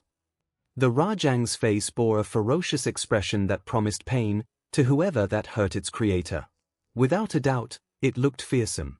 𝐻𝐻𝐿 would admit to that. But looking at Izuku's eyes that were nothing but sincere, how could 𝐻𝐻𝐿 say no? The smile found its way back to his face. Midoriya Izuku had the heart of a hero. 𝐻𝐻𝐿 shook his head with a fond look. Midoriya. You've yet to complete all of the tests and yet you're already talking big." Izuku grinned childishly. Call it overconfidence, but I'm quite sure I'll get the position. They discussed where the Rajang would be staying for now, and settled for the forest in Yue's property. Since it could live off bioenergy alone, there wouldn't be too much to worry about. As Izuku left from the main entrance with a wave of farewell, Nezu couldn't help but wonder. Midoriya Izuku was an enigma that he was eager to puzzle together, but perhaps he shouldn't rush things. It was a bit out of character, but Nezu decided to be patient. He was in no rush to decipher the boy that was Midoriya. Previously, he had often played mind games with others for his own benefit. Now, he would play a game of trust with Izuku. The future of Yue would be in good hands. The last day of Izuku's trials for applying for staff. He was with Vlad King this time around, observing Class 1B. As first years, they're bound to be more chaotic and disrespectful compared to the senior classes. This would prove to be a step up from yesterday's test. While all of this was going on, Aizawa had asked for a substitute for homeroom, as there was something he wanted to do. Nezu had agreed a bit too easily, but he had learned to not question it anymore. So early in the morning, Aizawa had left for his destination without meeting Izuku for the day, since he was in Vlad King's homeroom class. Where was Aizawa going that was so important he skipped homeroom? His fist rapped on the wooden door of an ordinary apartment complex. It opened after a few seconds of waiting to reveal a rather short and plump woman with hair a familiar shade of green. This was it. "Are you Mrs. Midoriya?" The teapot clinked against the small plate that held it as Midoriya 𝐒𝐽 put down the tea tray on the living room table. "I apologize again for taking up your time," said Aizawa as 𝐒𝐽 poured tea into 2 cups. "It's quite all right, Mr. Aizawa. I'm happy to see that my son has gotten the attention of a pro hero," she replied, lifting up her own cup. "Although I'd like to think it was only a matter of time." She wasn't wrong. Ectoplasm especially seemed to regard Midoriya as an equal already. Aizawa lifted the other cup before speaking. "Considering Midoriya's abilities, you're not wrong. His mannerisms, too. Your son is very mature for his age." Her lips curled into a soft smile. "He really is." He gazed at her expression with critical eyes through the steam of his cup of tea. He took a sip the same time she did. "So, are you here to ask about him?" 𝐒𝐽 asked curiously. Aizawa nodded slowly. "I want to know more about his home life before the incident." He was referring to the year-long coma, which she could easily pick up on. Clearly Izuku must have picked up his eccentric personality from somewhere, and Aizawa didn't think it was all from Mrs. Midoriya. His father was out of the picture, but the hero was not privy to the details why. There must have been a reason for Izuku growing up so quickly and not acting like other kids his age. He had even believed that it was perhaps something to do with his parents, but he quickly cut off that line of thought the moment it formed. Izuku truly loved his mother. That much was a fact. It would not paint a good picture for Aizawa if he claimed that they had a bad relationship with one another. His father was the unprecedented factor here, but Aizawa didn't want to jump into conclusions again. A somber expression found its way to her face and 𝐒𝐽 was put deep in thought. Memories of her son coming home with bruises he would brush off as being clumsy. The occasional fake smiles she would be able to catch on some days. Izuku had not lived the best life, and 𝐒𝐽 hated that she wasn't able to change that. But ever since that day, things had become better, to put it simply. Things had changed, and were still changing. Izuku's awakening was an unexpected development for everyone, but it was that unexpected development that led to an astonishing fact that none could have predicted. The rise of quirks was a testament that not everything could be explained through scientific means. The reveal of Izuku's other life was what finally changed her worldview. But Aizawa was someone who stuck to logic and facts, so something like this had never crossed his mind. Back then, Izuku was never the most social boy, said 𝐒𝐽, looking down into her teacup. He didn't have many friends, and he was very secretive about his school life. "Don't worry about it, Mom. I just tripped over my shoelaces in school." He had constantly come home with cuts and bruises on his skin after school, but he would keep smiling as to not worry me. But how could I not? I'm his mother after all. Yet all this time I had given him the benefit of the doubt and never pushed it. It was just an accident.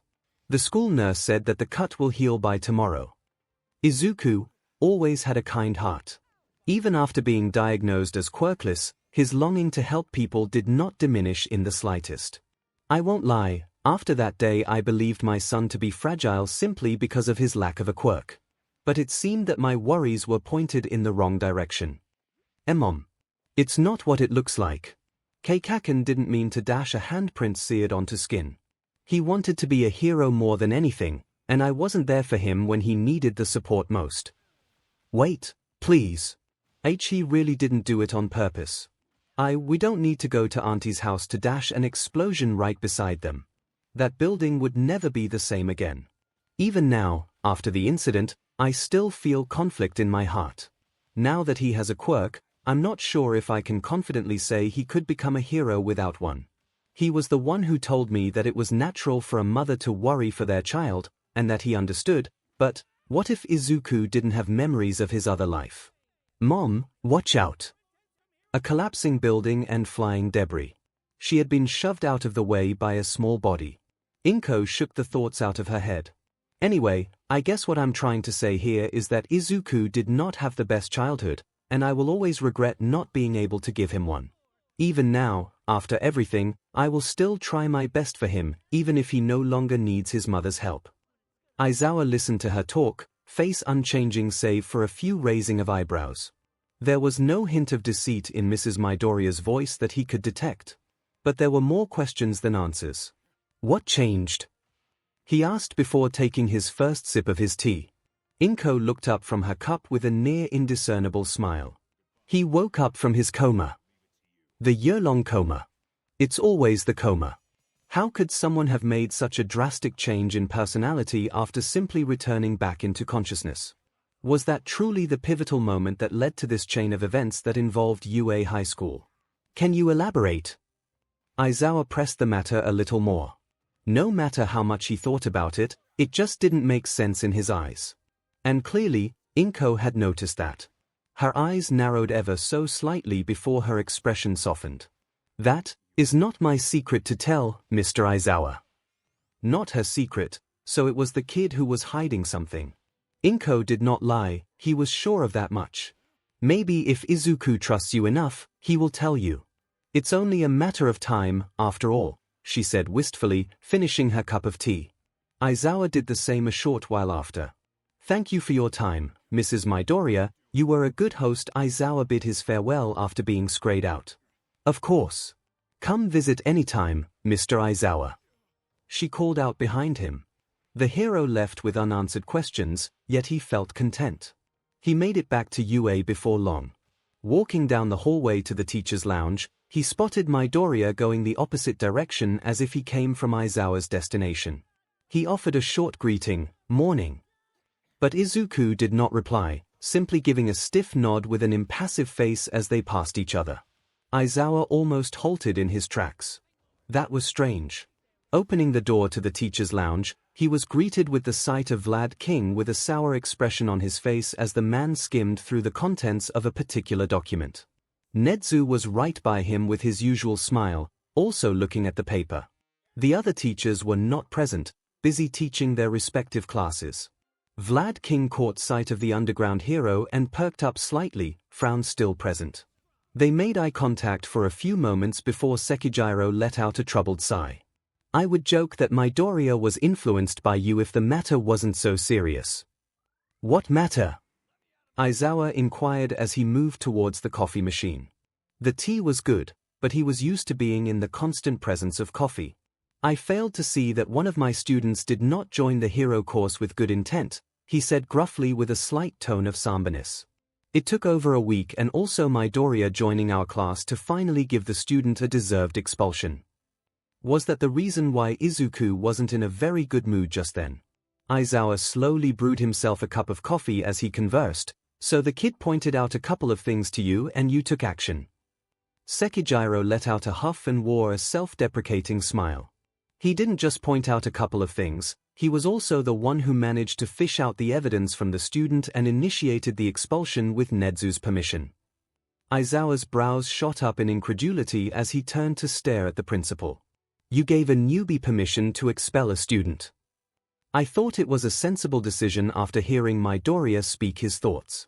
So I allowed it just this once, said Nezu, walking up to another table to pick up a remote. Would you like to watch the footage? Of course he had recorded it. Aizawa was hesitant for only half a second before deciding he was better off watching it. Fine. A screen popped up from a wall and both teachers were inwardly questioning the budget of the school. Nezu didn't comment as the footage started running. The camera was viewing from the end of the room, showing the door, the student's face and the back of Vlad King's head as he sat on a chair. What showed was the student speaking out his woes with a pained expression as if he had been wronged 100 times over. Kan-sensei, please forgive me, I know my faults. I should not have gone too far, just like you said. This entire incident was my doing and I acknowledge that, but please give me another chance. The student pleaded, on the brink of tears. Even without the camera showing Sekijiro's face, he was clearly troubled with the situation. He seemed to be about to say something, but a firm 3 knocks on the door caught his attention. Just a moment, said the teacher, getting up to open the door so slightly that the camera view could not reveal who was outside. There was some muffled conversation with Vlad King and the mystery person. The student's face shifted from saddened to complete boredom with a barely suppressed smile. Aizawa narrowed his eyes at the scene. In the screen, Sekijiro appeared to concede to something, letting Midoriya into the room before he left. Aizawa almost exclaimed in surprise. Nakamura Haido. Izuku said the student's name, prompting him to shift his expression to one of despair. You are Vlad King's assistant, right?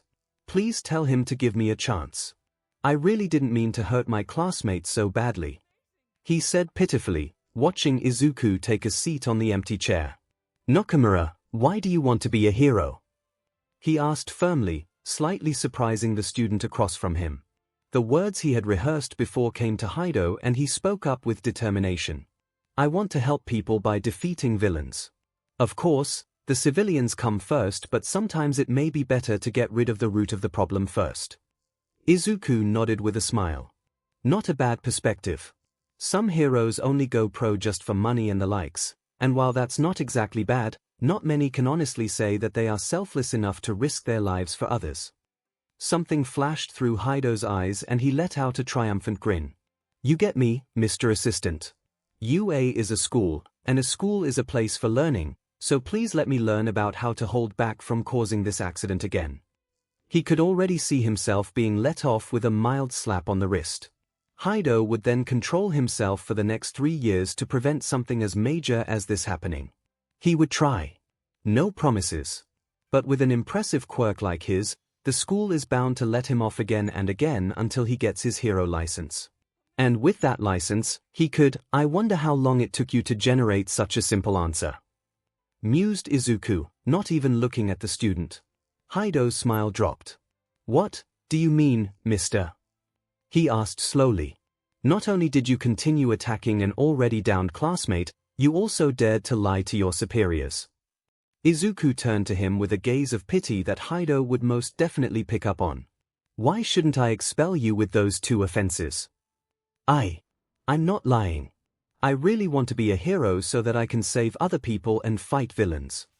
A bead of sweat rolled down the side of his face. I guess that statement wasn't entirely a lie. What you really want to do is something along the lines of fighting villains, right? You don't want to save anyone, said Izuku, his voice containing a trace of mockery. Haido's brows were knitted together and he clutched at the arm of his chair tighter. Please don't put words in my mouth, mister. The money's also quite appealing, isn't it? Beating up villains for cash. You get to have the civilians' favor while at the same time flaunt your quirk. Everyone has a bit of greed in them. In my opinion, you have a bit too much to be actually called a hero. Haido's face contorted in anger and he gritted out, Stop acting as if you know me, kid. As long as I can stop villains from killing other people, no one will have a problem with me. What do you know about being a hero? Izuku barely reacted at the outburst, choosing to look straight into the student's eyes. Finally, he asked, Do you want to be a hero? Haido looked at him blankly for a moment. Then a twisted grin formed on his face. More than anything. The staring contest lasted another 5 seconds before Izuku broke the silence. Why are you smiling like that? Wide eyes, bared teeth and a savage posture. His look was filled with frenzied mania. Your eyes are manic, and show your longing for violence. You bore the same expression as you ruthlessly attacked your already downed opponent. Nakamura Hido, with your longing to get a hero license just so you can use your quirk on others, UA will not accept you. Those words were like a gavel hitting on the judge's block for Hido. Countless emotions surged in his heart, his face twisting without stop. Izuku shook his head in disappointment. He could remember encountering a fellow hunter with such a bloodthirsty face before. He was the one who put the man into justice. He was also the one who realized this type of individuals were a lost cause. You know, you remind me of a former friend, yet at the same time you two are completely different. You may bear some similarities when angry, but at the very least, he can actually change for the better. Izuku believed that Bakugo could indeed be a hero. He just needed a reality check. Make that several reality checks. You think just because you're in UA you can say anything you want? Hido said, voice low, raising himself from his seat.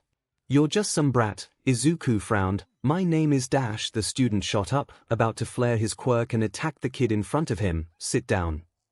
And his surroundings darkened.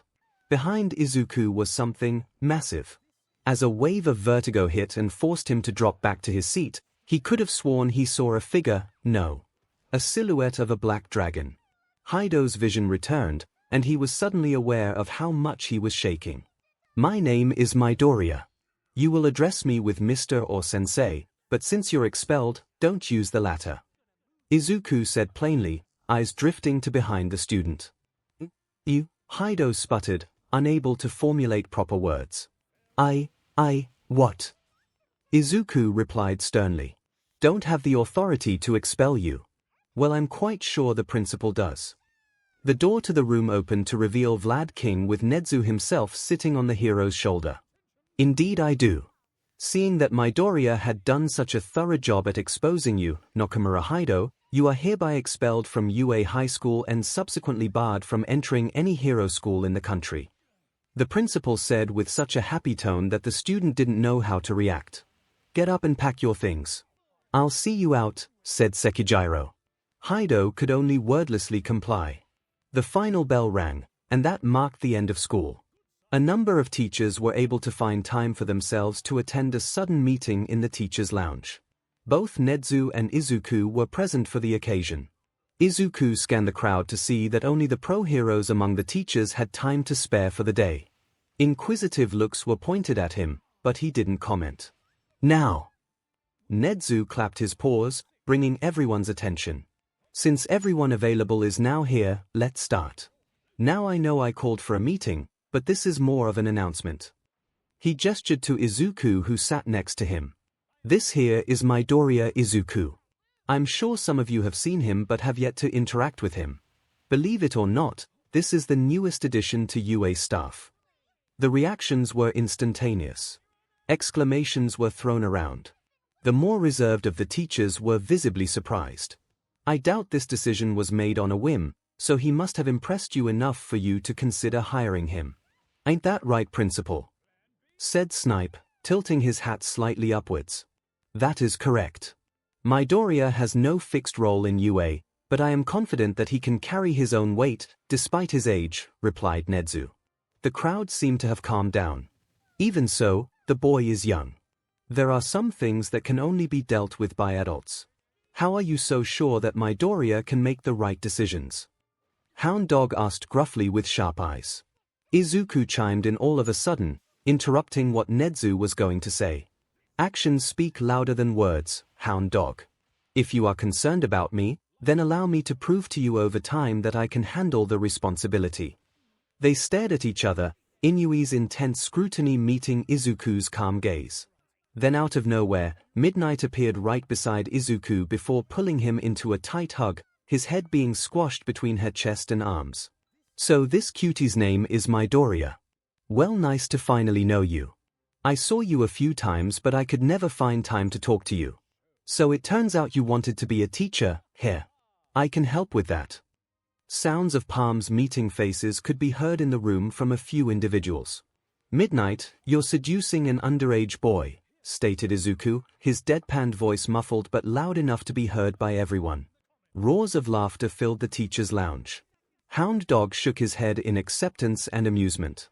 The atmosphere lightened up, making way for conversation. The announcement turned into an impromptu welcoming party of sorts. But there was one person missing.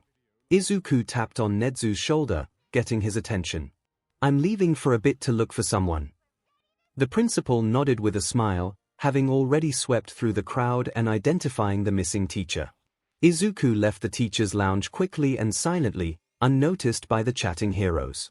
"Let's take a wild guess on where he is." Izuku took the lift to get to UA's top floor. He walked around to see if the school had one of those. He walked up a flight of stairs leading to a metal door. Sunlight poured in the moment he opened it. "I didn't know UA had an accessible roof," said Izuku, prompting the person he was looking for to turn around. Aizawa shouted, "Midoriya! What are you doing here?" He asked in confusion before his usual personality took over. "Aren't you supposed to be the star of the party?" Izuku walked closer to Aizawa, who was by the railings on the edge of the roof. He then asked cheekily, "And what are you doing here? Shouldn't you also be with them, welcoming me and enjoying yourself?" Aizawa rolled his eyes before replying, "I've spent enough time with you. Besides, as you can probably already pick up on, I'm not a big fan of social events." Izuku let out a hum before resting his forearms on the railings, taking in the sight from this high up. The underground hero did the same. Wind blew pleasantly at their faces. Then someone broke the silence. "You are troubled," Izuku said matter-of-factly. Aizawa turned his head slightly to look at him with a raised brow. "My mom told me about his morning." Aizawa opened his mouth and closed it without saying anything. He really should have expected that. "And yesterday. It wasn't a coincidence that I was assigned to your class, right?" Everyone's snitching on Aizawa, it seemed. "You are worried about something." Izuku was still facing forward, gazing peacefully at the horizon. Aizawa looked at him with an unreadable expression before turning his head back to do the same. Then he finally spoke. "It doesn't make sense," he said. "How you act, your quirk, your words." Aizawa looked down at the metal railing with a sigh before continuing, "How could you have woken up a completely new person? How is it possible for someone to mature so quickly without being forced into it? I just want to know what happened to you, Midoriya." The wind picked up a little, getting slightly louder in their ears. Even at this height, they could still somewhat hear softly the sounds of tree branches and leaves rustling against each other. "You are really a hero and a teacher, Aizawa," said Izuku, surprising the underground hero a bit. "You cared for me, a child too young to be introduced to the real world. Yet you cared enough for your students enough to tell me off when we first met. You were afraid that in the off chance a child would get hired, the students would suffer from the mistake. Have you ever heard of this saying?" Aizawa didn't move, but he listened intently. "A teacher for a day, a father for a lifetime." He averted his eyes, hoping Midoriya didn't catch him feeling embarrassed. He was able to find his words and say, "That still didn't answer my question. Someone as young as you shouldn't be bearing such a heavy burden. Then I will tell you my secret." Aizawa swiftly turned to look at Izuku and was met with kind eyes. "I think you're trustworthy enough for me to tell you." So he did, but just a summed-up version. Life in another world. 25 years in one. A hunter of monsters. Bearing a name so legendary that his stories will be remembered for generations to come. It was illogical. Insane. Yet, Aizawa couldn't help but believe it. An adult in a child's body.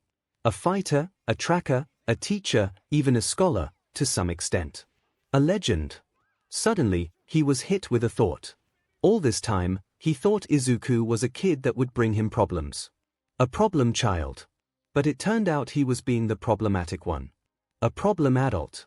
"Hey, Aizawa," Izuku said to the one who he would be proud to call a friend. "Call me Izuku, will you?" Aizawa was caught off guard, donning an expression of bewilderment. Seeing Midoriya's tranquil face, he suddenly felt lighter, like a weight had been lifted from his shoulders. What was that other saying? Poking your nose into someone else's problems is the essence of being a hero. So he replied with a smile, only if you call me Shouter. Izuku's own smile widened, his eyes thinning into crescents. Come on. Let's go back down and enjoy ourselves a bit. That moment marked the day that Aizawa truly respected Midoriya. Thus began the story of Yue's unshakable pillar. So we've been fed wrong information? Aizawa asked simply, wanting to get to the point. The younger underground hero in front of him flinched at the tone, confirming his suspicions. Wise. It turned out this warehouse served as their final stronghold and also has underground passageways. It's not just an unsuspecting storage unit. Aizawa drew a long sigh. He knew it wasn't their fault. There were several underground heroes on the case, but due to its urgency, the majority of the pro-heroes believed it would be better to get started earlier to end this villain organization. As a result, the underground heroes were unable to do a thorough enough search of their enemy before the villains were made aware of the situation. Good thing he had an ace up his sleeves. Luckily enough, it should be about time, said Aizawa, pulling up his phone and tapping on the screen a few times. A student in his third year of hero work studies heard him loud and clear and his face brightened up. Aizawa-sensei, are you contacting Midoriya-sensei for backup? The corners of Aizawa's lips twitched upwards. Yes. Now sit tight and wait for reinforcements. Excuse me, Ryukyu, the current number 12 hero, heard their conversation and she couldn't help but break out in cold sweat. Did you say Midoriya? The third-year student was lucky enough to be currently working under her in his work studies, though there was a clear contrast between their reactions regarding this Midoriya fellow. For good reason. Midoriya Izuku was terrifying.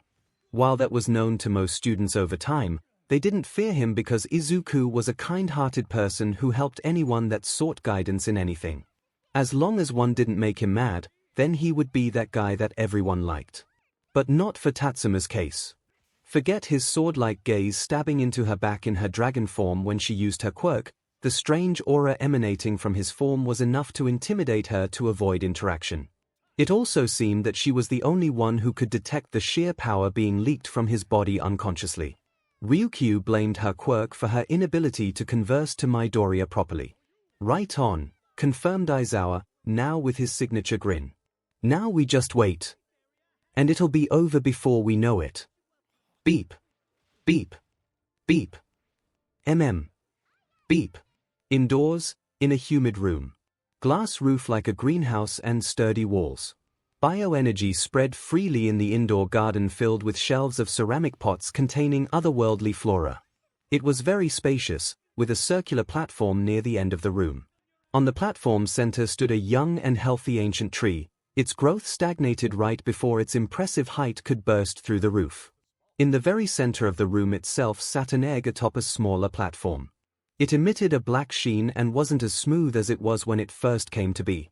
It was very greedy, absorbing every bit of bioenergy that came in contact with it, but never showed signs of hatching. There was someone sitting on one of the larger roots of the ancient tree, facing the opposite end of the room, at the egg and the entrance. His eyes opened. And in that instance, the blue lights brightening up the room shot right back into his body, marginally dimming the area. Right outside was like a living room of sorts, containing furniture of leisure and the like. It also doubled as something akin to a lobby, as it was also connected to a few other doors leading to different rooms. In one corner stood his Amano costume rack. He was out of the building in a short while, in costume with his equipment and a location in mind. His palico came running to him, excited to finally get into action once more.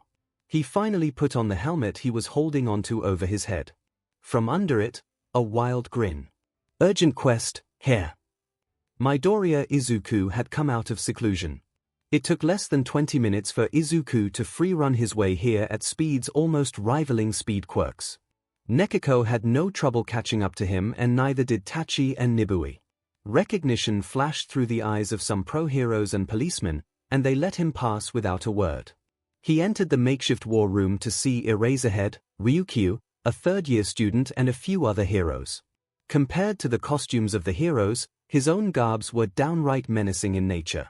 At a distance it appeared to be a jumpsuit, but with closer inspection it was actually a two-piece costume that wasn't too tight or too loose-fitting.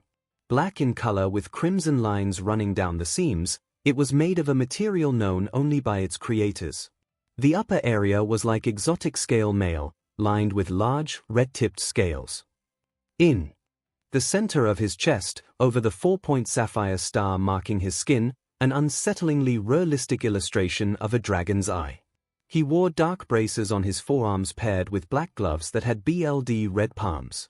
The lower area wasn't as imposing, black with red seams. His boots, however, almost covered the entire ankle. It bore a metallic luster and followed a similar pattern with the torso portion of his costume. Not many people knew this, but while the tip of his boots were sturdy and definitely packed a punch, they also contained retractable spikes. The helmet had the same color scheme with a short horn that seemed to glow like magma jutting upwards from his forehead. He also wore a silver respirator around his neck that was designed to fit quite well with his headgear. No one knew how Izuku came up with his costume idea, save for Eraserhead, his mother, and Fatalis itself. The outfit was in actuality a tamer version of the armor based on the Black Dragon's crimson counterpart. Crimson Fatalis. The respirator, however, took inspiration from the drawings made by his younger self. He'd never fought one before, but he had come across a picture of how its armor looked like in his other life. Nekako simply wore the acorn armor. It looked cute and provided decent protection, not that the palico could die by external causes. Izuku was at least 99% sure of that, knowing what his companion was capable of. There were a few whispers among the pro-heroes as he made his way to Eraserhead. That was because of the strange circumstances regarding Izuku's occupation. Calling me the day I come out of seclusion. You really waste no time, Shouter, he joked good-naturedly, pressing the 2 hidden buttons on the sides of his helmet. The mask area drew upwards and into the helmet like a retractable visor, revealing his face. Eraserhead shook his head with a smile. That's the first thing you say to me after spending 2 whole months cooped up in your new house meditating. And it's Eraserhead to you, Izuku. Indeed, Izuku had no hero name or even an alias. He was Midoriya Izuku. Nezu had pulled some strings and the Hero Commission acquiesced to the request of making a specialized license for him to use his quirk for this type of work. Normally, someone of Izuku's age working in UA would cause a stir in the media, but that's where the Hero Commission came in again. They made a deal with Midoriya. On their end, they have to conceal some details of his identity and the identity of his parents. His age was one of the details the government was willing to hide. It didn't matter how they did it, as long as they could fulfill their promise. What about the deal on his end? That would be a story for another time. Midoriya-sensei. The third-year student greeted with much enthusiasm. It's been a while. Izuku looked at him warmly. June. It's the start of the school year and you're already working. Jun's face twisted in indignance all of a sudden before he said pitifully, Sensei, I knew UA was going to be hard, but this is way too early to be doing work studies all of a sudden after the holidays. Izuku laughed loudly before grasping onto the weapon on his back and attached its 2 parts in place with a click. A light bow gun. Honestly, he could probably handle the raid just fine with his own strength reaching that of typical high-rank hunters, but still a ways away from G-rank. Better safe than sorry, though. Alright, assemble the strike force and sit tight while I blast those doors open, said Izuku, digging through his pouch to find a might seed and adamant seed before chewing on them and swallowing. Catch! He tossed his pouch to Eraserhead who began to search through it, finding more seeds to consume for himself and June. He stretched his arm holding the pouch Ryukyu's direction and he asked, Want some? Ah. I'm fine. Thank you, she replied with a little apprehension. Aizawa furrowed his brows for a moment but didn't push the matter. He began to gather up the pro-heroes and informed them to prepare themselves. They might not have a concrete plan, but they were disciplined and were able to assemble their numbers in under 2 minutes. Then Eraserhead led them to Izuku's location, through the crowds of the police force and up right in front of the warehouse doors. He was just in time to see Izuku fire his final bullet at the hinges of the giant doors. There were over a dozen bullets stuck all over the door frame. After taking in the scene, several pros began gazing skywards, discreetly holding back their tears as they experienced flashbacks. Holy SHT. It's that kid again. Who let him lead the raid? Even though they didn't know Izuku's age, all of them collectively agreed that he was surely about the age of some of their interns, if not younger. While they could admit Midoriya had a talent in strategy, it really looked like he never did. His plans were heart attack-inducing and so DMN reckless that it really looked like he was just rushing headfirst into danger. And if there was one thing that made it worse, it was that his plans never failed. Ever. Not yet, at least, but there had never been a casualty on the hero's side, regardless of their numbers and information. Was this how it felt to work with All Might if he participated in large-scale raids? As for the less traumatized heroes, they were just confused over why that small fellow in such a vicious-looking costume was so close to the enemy's stronghold. Izuku gave a thumbs up to the crowd. Aizawa and Jun did the same to him. He reached for a button in the light bow gun, triggering the bullets, and the doors promptly exploded from its hinges. Sticky ammo. With a bit of modernization. If this was a typical warehouse, the walls would have been blown up too, but this one received barely any damage from the blast. A variant of the typical hardening quirk. Object hardening. Before the dust could settle, Eraserhead tossed 2 smoke bombs at the doorway, blocking both sides from gaining sight on each other. Ryukyu, can you transform into your dragon form now? Asked Izuku, jolting Ryukyu out of her gawking. She complied. Without hesitation, activating her quirk and growing into a dragon within seconds. Izuku nodded in satisfaction and took his pouch from Eraserhead before issuing an order. Once I tell you to, clear the smoke with a flap of your wings. Yes. Ryukyu replied quickly, as she did not dare oppose one who had enough power to stare down even her dragon form and come out victorious. Izuku pulled up a round object from his small bag. Bomb casing, from the other world. That, combined with a living flashbug, was the typical guild recipe of a flash bomb. It worked similar to this world's flashbangs. The casing had holes all over it for the light to spread out from the origin of the flash. Stun grenades on Earth were a bit predictable and sometimes slow, so he went traditional. Flashbugs emit a powerful flash of light on death, so there were a few ways to use flash bombs, depending on the situation. But without a doubt, if he was to use any method in this scenario, it would be the easiest one.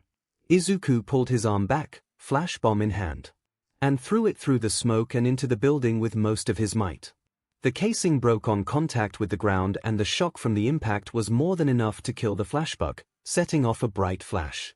Shouts of surprise could be heard from inside the warehouse.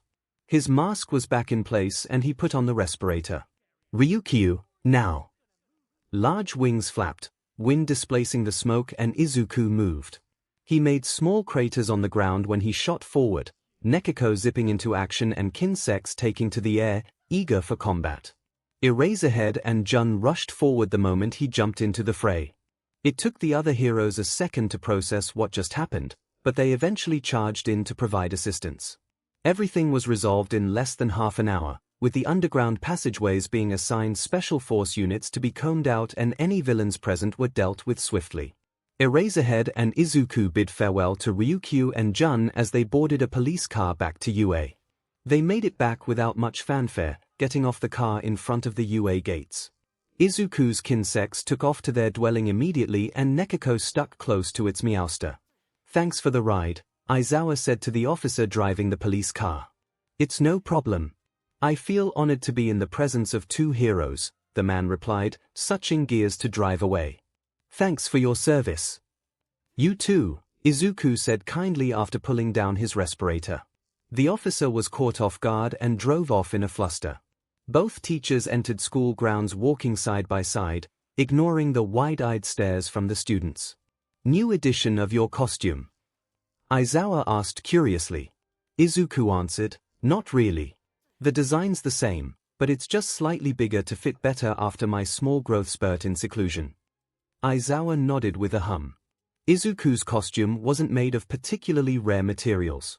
Many costumes had to be made over the years to accommodate for his growing body. He wouldn't be able to fight with his full strength if his costume didn't fit well. He had made a deal with Majima, Power Loader, that his costume and equipment would be manufactured by the hero himself. In return, 𝐒𝐬𝐽 would give most of the scales, hair, skin, and other naturally shed monster parts to him. 𝐒𝐬𝐽 did not spend the last year becoming complacent. He was extremely busy, constantly pushing at the limits of his ability alongside fulfilling his job as a teacher. He had quite a reputation in UA.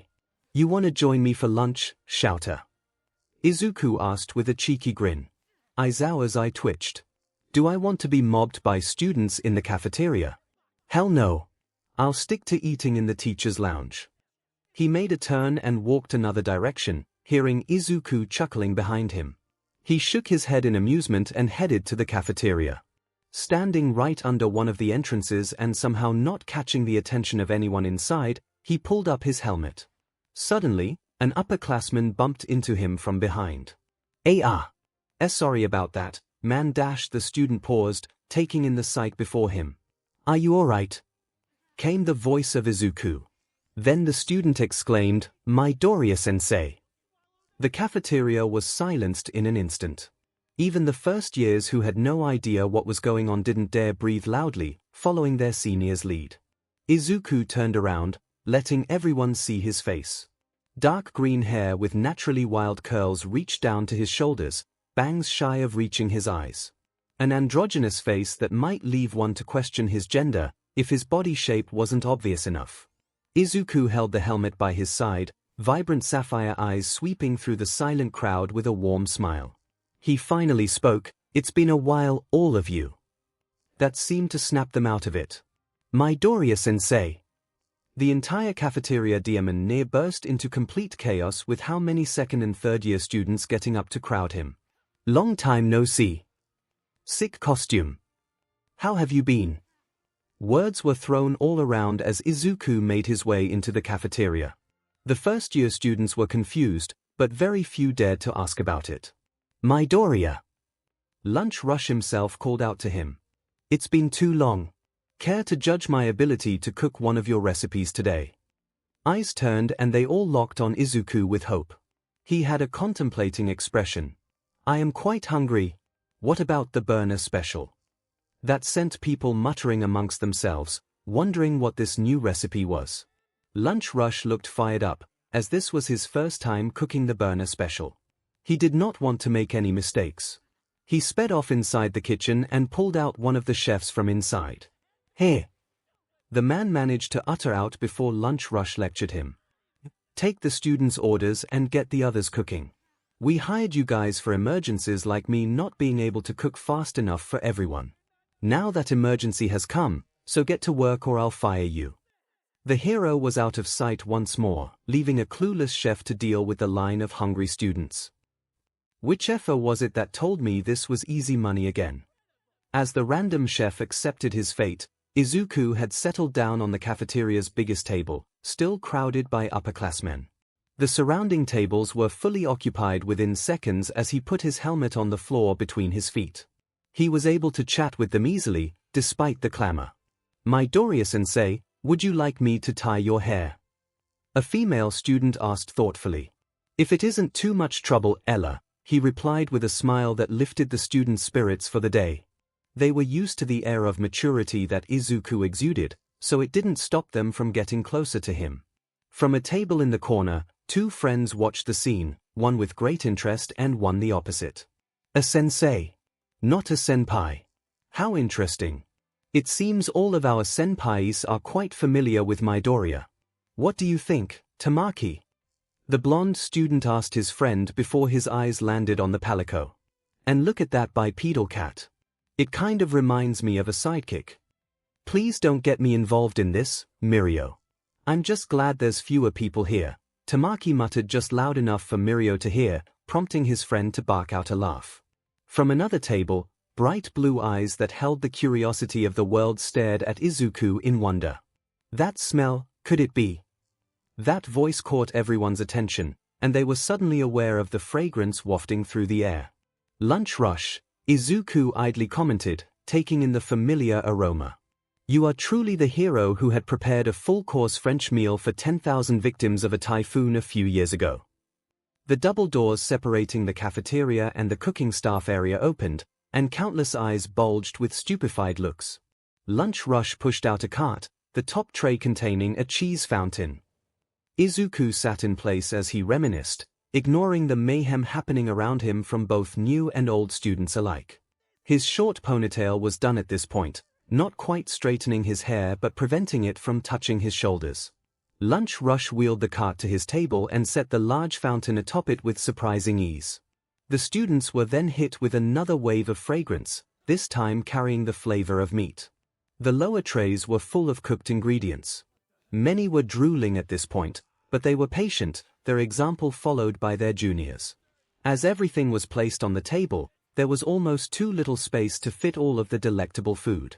𝐒𝐬𝐽 picked up 2 long metal skewers and glanced at Nekako. "Coco, have you washed your hands and feet already?"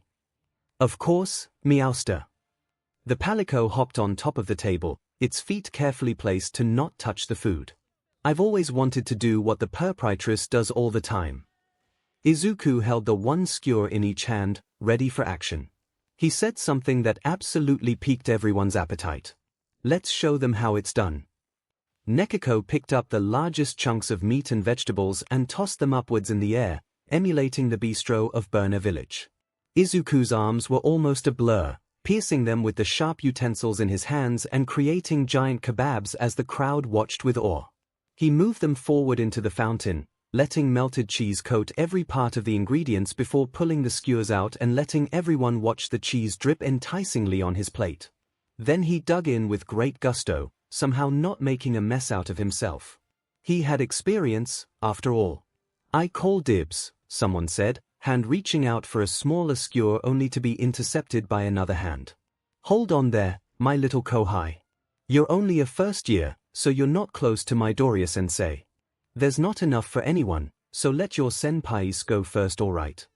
A third-year student said with a deceptively sweet voice. Hey, Midoriya-sensei's the one who had Lunch Rush prepare this, so he should be the one to decide who gets to eat with him," another third-year student said, looking at 𝐒𝐬𝐽 chowing down on the good stuff. His voice was full of hope, which was immediately dashed when 𝐒𝐬𝐽's eyes of clear mischief turned to him. He opened his mouth to say something. "First come first serve." And there was a pandemonium. "Why is your personality all over the place, sensei?" A random upperclassman lamented loudly as he was drowned by the flood of students. "A heroics teacher?" 𝐒𝐬𝐽 asked in surprise, sitting across Principal Nezu. "Indeed. At least for the first years.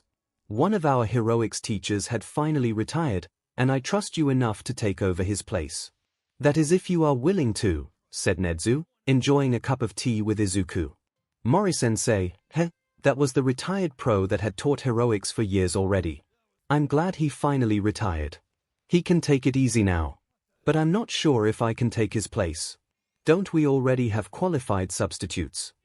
"Yes we do, Midoriya, but I'm requesting this of you because I believe you are the most qualified among the teachers for this position," the principal spoke confidently, pouring another cup of tea for himself. 𝐒𝐬𝐽 was still feeling a bit doubtful, evident by his facial expression. "I guess I'll think about it. Thank you for your kind words." Before you leave, Nezu went for the sure-kill opportunity, pulling out a letter from one of his desk drawers. "I'm not the only one who believes in you, Midoriya." 𝐒𝐬𝐽 grasped the letter from the principal's hands and bid his farewell, slowly pulling out the paper of text from the envelope. He read the letter in his head as he walked to his destination. "If you're reading this, then that means I've already retired. I hope you had a peaceful 2-month seclusion." He exited the main building, heading towards a path leading rather deep in UA's forests. "It had been an absolute blast working with you this past year. I don't think I've ever had such an unforgettable experience over the years I'd been teaching. To that, I thank you." Hidden under the thick foliage was a private facility, made exclusive for 𝐒𝐬𝐽. This was his second home and place of research and seclusion. "At some point I had come to the decision that I wanted to finally retire. Your presence and impact in the school had left me content, and I could rest assured without regret." 𝐒𝐬𝐽 entered the building and made his way to the living room. His kin-sex was settled on a small potted tree by the corner of the room and Nekako ran off on all fours back to its bed.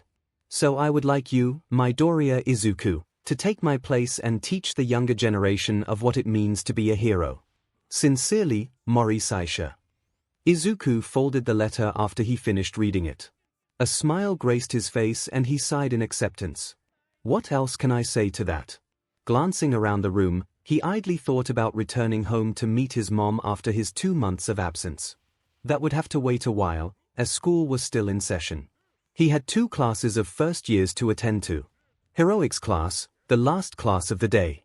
Led by their homeroom teacher, the students of Class 1A were outfitted for the part for their first ever heroics class. Mirio was an exception due to his quirk, so he wore the UA gym uniform as he patiently awaited the day his costume was finally manufactured. They were waiting in ground beta in the building that had several screens for viewing the activity that would take place in another location. Tamaki was beside him, head low and hiding his face in the hood of his white cloak. Mirio couldn't help but exclaim, "Your hero costume turned out great, Tamaki." Tamaki pulled his hood down lightly and said softly, "I'm not the only one here with a costume. Someone in our class not wearing a costume." A girl with absurdly long blue hair popped up right beside Mirio, spooking Tamaki a bit. Her curious royal blue eyes darted between the two of them and questions flew out of her mouth. "Why aren't you wearing a costume? What's your hood for? Is it to block out the light? But isn't black the best color for that? Does it have something to do with your quirk? Wait, what are your quirks?" Mirio stared at the enthusiastic girl before him and he broke into a grin. "Can you repeat that? You were talking a bit too quickly." She blinked once before perking up slightly. Her lips curled into a sweet smile. "Oh, I forgot to introduce myself. My name is Heido Nejaya." Mirio nodded in acknowledgement and introduced himself and his best friend. "My name is Tagata Mirio, and my friend here is a Majiki Tamaki. Nice to meet you, Heido. Why did you introduce yourself along with your friend? Can a Majiki not speak?" Nejaya asked honestly with a tilt of her head. He chuckled a little, learning the type of personality she had. "Not quite. Tamaki is just shy, but give him some time and I'm sure he'll open up to you like he did to me," Mirio said confidently, placing a hand on his uneasy friend's shoulder. Nejaya seemed to come to an understanding as her face lit up and she looked at Tamaki with unwavering eyes. Tamaki had a bad feeling about this. "And our quirks are settle down, everyone," their homeroom teacher piped up suddenly, interrupting Mirio. "The heroics teacher is here." The students turned their heads to see a familiar face approaching them. It was the kid that made a scene in the cafeteria. This time around, the cat wasn't with him. Izuku stopped right by the teacher's side, holding his helmet up with an arm. His gaze swept past the crowd, lingering just a moment longer on a certain group of 3 before he opened his mouth. "If you have a problem with my age, then you may leave. No one's stopping you," he said firmly with a hint of coldness, making a few students jolt in surprise. Izuku's eyes glowed briefly, menacingly, and there was only silence. He nodded in satisfaction before his expression softened. He turned to the homeroom teacher to ask about something that was on his mind for a while. "Why are there only 19 students? What happened to student number 10? "Family-related matters," replied the man, sparing a glance at Izuku. He decided to drop out, since they were in a different city. And he didn't even ask for a solution that let him stay enrolled. He asked in intrigue. "This is UA, after all." The teacher shrugged and spoke his thoughts. Maybe it's because there'd be too much to catch up on once he returned. If he does return at all. Izuku frowned but accepted that judgment for now. He turned back to the students and the class began. "My name is Midoriya Izuku. You will refer to me as Midoriya-sensei. Now onto the task at hand, make 5 groups, 4 students each group except for 1. You have 5 minutes." The class spread out and mingled, groups being formed quickly. Mirio and Tamaki were definitely teaming up together, and to their surprise, Nejaya stuck with the both of them. 5 minutes had passed quickly and they realized they were the one group of 3. Normally we'd save this more advanced class for rescue training given its nature, but since I was the one who came up with this idea, I was allowed to let you first years have a taste of what's to come in future heroics classes. Izuku said loud enough for everyone to hear as he began explaining the objective. This is a hostage rescue scenario, where each group will have to bring back 2 hostages to the safe zone, which is the area you start the operation in. You will be given the layout of the 3-story building and the location of the hostages. Each group has 15 minutes to complete the objective. Expect resistance. Since this is your first heroics class of your lives, you may take advantage of the fact that the hostages are just sandbags shaped like humans and disregard their physical well-being. Just be sure not to rip the bags open, whether accidentally or not. His eyes scanned the class once more and his lips curled into a minuscule smirk. Just be careful not to lose your grasp and drop the hostages to the ground. If you do that, there will be consequences. Glancing at the only group of 3, he said to them, "You 3 will be the first team to carry out the exercise. Please head to the designated starting area." Barring Tamaki's horrified face, the members of the group seemed excited to be the first ones to go. 𝐒𝐻𝐲 skipped out of the viewing room eagerly to start the practice. Mirio dragged Tamaki outside with a confident smile.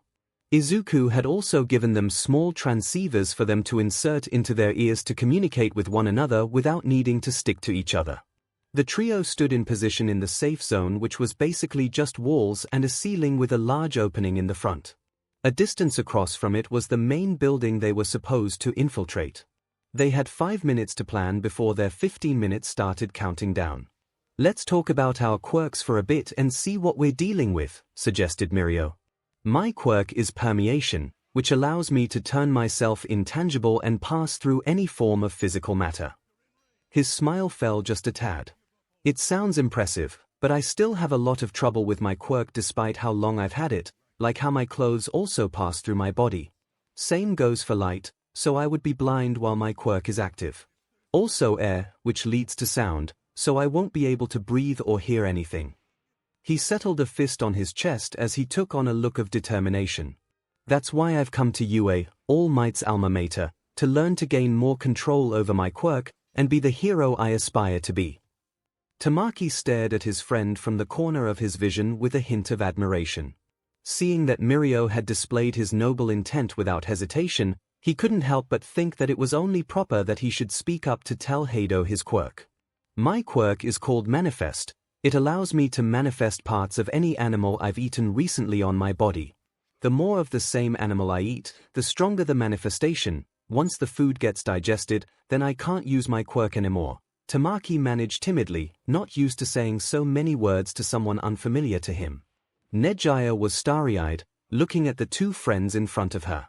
"Oh, both of you are so cool. My quirk is called Wave Motion, and I can turn my vitality into flashy shockwaves with it. But if I do it too much, I get so tired I can't even move a muscle. The exercise is about to begin. Prepare yourselves." Izuku's voice sounded from their transceivers. "All right, you 2. Let's not waste any time reaching the hostages, but do be sure to practice caution. We don't know what kind of resistance there is, so keep your senses sharp," said Mirio, inspecting the labyrinthine layout of the main building. It wasn't easy to get lost, per se, but the hallways and stairs were tall and wide, as if a typical 3-story building was scaled up in size. They had some distance to cover. Tamaki looked outside idly and he could swear there was a thin mist in the air, despite it being the afternoon. He didn't say anything about it though. "Begin." And they were off, jogging from the safe zone building to the building with the objective. The group traversed the halls with decent speed, wary of their surroundings. To their confusion, nothing happened all the way to the hostage room. 2 sandbag dolls laid on the ground in the center of the giant room, a few pillars present to hold up the ceiling. Mirio scratched the side of his head in puzzlement. "There's nothing stopping us all the way to the hostage room. Maybe we have to pick up the dolls first." Tamaki nervously eyed the large concrete spheres sitting in the corners of the room, but ultimately decided not to comment on it. Since Mirio was arguably the weak link of their group because of his quirk, he volunteered to carry both hostages. 10 minutes remaining. Hoisting the dolls over his shoulders, the trio left the room without hurry, partially curious of the challenge that might present itself. They walked to the stairway, preparing to go down to the lower floors. Then they heard it. Heavy footsteps accompanied by audible taps resembling the tapping of one's fingernails against a solid surface with every step. The group paused instinctively, stopping barely a quarter of the way down. Heads turned. And it turned the corner, looking down the stairway and at the three students. An avian beak with a darkened tip, face resembling a dodo bird. A raptor-like body covered with light yellow scales a similar shade with sand, with feathers of an orange gradient jutting out from the top of its head and more on the side of its forearm. Its hands and feet had 3 digits each, all with sharp talons. It was also over 8 meters in length from its beak to the tip of its tail, and its backside was taller than any of the 3. 𝐒𝐭𝐚𝐲. The spectating students gawked. The homeroom teacher whistled, impressed. Izuku spoke up, I assure you all, their lives are in no danger. 𝐒𝐭𝐴 knows how to hold back. Well, mostly. Then he put a hand on his chin, contemplating. I forgot to tell those 3 that. He simply said through his own transceiver, no need to fear for your lives. UA's intense, but not that intense. You'll be fine. It was not fine. They were terrified out of their minds, but they couldn't snap out of their frozen state. The 𝐒𝐿𝐲 let out a bird-like screech, which did the trick. The 3 scrambled, booking it down the stairs with a giant monster chasing them from behind. I didn't know UA had dinosaurs. 𝐒𝐻𝐼 said loudly in mild distress. The stairway turned a whole 180 halfway down the flight, and so did they.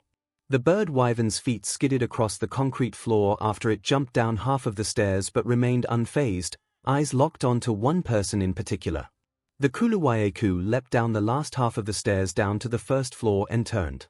The wind caused Mirio to trip down from a misstep, sending the sandbags sprawling all over the floor. When his painful descent finally ended, he curled up on himself, assuming the worst. Then he heard rushed footfalls going up the stairs and he opened his eyes. The monster had swiftly picked up the hostages without damaging them with its claws, and it headed to the hostage room, ignoring the other 2 students. They recovered from the fright. And he led his team to the second floor once more to see the hostages sitting in the same place they had been initially. The monster sat in the corner of the room, staring at the 3 but not moving. Back in the spectator room, Izuku, with much effort, suppressed the urge to cackle out loud at the scene. It was basically a badly disguised egg quest. But no one knows what egg quests were, save for his mother and Shouter, so it didn't matter how bad the cover-up was. In the process of holding back his delight over watching other people suffer, his smile turned twisted and downright villainous, making students inch away from him. The homeroom teacher glanced at him and just shook their head. The monster laid in place, deep warbles from its throat resonating in the room. 𝐒𝐻𝐼 made grabbing motions with her hands raised in front of her, but she didn't dare to actually touch the monster. So cool. Mirio had a frown on his face as he tried to think of a way to actually succeed in their task. Considering the size of the entire building, time could be considered scarce. As strong as Tamaki's and Heido's quirks were, he just couldn't see his team being able to defeat this beast.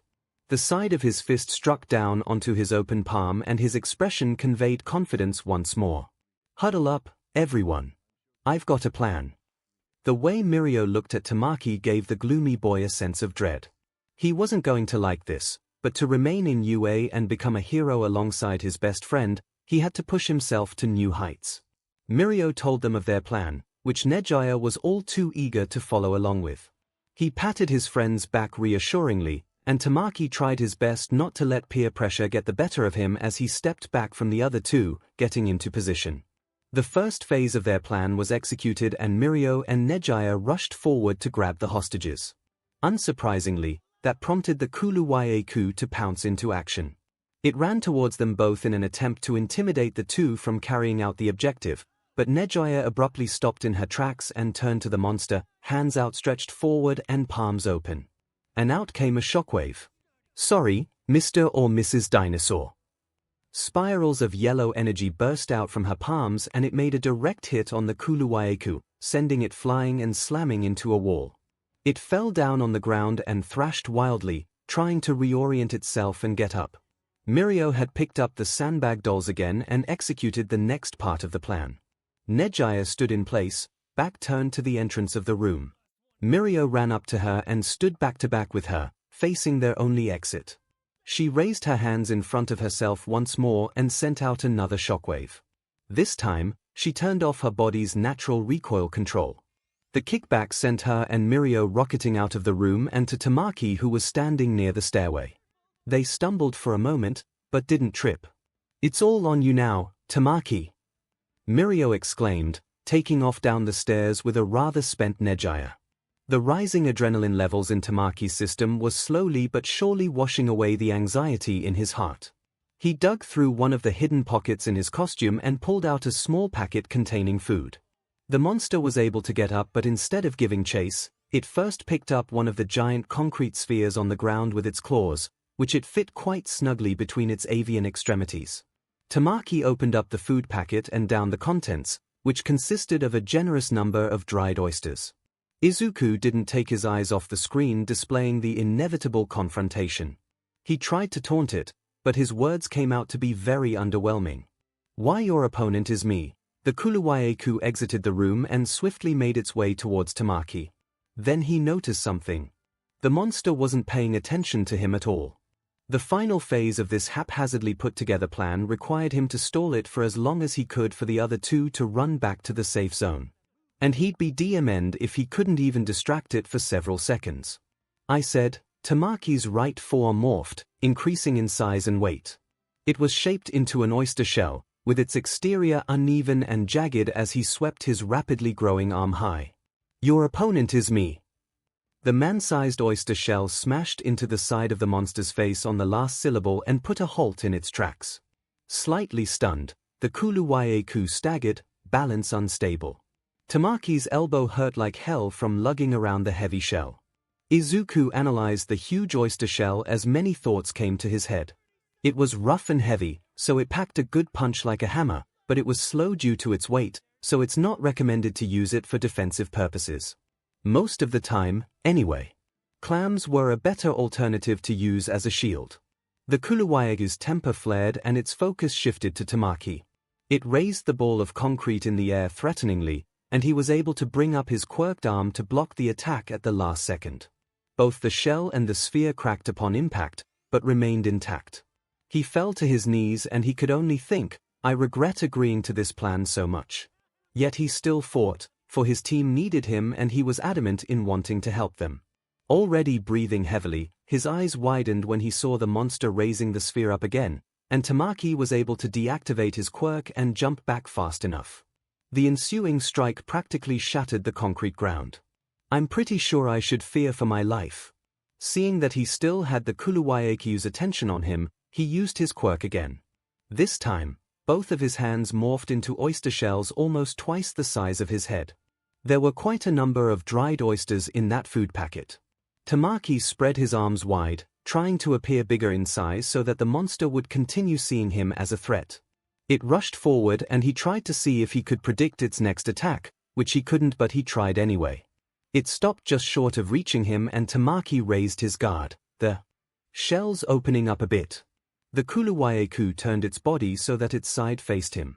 He looked on, confused, and all of a sudden, Tamaki's eyebrows shot up in surprise, and just before the monster's tail came in contact with his body, he brought his hands up and the shells snapped shut on the tail, allowing him to cling onto it. It did not feel pleasant. Tamaki held on to dear life as the monster screeched at the nuisance on its tail. By some miracle, it decided to forget about him and head downstairs, which saved him from throwing up from being on its tail while it was flailing. "I've done all I can. It's up to you two now," he exclaimed into the transceiver in his ear.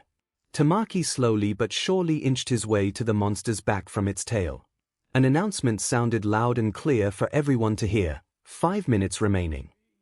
𝐼𝐸 and 𝐒𝐻𝐼𝐻 were currently traversing the labyrinthine hallways of the building's first floor, trying to find their way to the stairs down to the ground floor. They knew the general direction, sure, but "I can't believe I dropped the layout," 𝐼𝐸 thought with a strained smile. He hadn't thought to memorize it at all. When they first entered the building, they were so paranoid of the environment that they had not bothered memorizing the pathways previously taken. "Found the stairs," 𝐒𝐻𝐼𝐻 said excitedly before speeding off towards it. Not wanting to be left in the dust, 𝐼𝐸 put more strength into his legs and called out to her. "Wait up, Heido. The hostages are heavy." The dolls were made of sandbags after all, and he was only able to catch up to her thanks to his relatively well-trained body. The The ground floor wasn't as confusing as this one, so they could still pass this. I can't let Tamaki's efforts go to waste. Before they reached the stairway, something turned the corner and 𝐼𝐸 was hit with déjà vu. The 𝐒𝐭𝐴𝐻 loomed over them, radiating a sense of impending doom. It raised its head to bring down as a powerful peck, but someone grasped at the feathers on its head and pulled as hard as they could. The monster's beak missed by a wide margin and there Tamaki was, somehow managing to stay mounted on its head. Acting quickly, 𝐼𝐸 tried to go around it and reach the stairs, but Tamaki could only do so much to distract the monster. A tail whipped at him and struck true. When his feet touched the ground unsteadily, he realized this wasn't going to be as easy as he thought. 𝐒𝐲 looked between the two sides and raised her hands questioningly. Do I use my quirk? If she was to do so, she had to make sure a Magiki was off the monster first. 𝐼𝐸 shook his head and ran the opposite direction, intent on finding another route while also losing the monster in the maze. Thus began a wild goose chase consisting of 𝐼𝐸 and 𝐒𝐲 who were running from the 𝐒𝐭𝐴𝐻 that still had the concrete sphere in its hands, and Tamaki who was on the brink of tears from continuing to clutch onto its head and throw off the monster's attacks every once in a while. Keep running, Heido. We can still pass this. 𝐼𝐸 shouted with fervor as he and 𝐒𝐲 started to gain some distance from it. Hey, she said suddenly, placing a finger on her bottom lip. Aren't we running out of time? The smile he had just managed to put back on his face stiffened, and more sweat cascaded down his face. He shook the pessimistic thoughts away and told her with firmness in his voice, the only reason Tamaki is still holding on is because he believes we still have a chance to pass. I have a new plan in the works, and I need your cooperation. Will you help me with this risky endeavor? 𝐒𝐲 had never agreed so easily. Risky? Count me in. They had been running back to the stairway to the second floor. Looking at the steps leading upwards and further from his objective, his plan had already formed. Glancing behind him, he could hear the 𝐒𝐭𝐴𝐻 getting closer, but it had yet to make a turn to enter his field of vision. Tamaki! Can I trust you to stall it for just a few more seconds? It's now or never. 𝐼𝐸 yelled into the transceiver. Fine. Just a few seconds, right?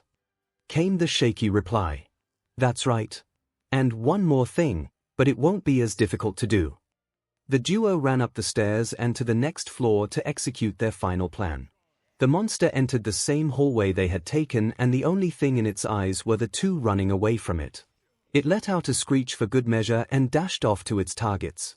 Unknowing to it, Tamaki was scheming something on its head. He stretched his right arm out skywards and his left hand gripped his elbow. Within seconds, the man-sized oyster shell morphed back into existence from his right forearm. Before the monster could process the extra weight on its head, Tamaki grit his teeth and with all his strength, swung down. The shell collided painfully with its skull and the 𝐒𝐭𝐴𝐻 was thoroughly stunned. KO! It fell on its side and Tamaki was able to avoid being sent airborne thanks to the weight of the oyster shell. The concrete sphere was dropped to the ground and it shattered loudly. Quickly dispelling his quirk, he knew he had overexerted himself with it, but 𝐼𝐸 still had one more task for him to do.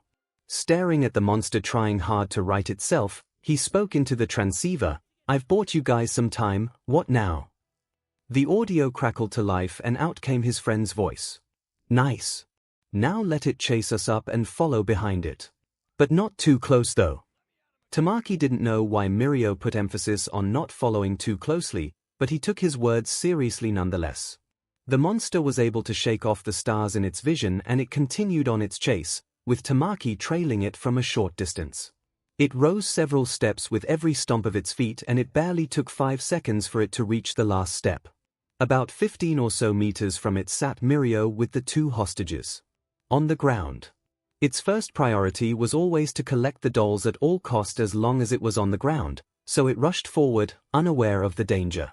The 𝐒𝐭𝐴𝐻 had only taken its first step forward when 𝐒𝐲 struck.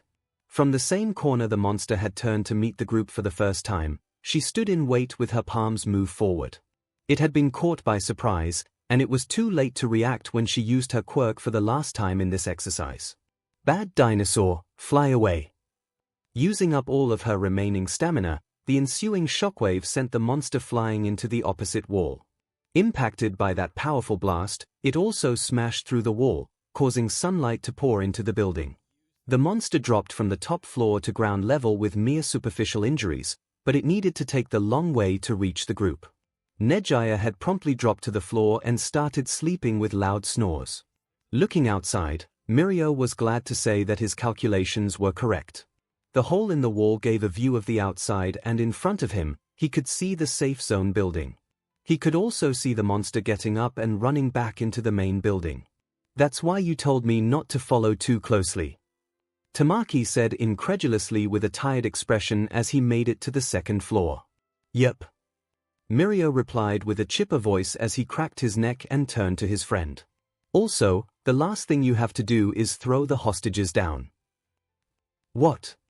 "No time to explain, just do it." Then he jumped from the top floor and let gravity take him. Tamaki's eyes bulged. The spectating students gasped and gawked. The homeroom teacher tensed and Izuku narrowed his eyes. 𝐼𝐻𝐼 activated his quirk in the nick of time and he went through the ground. Izuku relaxed and paused the recording from the outdoor camera to prevent the whole class from being flashed. He addressed the teacher and said, "Tell the class not to worry and explain to them a bit about Tagata's quirk." Then he swiftly exited the viewing room. Outside, 𝐼𝐻𝐼 popped out from the ground and took 3 seconds to reorient himself. Snatching his breaths on the ground, he slipped into it in near-record timing. With a quirk like his, learning these skills were like a side effect. Up on the top floor, Tamaki dragged the heavy sandbag dolls to the large opening to the outside and hauled them over his shoulder to be thrown one by one. Familiar footfalls sounded behind him just as he threw the last hostage and he stumbled backwards, falling onto his rear. He was completely exhausted.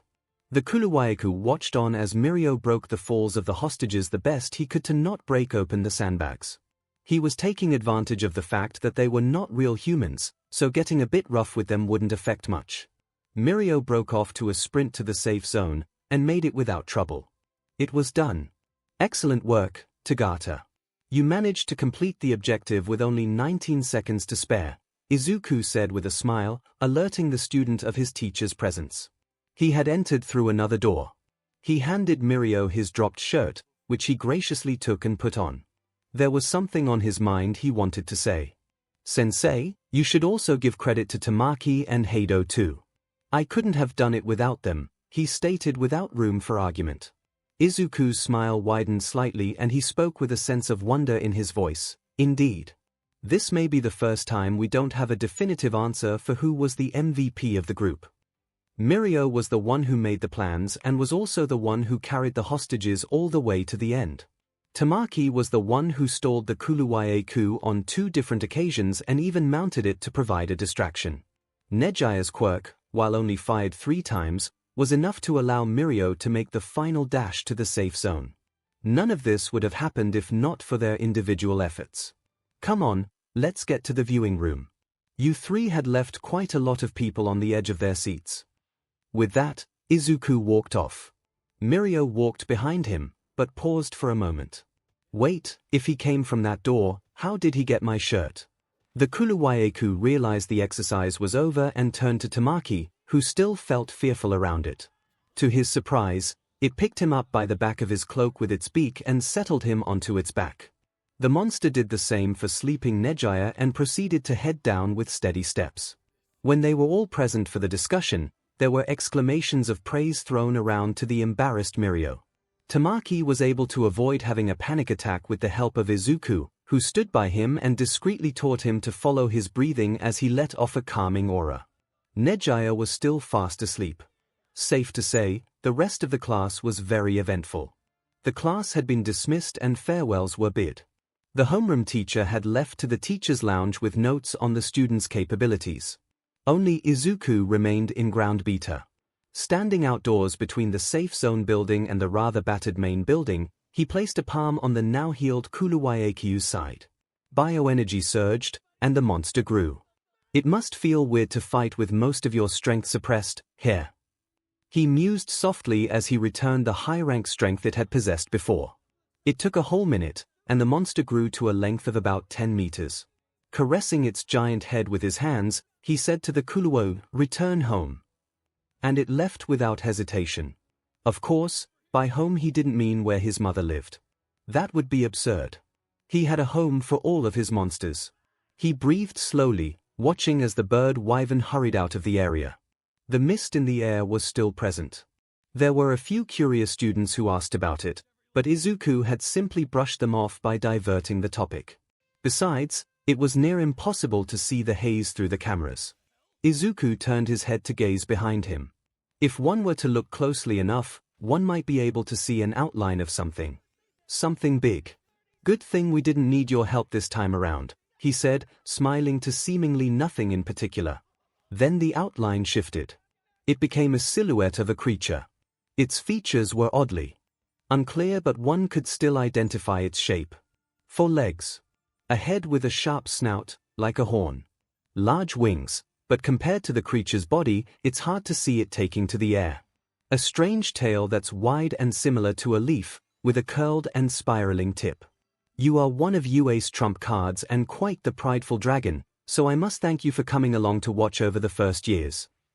Izuku finished with his talk and walked off the same direction of the Kuluwaeku. White gas was spewed from the dragon's mouth and the surrounding mist thickened considerably. And just like that, the silhouette vanished from sight. USJ is massive, Mirio thought. The 19 students of Class 1A made their way through the large entrance of the facility, and once they passed through, many students audibly expressed their awe at the sheer size of the place. This is it. This is UA, a student spoke aloud. Many agreed to his sentiment, if the subtle nods were any indication. 3 teachers stood in front of the class, hero costumes donned on and watching with smiles as the class took in the sight in front of them. The space hero, 13, Class 1 as homeroom teacher, Raku-sensei, and of course, the favorite amongst the student body, Midoriya Izuku. I think that's enough sightseeing for now, everybody. 13 called out, garnering everyone's attention. Why don't we go down there and actually have a close-up look of your future rescue training zones? Enthusiastic and affirmative responses sounded from the class, and 13 followed up with their mandatory lecture about quirks and rescue. Now, I know all of you must be itching to jump right into action and use your quirk in all sorts of creative ways, but you must remember, all of you are training to be heroes, whose first priority should always be the person needing rescue. So as heroes in training, let me tell you this, it is our eternal responsibility, powerful quirk or not, to ensure that our powers are used to help people, not harm. Or, to put it bluntly, their homeroom teacher spoke up. Quirks can be dangerous and made lethal easily. It is the job of future heroes that they learn how much is too much in combat situations and to learn how to use their quirks to rescue the innocent. Listening intently to the lectures given by his teachers, a smile easily came to Mirio's face. It seemed that finally, only now had it sunk in that he made it into UA. 13 began. Now, according to your class syllabus made by your homeroom teacher, we'll begin with your rescue training in the mountain zone followed by training in the ruins zone. If there are no disruptions to your schedule, we should be able to cover every zone before the sports festival. This should give an edge up in the field for students that may receive internship offers from rescue heroes. Alright, so here's your first exercise. Raku-sensei pulled up a small notebook and read its contents. A student is to be randomly chosen and assigned as the main hero. The main hero can then choose an assistant hero, it can be any one of your classmates. The 2 heroes will be tasked with rescuing someone who had fallen from atop the cliff and broken their leg like so. Izuku walked right off the cliff's edge and plummeted straight down, ignoring the shrieks of alarm behind him. The homeroom teacher simply shook his head in amusement as his class scurried forward to look over the edge of the cliff. Seeing that Midoriya-sensei was somehow completely unharmed and sitting up with crossed legs, they collectively breathed a sigh of relief. Raku-sensei continued, there's a catch to this. The person planning the rescue must be the main hero themselves. The assistant hero can only be there to follow the plan, and while they are allowed to give tips, they cannot make up the plan for the main hero. Once a student has been chosen to be an assistant hero, they are not allowed to be chosen once more for the job by another student. Through this method will everyone experience being the main hero and assistant hero. Though because of the odd number of students, we'll come up with another method when the time comes. And thus began the rather unconventional rescue training session. Tagata Mirio. The addressee jolted in attention upon hearing his teacher's voice. Who will be your assistant hero? Mirio answered without hesitation and with a smile, Tamaki. I knew it, Amajiki whispered to himself in his embarrassment, Nejaya pouting behind him for not being chosen yet. The student with elf-like ears stepped out towards his friend to prepare for the practice. After several students had their turns, with an even number of successes and failures according to Midoriya-sensei's standards, it was finally Mirio's turn. Only when Tamaki stopped in front of him did Mirio realize something. I was so captivated by my classmates that I haven't come up with a plan. He instantly started sweating. Tamaki, what food did you bring with you? He asked with hopeful eyes. Knowing what that look was conveying, Tamaki replied without much confidence. Just dried oysters. Again. He rubbed the back of his head and said, I don't really know which animal part one should be practicing next, and I didn't want to risk something weird happening if I used my quirk on foods I've never manifested before. Mirio sighed, but quickly regained his smile. That's okay. We all have room to grow. We just need to do it at our own pace, and UA will help with that. He then put on a contemplative expression and inspected the environment. It was possible to climb down the cliff, since it didn't exactly go straight down. The cliff face was ever so slightly angled, making for an extremely steep slope, but a slope nonetheless. Mirio was confident he could climb up and down the cliff, but while carrying another person. Unless Tamaki could assist with something. I think I have a plan, but it's really simple and probably not the best, he said slowly. Tamaki shrugged. As long as it completes our objective, it should be good. Okay, do you think you can climb down this cliff? Now it was his turn to sweat. He sked in a breath of cold air through his teeth with a soft hiss. I think so. But I heard somewhere that climbing down places is usually harder than climbing up, and even if I make it down there, you probably need me to help you with carrying Midoriya-sensei, and I'm not sure if I can handle the extra weight. Mirio nodded slowly, turning to face the direction of the cliff's edge and listened to his friend's points before replying, that's the problem with my plan. It's the extra weight on us when climbing back up. What I planned was for the both of us to get down to Sensei, you use your quirk to turn your arm into a giant oyster, put Sensei into that oyster to not aggravate his wound, and somehow carry him up. A finger tapped his shoulder and he turned to face Tamaki, whose head was tilted down and facing the ground, an aura of gloom radiating off of his form. Mirio, how heavy do you think an oyster shell big enough to hold a human is? Mirio opened his mouth. Mirio closed his mouth. An awkward silence descended upon the pair, interrupted by a stray cough from one of their classmates. Hurry up, my legs are broken. Izuku shouted from far below, sending the brains of the two heroes in training into overdrive. They both had the same thought, I totally forgot how painful it must be in a real-life scenario. Tamaki. As a hero, I need to be able to reassure the victim that help is coming soon, so climb down as fast as you can, okay? Mirio said as he took a few steps back. Hold on, you are not about to end his off. Amajiki said bitterly, watching his friend get a running start and jumping right off the edge. Mirio really should have thought about the consequences of flashing a distressed victim, but the problem was that he didn't have time to think before making this foolish decision. Izuku watched with twitching lips as his student ungraciously fell to the bottom of the cliff with flailing arms, not unlike the first time he attempted such a risky maneuver. Then right as Mirio activated his permeation and his body sunk into the ground and through his gym attire, his teacher's eyes went wide. Oh I forgot. Izuku muttered to himself before standing up and yelling up to his colleagues, hold on. I'll go get him. The class was confused for a few seconds, then they realized Mirio hadn't come up yet for some reason. That spelled bad news for them, especially Tamaki, who had just started climbing down. He watched as Midoriya-sensei picked up Mirio's clothes and squeezed his body through a large and unassuming crack in the cliff face that somehow no one had noticed before. He heard someone say, he probably no-clipped out of bounds and fell out of the world. Then a smack. Followed by a faint, ow. I was just joking. From Izuku's perspective, after getting through the crack in the wall, The tunnel became slightly wider, allowing him to walk normally before encountering a crawlspace. His body was small enough for him to swiftly crawl through the relatively short distance, and he saw light. Making his way out of the tunnel and standing back up, he landed his sights on the massive underground chamber before him. The ceiling was as high up as at least 5 times his height, and the diameter of the chamber was no shorter than 40 meters across. In this space laid a tiny yet cozy village of sorts. Huts made up of hollowed-up giant mushrooms or mossy planks of wood sat in place.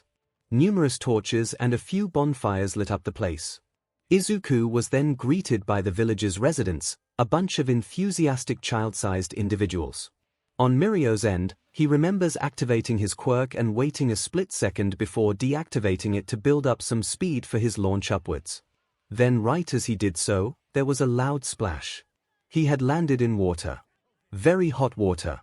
He surfaced with a yelp and clambered out of the giant cauldron he found himself in, slightly singing his bare hands and feet on the hot metal. Conveniently landing near some large leaves, Mirio snatched them from the ground and preserved his modesty the best he could. Getting up to his feet, he was about to look around to see the strange place he had found himself in, but froze at the scene in front of him, gazing at the cauldron he climbed out of. Surrounding the large black pot was almost a dozen bipedal creatures wearing helmets or masks staring right at him. The tallest one was a few inches shorter than himself, but combined with their menacing headwear hiding their faces, it made for an intimidating sight. Half of them appeared to have greenish skin and wore earth-colored masks that encompassed their entire head. Some white paint was applied to the masks and they vaguely resemble faces. Its shape also reminded Mirio of those pear-shaped squash vegetables. 𝐒𝐭𝐻𝐿. The other half of them had red skin and wore circular red tribal masks with different colored accents.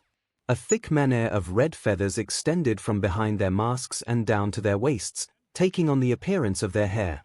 𝐔𝐬𝐽𝐿. If there was one thing in common these two types of little creatures had other than their similar heights, it would be their giant masks the size of their own bodies. Mirio had somehow by sheer coincidence landed in their giant cooking pot as they began heating up the water to boil some soup or stew, if the mushroom gardens and drying racks in this underground space was any indication. Both parties stared at each other in anticipation. One of the 𝐒𝐭𝐻𝐿 let out a high-pitched shriek and Mirio booked it. Izuku made his way through another crawlspace which led to the cooking chamber guided by a 𝐒𝐭𝐻𝐿. He was met with the scene of his student holding a large leaf over his privates and leading a wild goose chase with the dagger-wielding Linians. He blew a sharp whistle, alerting the chasers of his presence. All of them stopped what they were doing and started crowding him, as if Mirio didn't exist. Speaking the Linian language, Izuku explains his student's circumstances with the Linians. As Mirio was changing into his gym clothes that Midoriya-sensei had tossed to him, all he could hear was his teacher speaking gibberish with the little people, who replied even more bizarrely. He watched as Izuku waved his arm towards a patch of mushrooms, sending out a surge of bioenergy as compensation for the trouble.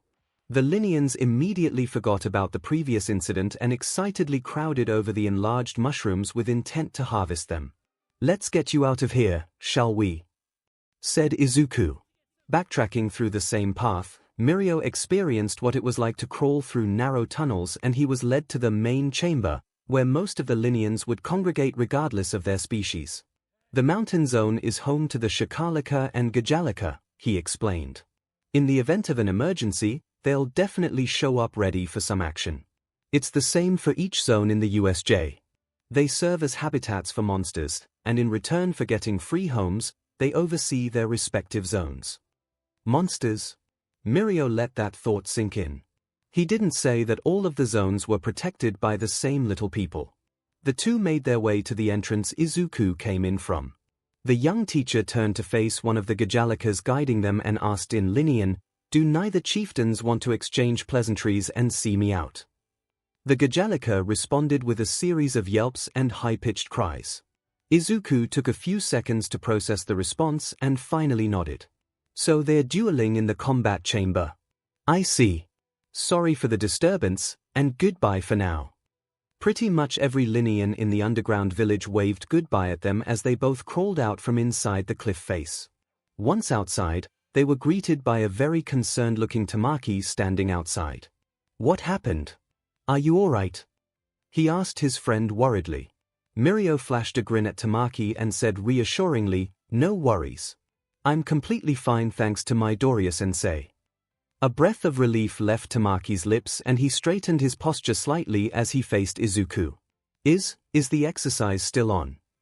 Do you have a plan to carry me all the way up the cliff? Izuku retorted simply, making the pair stiffen up. Mirio told him about the initial plan involving Tamaki's quirk and the main flaw of it. Their teacher stroked his chin in thought after hearing the plan. If that somehow worked and both of you were able to carry me up, I'd have considered that a successful rescue. Mirio gave a strained smile as he realized he was unable to pass this activity. It seems we failed. Izuku waved his hand in dismissal. No need to worry about it. This type of scenario can be quite unfavorable for many heroes and their quirks. That's why we're not grading this exercise. The three of them walked up to a nearby metal ladder that led them up to the class. Obviously, they were not allowed to use this during the actual exercise. As the three of them steadily made their way up the ladder, Mirio couldn't help but ask, Midoriya-sensei, is it possible for students like us that had an unfavorable quirk for the job to pass this exercise?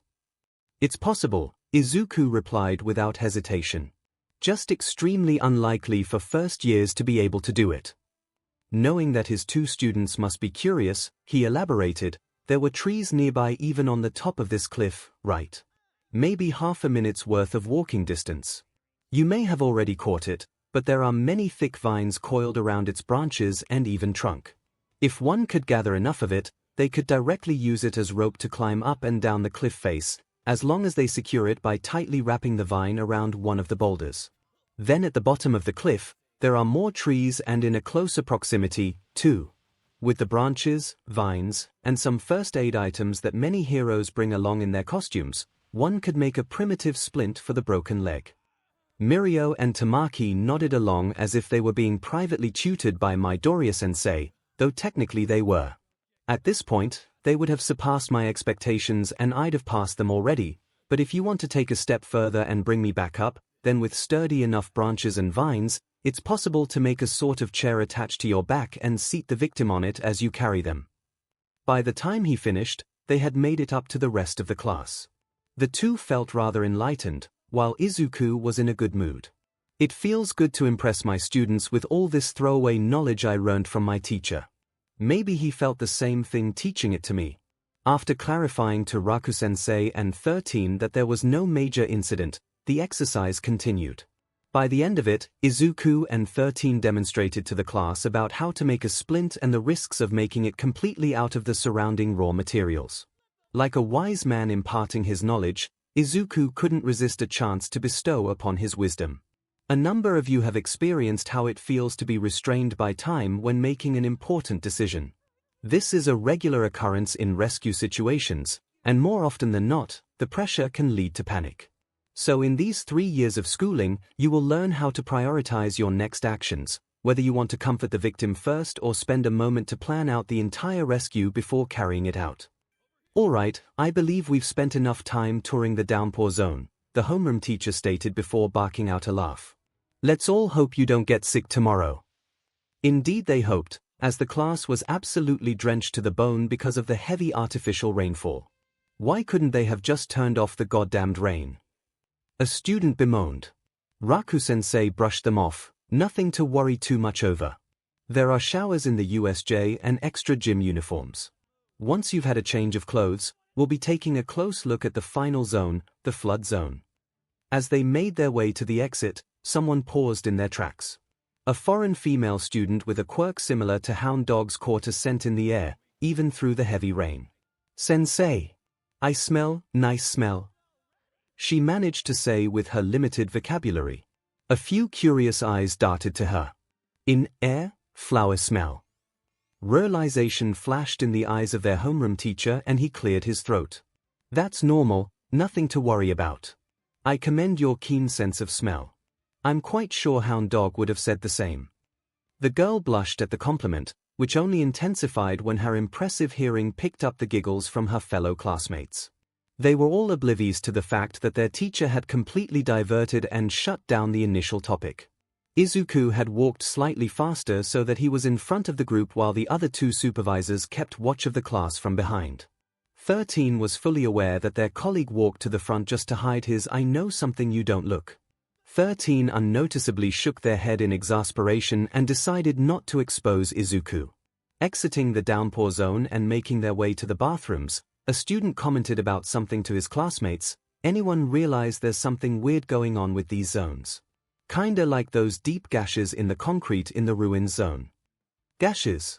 More like trenches. I wonder what kind of strong quirk that senpai has.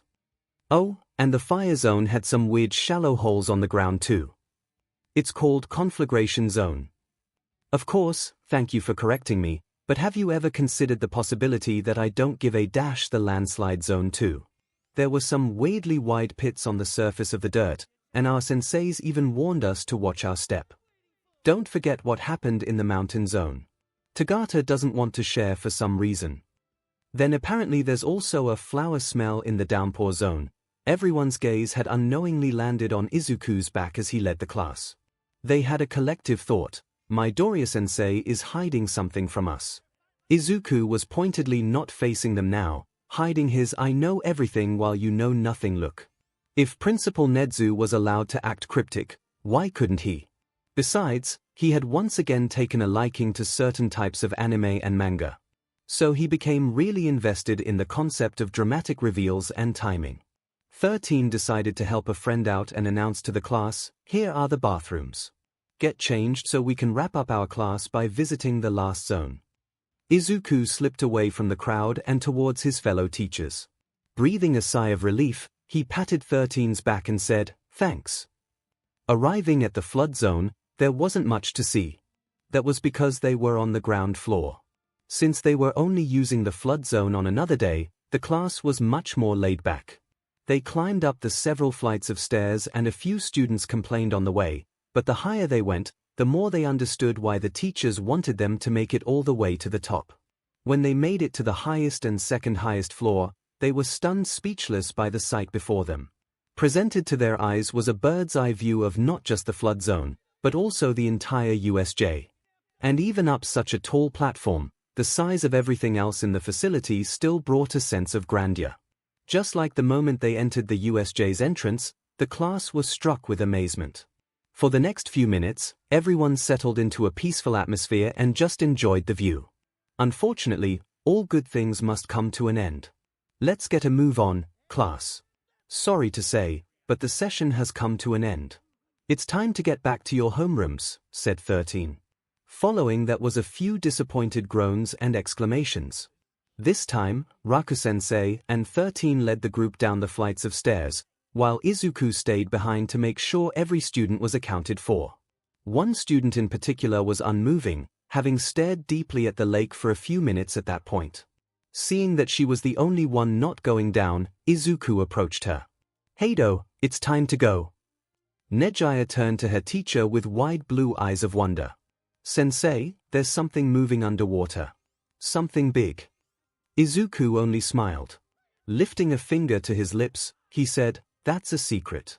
But one day you may find out, so don't go spreading what you saw, alright?" Instead of being scared or anything of the sort, she smiled widely. "A secret? I'm good at secrets, so."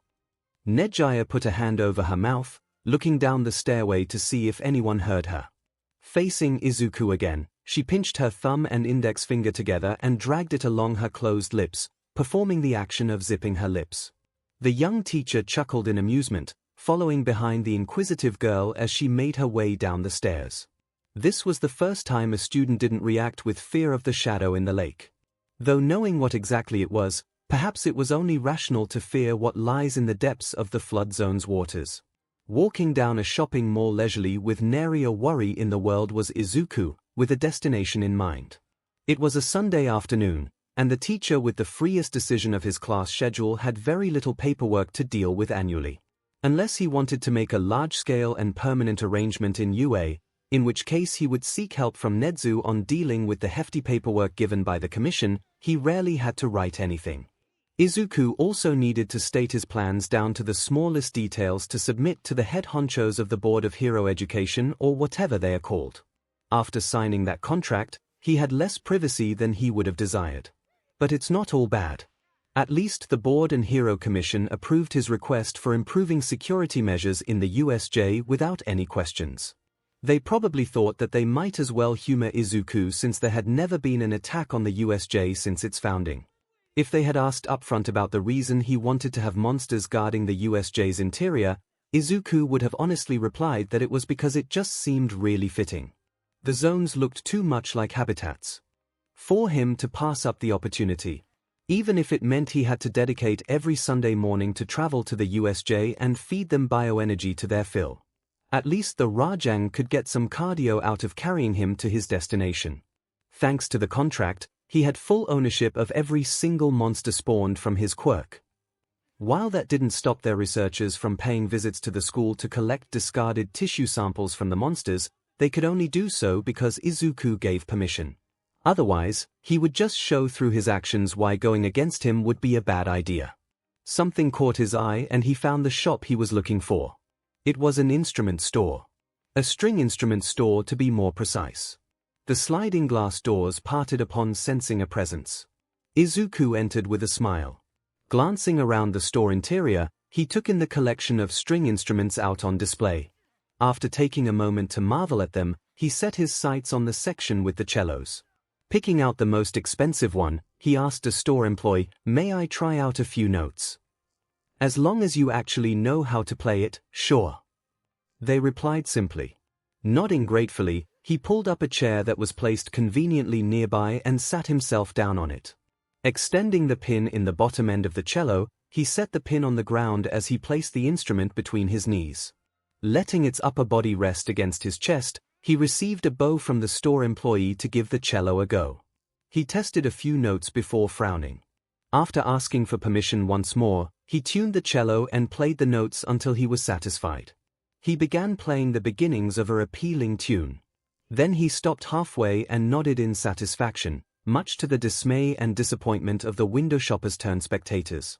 One might be wondering where Izuku learned to play a cello. He was indeed a fast learner, but he wasn't some kind of musical genius. All of these skills were learned in his other life, and if he wasn't teaching in UA or relaxing, he would spend his free time honing those skills. Embarrassed as he would be to admit, he only knew how to play a single song. To play the complete version, it needed another string instrument that this store unfortunately didn't sell. He learned to play both instruments in the new world after hearing that heavenly music one day being played. Izuku would listen for hours on end after some particularly stressful days and one day decided he wanted to learn how to play it. So that's how it came to be. He didn't happen to pick up a cello as a hunter and then suddenly realized he was a prodigy. It was a slow process, just to learn that one song. It was time well spent. From the corner of his vision, he saw another customer enter. He paid the newcomer no heed and carried the cello and bow to the relatively large counter. "Do you know anywhere that sells harps?" Izuku asked the cashier with genuine curiosity, prompting one of their eyebrows to rise. "Not in this mall, that's for sure," the cashier said plainly, hovering the barcode reader over the tag hanging off the cello strings which contained the barcode. "You can't find them just anywhere. Not many people buy them anyway either. Honestly, I recommend you just order one to be custom made." Izuku kept the advice in mind and subconsciously raised his guard. Something in the air felt off. Hearing what was unmistakably a cello or violin being played thanks to her quirk, Kyoka decided to take a quick detour from doing her chores to find the source of the sound. She was slightly disappointed that the cellist didn't play a full song, but she at least located a store for string instruments, much to her surprise. "I don't remember seeing this store before," Kyoka muttered to herself. Then again, "I don't come to this part of the mall often."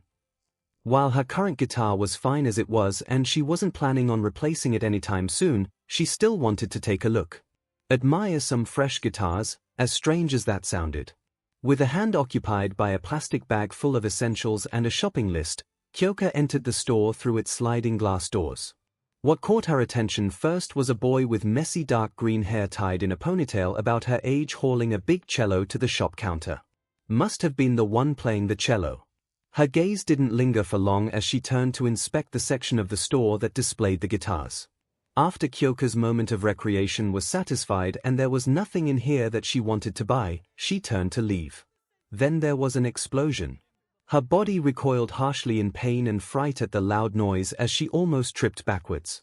The other window shoppers in the music store were not the only ones in visible distress. The whole section west of the mall was thrown into a panic, which was pretty much an entire half of the mall. A few seconds passed, and the people inside the store were able to recover enough from the initial shock to attempt to exit. And 𝐒𝐭𝐻 was still on the ground, too scared to get up from her kneeling position. She had an urge to cry for help, but either for better or for worse, nothing came out of her mouth. All of a sudden, the hurried footsteps stopped in their tracks. She looked up, and her fear increased tenfold. A large man with a gun in hand blocked their exit. It was just one person, yet he seemed to tower over everyone else in the room. "Get down on the ground and throw out your valuables to me," he yelled, jolting many people to do as he said. 𝐒𝐭𝐻 was about to do the same, albeit with shaky limbs and a lot of hesitation, but this was a life-or-death situation. Perhaps if this was only a simple mugging, she would have been able to fight back with her quirk and her longing to be a hero. It wasn't very hero-like to break down and cry in the face of a villain. 𝐒𝐭𝐻 was a brave girl. Much braver than the average person her age. But not only was the initial explosion absolutely deafening thanks to her quirk, the pain it caused to her ears completely shattered what little courage she could muster. And 𝐒𝐭𝐻 was only 13. What was the young daughter of two musicians supposed to do in the face of a mall heist led by no small number of villains? "Please, somebody, anybody," she pleaded in her heart as tears blurred her vision. "Save me. Oi, kid, did you hear me? Get down on the ground and give me your money," the man shouted again. Fearing that the kid in question was her, 𝐒𝐭𝐻 rubbed the tears away as quickly as she could and looked at the villain. The villain wasn't looking at her. His eyes were directed nowhere near her. She unconsciously turned her head to find out who the villain was looking at, just as her quirk picked up a much quieter voice from the counter that couldn't be heard by anyone except for her and whoever was by the counter. The boy with the long messy hair in a ponytail that barely helped keep the curls in control remained standing, seemingly not even acknowledging the villain in the slightest. He asked the crouching cashier behind the counter something that filled 𝐒𝐭𝐻 with bewilderment. "Will I get a discount if I get rid of this villain?" Greenie asked in a whisper, and there was a pause. It must have been the employee giving him a bewildered look, similar to herself. "What?" the cashier managed to utter in response. The villain's loud voice cut through the air once more. "Hey kid, you deaf and blind or something? If you don't do what I said, then I won't hesitate to shoot you." Again, he was ignored. The boy with no fear continued in a hushed voice, "I asked if I could get a discount for beating up the villain." This time the cashier gave a proper answer. "It's not up to me to decide the prices." Greenie sighed in disappointment. That was heard throughout the entire store. A few moments passed, and the villain appeared to be in a stunned silence. A large vein bulged from his forehead and with heavy steps, he walked right up to the boy. He gripped his large hand on his target's shoulder and forcefully turned the boy to face him. "Now who the hell do you think you are?" Almost as if something was caught up in his throat, the villain stopped speaking. His eyes widened. His pupils dilated. His body trembled not so subtly. 𝐒𝐭𝐻 didn't need to be an expert in reading faces to know what recognition looked like. And terror. "It's a small world, isn't it, mister?" How could 𝐒𝐳 have known that he was meeting the scariest person he knew when he took up the offer to participate in the heist? "Rob a shopping mall," they said. "It's easier to get to the money than robbing the bank," they said. "Just depend on a certain someone's quirk to escape," they said. 𝐒𝐳 thought he'd seen that shade of green before. But because of the difference in hair length, height, and body physique, he paid it no mind. Looking into this kid's familiar cold sapphire eyes, it was truly a small world. He just wanted to take some trigger for the first time at the end of the deal. Izuku stared as the familiar mugger from over a year ago stood in place, paralyzed in fear. He began, "𝐒𝐳 Yotsu, sentenced to 9 months in jail and 3 months on probation. You've never actually killed anyone, but it seems you plan on crossing that line today." The villain stuttered, trying to say something, but nothing came to mind. "I must say, I am supremely disappointed by this series of events. I thought I'd taught you a thing or two about the consequences of being a villain, but it appears that my teachings weren't thorough enough. I suppose I'll refresh your memory by giving you a harsher lesson. Izuku's eyes glowed, and Azai broke down. Please don't hurt me. No more. I regret taking up this job. If it means I might run into you at every corner, I may as well choose to never wake up from my nightmares. Practically prostrating on the ground, the man begged, much to the shock of the onlookers. Hey mister, Azai slowly looked up to feel a twinge of familiarity, seeing Izuku's sapphire eyes looking down on him like he was an insect. I don't think I believe you. Before he could devolve into more desperate begging, another person entered the scene. Hey big bro, what's the hold up? The new villain, with a much smaller frame compared to Azai, ceased his walking. The sliding glass doors sensed his presence and slid open. By the time the sliding doors opened fully, little bro already had an idea of what was going on here. He immediately pulled up his own handgun and pointed the barrel at Izuku. Stop whatever you're doing to big bro or I'll shoot, he ordered firmly. Izuku spared a glance at the newcomer's direction and pressed his lips into a line. He took out a wallet from his pocket and dug through it. Ignoring the threat, he read the price of his cello that was on display after the barcode was scanned. Hey! I said let him go. Right this instant. Little bro ordered again. There was a stutter. Another pushover. Just like his big bro. Pulling up a wad of cash from his wallet, he placed the stack of yen notes on the counter as he muttered, that should be the exact cost. Izuku settled a hand on the large instrument strings. His fingers curled around the cello's neck. Alright. Don't blame me for what happens when I dash faster than anyone could react. Izuku swung around, sending the cello flying. The bottom of the instrument impacted hard against little bro's face. There was a crack, and Izuku couldn't tell if that came from his target's nose or his cello. Probably both. The heavy instrument hit the ground about the same time as the villain, who was knocked completely out cold. Everyone in the store gawked at the sight, including Azai. Izuku clicked his tongue as he walked up to the unmoving body. Definitely a broken nose right there. Hopefully he doesn't get a concussion. That was a pretty strong blow. He turned to Azai. Besides, weren't you the one who said something about throwing my valuables? Picking up the handgun from the ground, he found out that while it was loaded, the safety pin was still on. Izuku audibly expressed his surprise.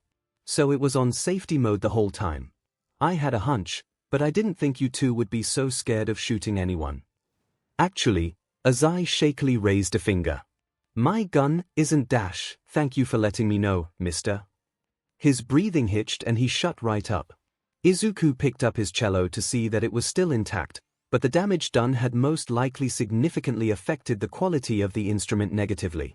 He shook his head and spoke up. Azai Yotsu, you're coming with me to assist with taking out your co-workers. I think I'd rather just dash, it wasn't a request. Izuku's eyes glowed and the man stood up immediately, gun in hand but not daring to point it at anyone. Kyoka watched with wide eyes and awe as Izuku walked out of the store, the cello's neck in hand and its body resting on his shoulder, being followed closely behind by a large man who dared not even think about defying his captor. We were in the presence of a real hero. After the chaos and arrival of almost a dozen heroes from all over, all the villains were either captured or had escaped through a means of a peculiar quirk. Witness reports stated that they saw a villain knock 3 times in rapid succession on a door and open the door to be greeted by a dark room. Viewing the recordings of some of the security cameras, the police witnessed as a villain with a moderately sized cloth bag of cash knocked on one of the staff-only doors spread across several locations of the mall. After knocking it 3 times under a second, the villain opened the door, which clearly led to a pitch-black area that looked nothing like anywhere in the mall. A pro hero had experimented going through the same procedure only to see that opening the door yielded no desirable results. There were 22 villains in total, 8 of which were able to escape through the strange door quirk as caught on the security cameras. That brought up the puzzling nature of this heist. It was clear to see that the participants of the robbery were no big-named villains and were just overambitious individuals hoping for a big payday by the end of it. Who orchestrated the heist? Was it the one with the door quirk? Or someone else behind the scenes? What could they have offered to convince so many villains to participate in such a risky operation?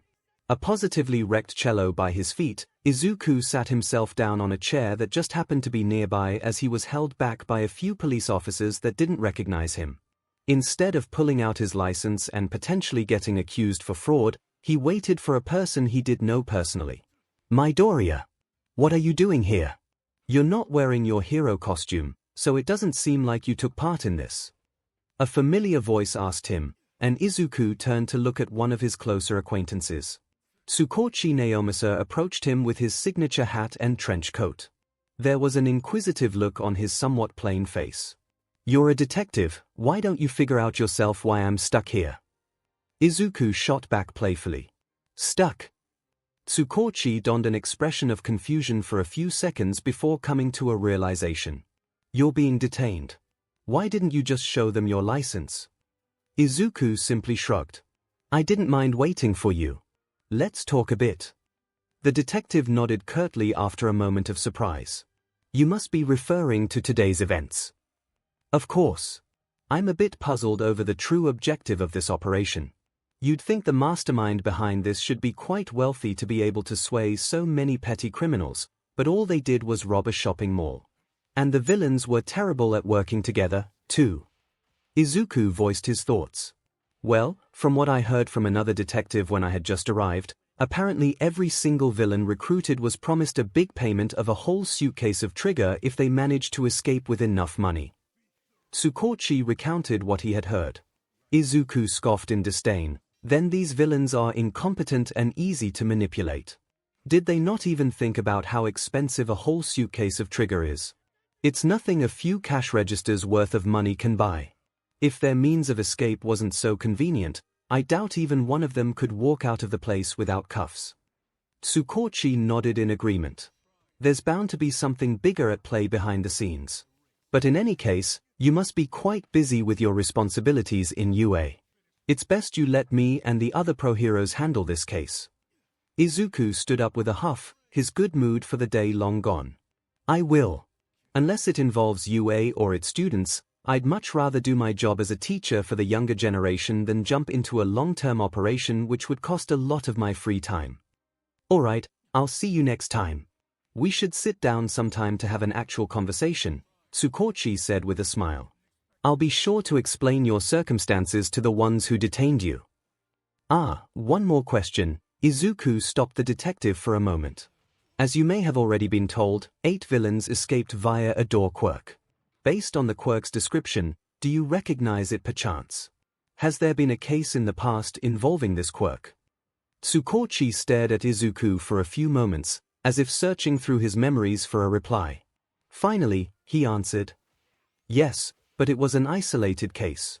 From what I remember, a civilian had reported that they saw a masked man enter through a door, and the other side was completely different than what the civilian had seen before. Izuku tilted his head and cupped his chin in thought. Is that so? Well, alright then, goodbye for now. Yes, I do agree that we should sit down for coffee or tea sometime just to talk.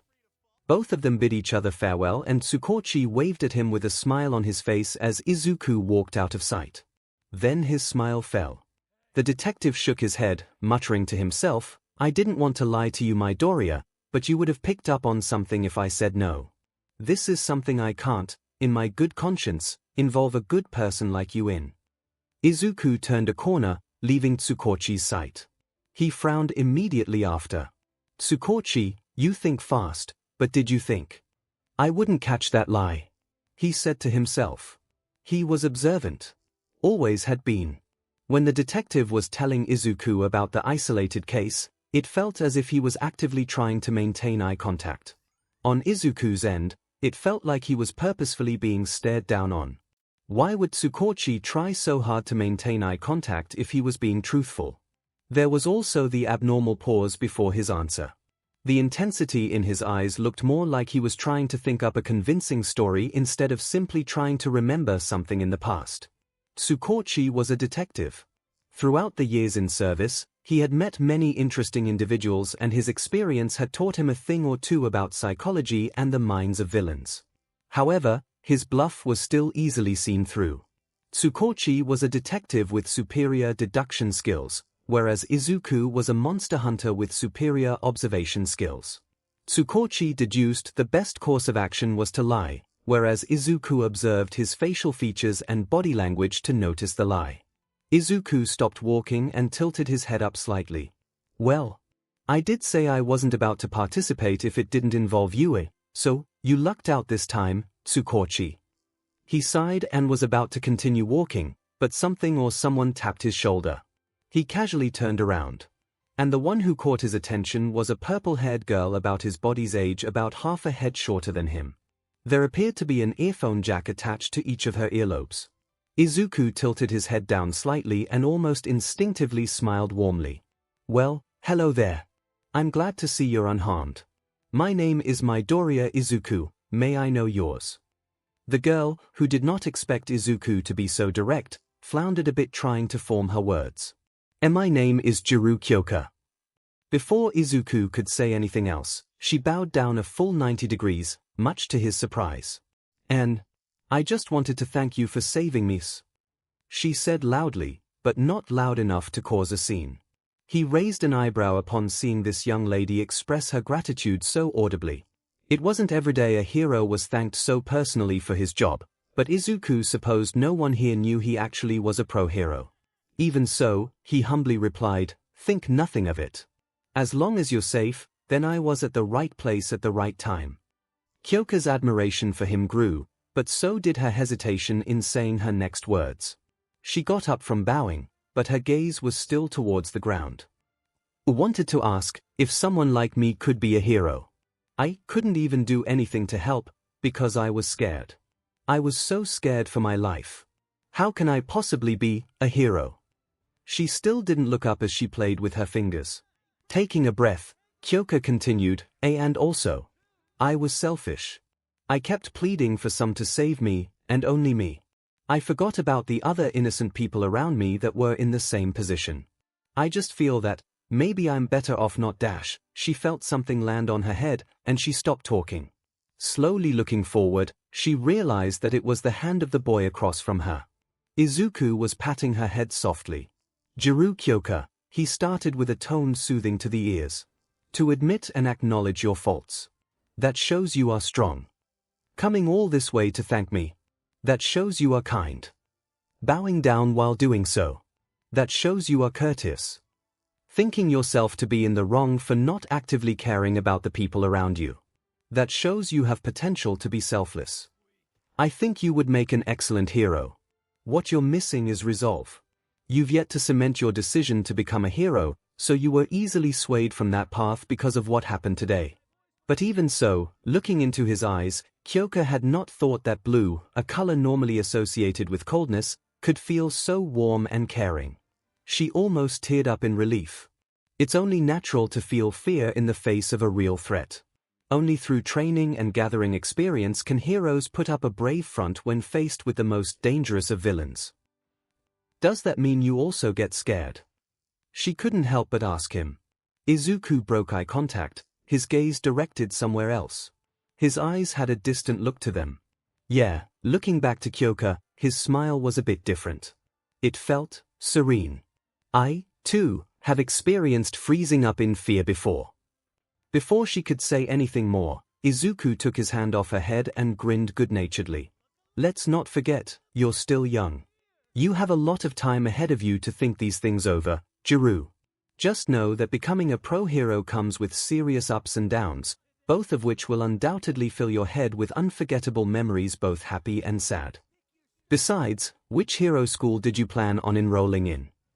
Asked Izuku. A bit flustered over the quick change in topic, she replied with a stutter, UA would be my first choice. Is that so?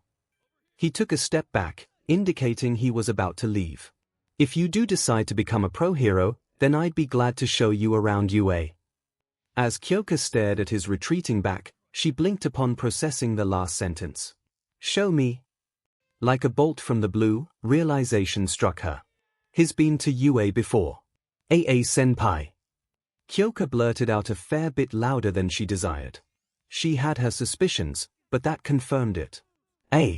Where did he? Izuku, who had scurried off the moment she shouted, laughed to himself. Taking a moment to calm down, he voiced his thoughts to himself, "Senpai. It may soon be sensei for you." He walked off with a smile on his face and his good mood restored. Now where could he buy himself a new cello? Seeing that Izuku had somehow disappeared from sight, Kyoka calmed herself. Remembering the sequence of events that happened from the moment she chose to talk to him, she raised both of her hands up to her head where Izuku's hand had patted her. And she smiled. In another location that isn't Musutafu, 8 people sat or stood around in a dimly lit and very much underground chamber. They were the 8 villains that managed to escape through the doors to this dubious location. One of them was the one and only Azai, who managed to slip away from Izuku's sight after one of the nearby villains went absolutely ballistic, providing a distraction. Holy 𝐒𝐻𝐻𝐻 managed to get out of there fully intact. He was still sweating at the thought. Kid's gonna tear me apart the next time he sees me, but worth it. This foolish man that had no self-preservation skills named Azai had a truly thick skull. A villain spoke up, breaking the silence. "Hey, have you guys ever wondered how legit this payment is? Like, a whole suitcase of trigger for some money we stole from the mall." Another villain was about to speak up in objection, but stopped himself. Then he mused out loud, "That's a good point. This is just too good to be true, isn't it? We were manipulated." The largest and most intimidating villain out of the bunch uttered out deeply and gruffly. "It would take an idiot to actually agree to this deal, yet look at us. Must be the work of a quirk. How about if we feel that something is wrong, we work together and destroy whatever nefarious plans they have with us and get the hell out?" Another villain suggested. "To hell with waiting around," the big one growled. "I'm getting out of here right now. You either come with me, or you don't." Upon seeing all this unfold, Azai naturally had to interject, "Hold on, you're going now. We haven't even seen if the deal was genuine or not. You can afford to take the risk, right? High risk, high reward." By saying the dumbest thing he could have said at that moment, he received a glare from the villain bigger than himself. "I've always seen you to be a pushover. It seems you are also a fool that is easily manipulated." Azai sputtered indignantly, You want to fight or something? Because that's how you start one you demon gorilla." Suddenly, everything returned to being silent. Azai, who was about to walk up the subject of his ire and start a brawl, froze up. He uncharacteristically shut his mouth, and so did every other villain in the room. Footsteps. It became louder and clearer as their employer made their way closer to their position from one of the tunnels. Instantly, the villains' thoughts of fighting their way out were dashed. There wasn't just one set of footsteps. There were countless. "Noisy," a cold and feminine voice said. The first one to step into the dim lighting was a woman whose face was hidden under a black cloak. Other than a slim figure, her garments covered up her entire body, concealing any distinguishable features. By the second step, multiple other people were exposed to the light. By the time their employer stopped walking and had every villain recruit in her sight, nearly 20 cloaked individuals flanked her on both sides and behind her like silent bodyguards. Some of them had mutation quirks, some of them didn't. One thing every one of the bodyguards had in common was a black cloak hiding their faces. Every villain straightened themselves and stood a careful distance across from their employers, Azai included. With the same cold voice, she ordered, "Verify the goods." Like some sort of robot, one of the bodyguards stepped out and walked up to the bags of cash. Sifting through the contents, they replied hoarsely, "It's all cash." A chill collectively ran down the spines of the 8 villains. Those 3 words were spoken with such little emotion. It sounded lifeless. "At least 8 of you were not complete idiots and managed to escape. You must be waiting for your reward," she said, prompting another one of her guards in the back to step out, suitcase in hand. They opened it with a click and revealed the 5 syringes of trigger lined up inside. It was technically a suitcase full. But the villains were in no mood to argue about false promises. Only one person can be rewarded a day. The rest of you will stay here until it's your turn. The intimidating one interrupted her, "You either pay up right now or I'm waltzing right out of your little base and out of whatever scheme you've got involving me." Their employer turned to him. Then she spoke up, "I suggest you follow my orders, ape." The atmosphere turned tenser, and he bared his teeth in fury, and his body shook for a moment. Before calming himself down and saying, "Of course, I was acting out of line. I guess your arrangement isn't that unreasonable." It was almost as if the man forgot all of his previous pent-up aggression. Now no one dared to speak up out of fear. No one except for 𝐒𝐳, of course. Hey, I dunno what you did to that gorilla, but I am not staying here overnight. You've already got the suitcase right there, right? So give it to me." He angrily exclaimed. She turned to face him. Even though 𝐒𝐳 couldn't see her eyes from the shadow of the cloak, the hairs on the back of his neck still stood on its ends. Cold sweat cascaded down his back anew. He could only think of one thing. She's still not as scary as the blue-eyed kid. "Since you're so against staying," she finally spoke up through the silence, "then you shall be the one being rewarded first." Ignoring the wide-eyed looks she was receiving from her employed villains, she continued where she left off previously. "My followers will escort you to your temporary place of stay. Behave, or else." Any chance of protest died out the moment she uttered the last line. The other 7 villains were led away by 2 followers each. One leading and one following a single person. 𝐒𝐳 watched them walk away without another word and turned back to the open suitcase in one of the followers' arms. "Since we might work together in the future, then it's only fair I show my face," she said with the same cold tone full of disdain. Hearing her words, 𝐒𝐳 suppressed the urge to laugh darkly. "Creepy beach, if we meet again I may as well sick that green kid on you, regardless of what he does to me first." She pulled up the hood of her cloak and their eyes met. And his vision faded to black. Dull taps, like a stick poking against solid rock, came rhythmically amongst the many footsteps, making the sound very easy to discern from the crowd. Who could it be other than ectoplasm and his prosthetic legs? His appearance attracted some stares from the civilians, which wasn't a surprise since he was in costume. At least they weren't crowding him. After all, it was business as usual to see the pro-hero walk down this street during the weekdays, heading towards UA. Although he would be lying if he said he didn't like the times people, regardless of age, came up to him and asked for an autograph. As for why he didn't just take public transportation to reach the school quicker, he simply believed it to be better to reach his destinations on foot despite his disability. The ensuing explosion that occurred on the side of the street was a good enough reason for him to don his costume before actually arriving in UA. Since it was early in the morning, there weren't too many pedestrians walking about, and the explosion came from a shop that had yet to open up for business for the day. Even so, many civilians were blown back by the shockwave, causing them to sustain minor injuries. Acting quickly, ectoplasm spewed out clones one after another, thinking over his next course of action after he was satisfied with the number of clones. Due to the suddenness of the attack, many drivers swerved their cars with a bit too much force, which was just a recipe for disaster. The first car crashed, then the second, then the third, and it was clear to see that many more would follow in the next several seconds. Even worse was when a whole truck carrying a heavy load on its back tipped over on its side in all the chaos.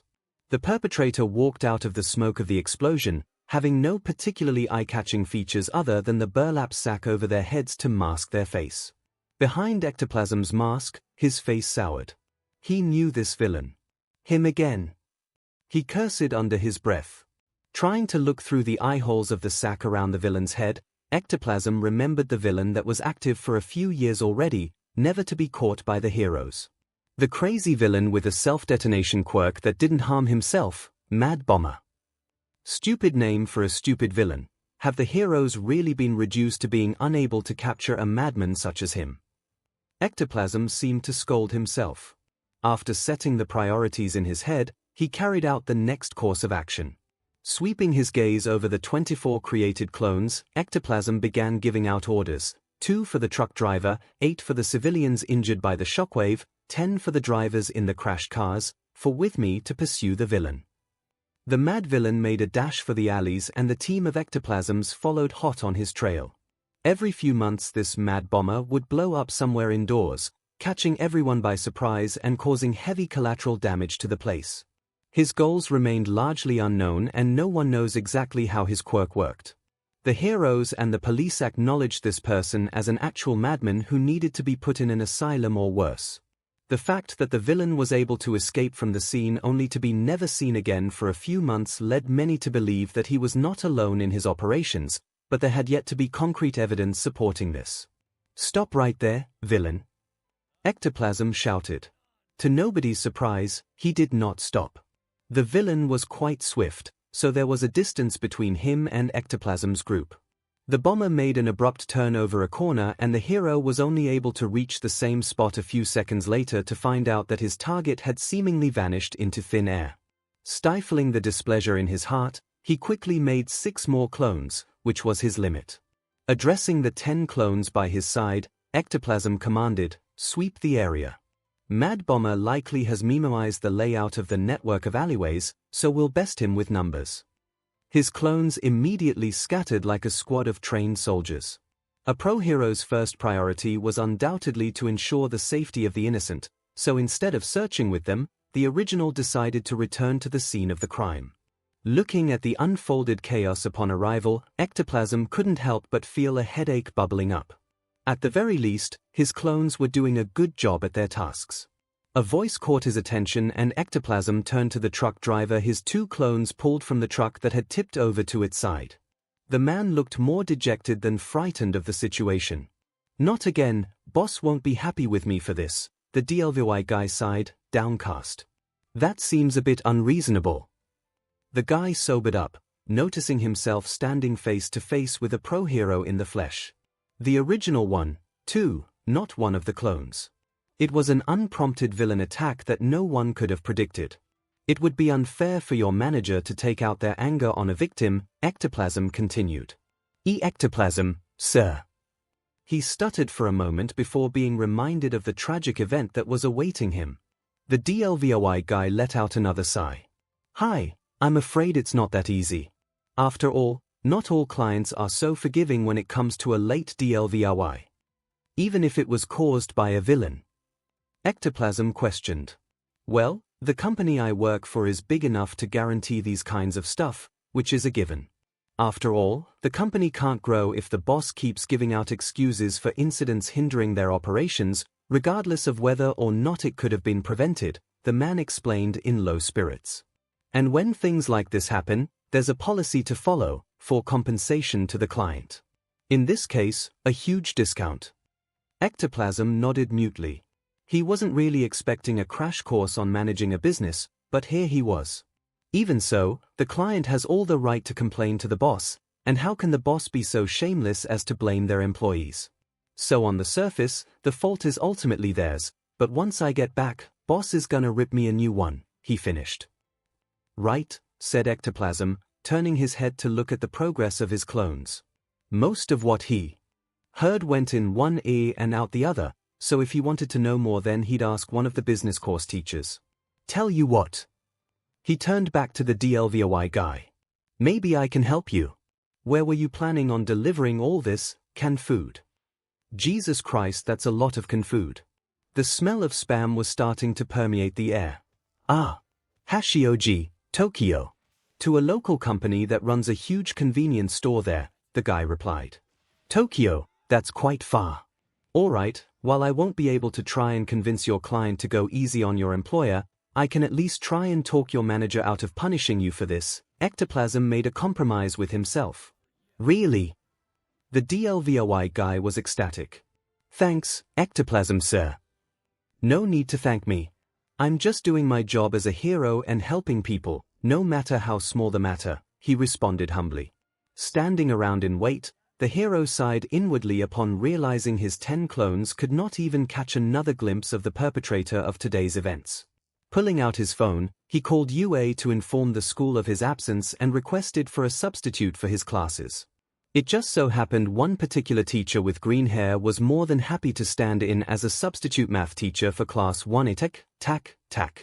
The sounds of a chalk coming into contact with a blackboard could be heard periodically, piercing through the relative silence of the class. It was supposed to be math class, but Izuku was there instead, watched by an enraptured class 1A as his hand danced across the blackboard, chalk between his fingers. He was drawing something of his past life, though all of the students were none the wiser. This wasn't monster hunting school, so he wasn't about to force the class to do work when he was just a substitute teacher. Within just a few minutes, Izuku finished drawing a detailed illustration of a familiar monster. Even if it wasn't drawn to scale, it gave a feeling of immensity. Bipedal with its head and tail on the same elevation, its skin appeared to be harder than stone, even if it was only drawn with chalk. Numerous cylindrical protrusions lined its back, from the top of its head to the end of its tail. The monster had large legs and small arms, but a particular detail seemed to stand out other than the protrusions. Its lower jaw was massive compared to its upper jaw, and made up over half of the monster's face. It also had small eyes. Easily garnering the attention of the class, Izuku began talking about its ecology. This one, a behemoth that commonly lives in volcanic regions, with some spanning up to 30 whole meters in length. Its chin is actually the toughest part of its body, with the monster being able to use it to crush the sturdiest rocks into powder. In its juvenile stages it eats plants and tree leaves, but as they grow older, they develop an appetite for rocks and various minerals.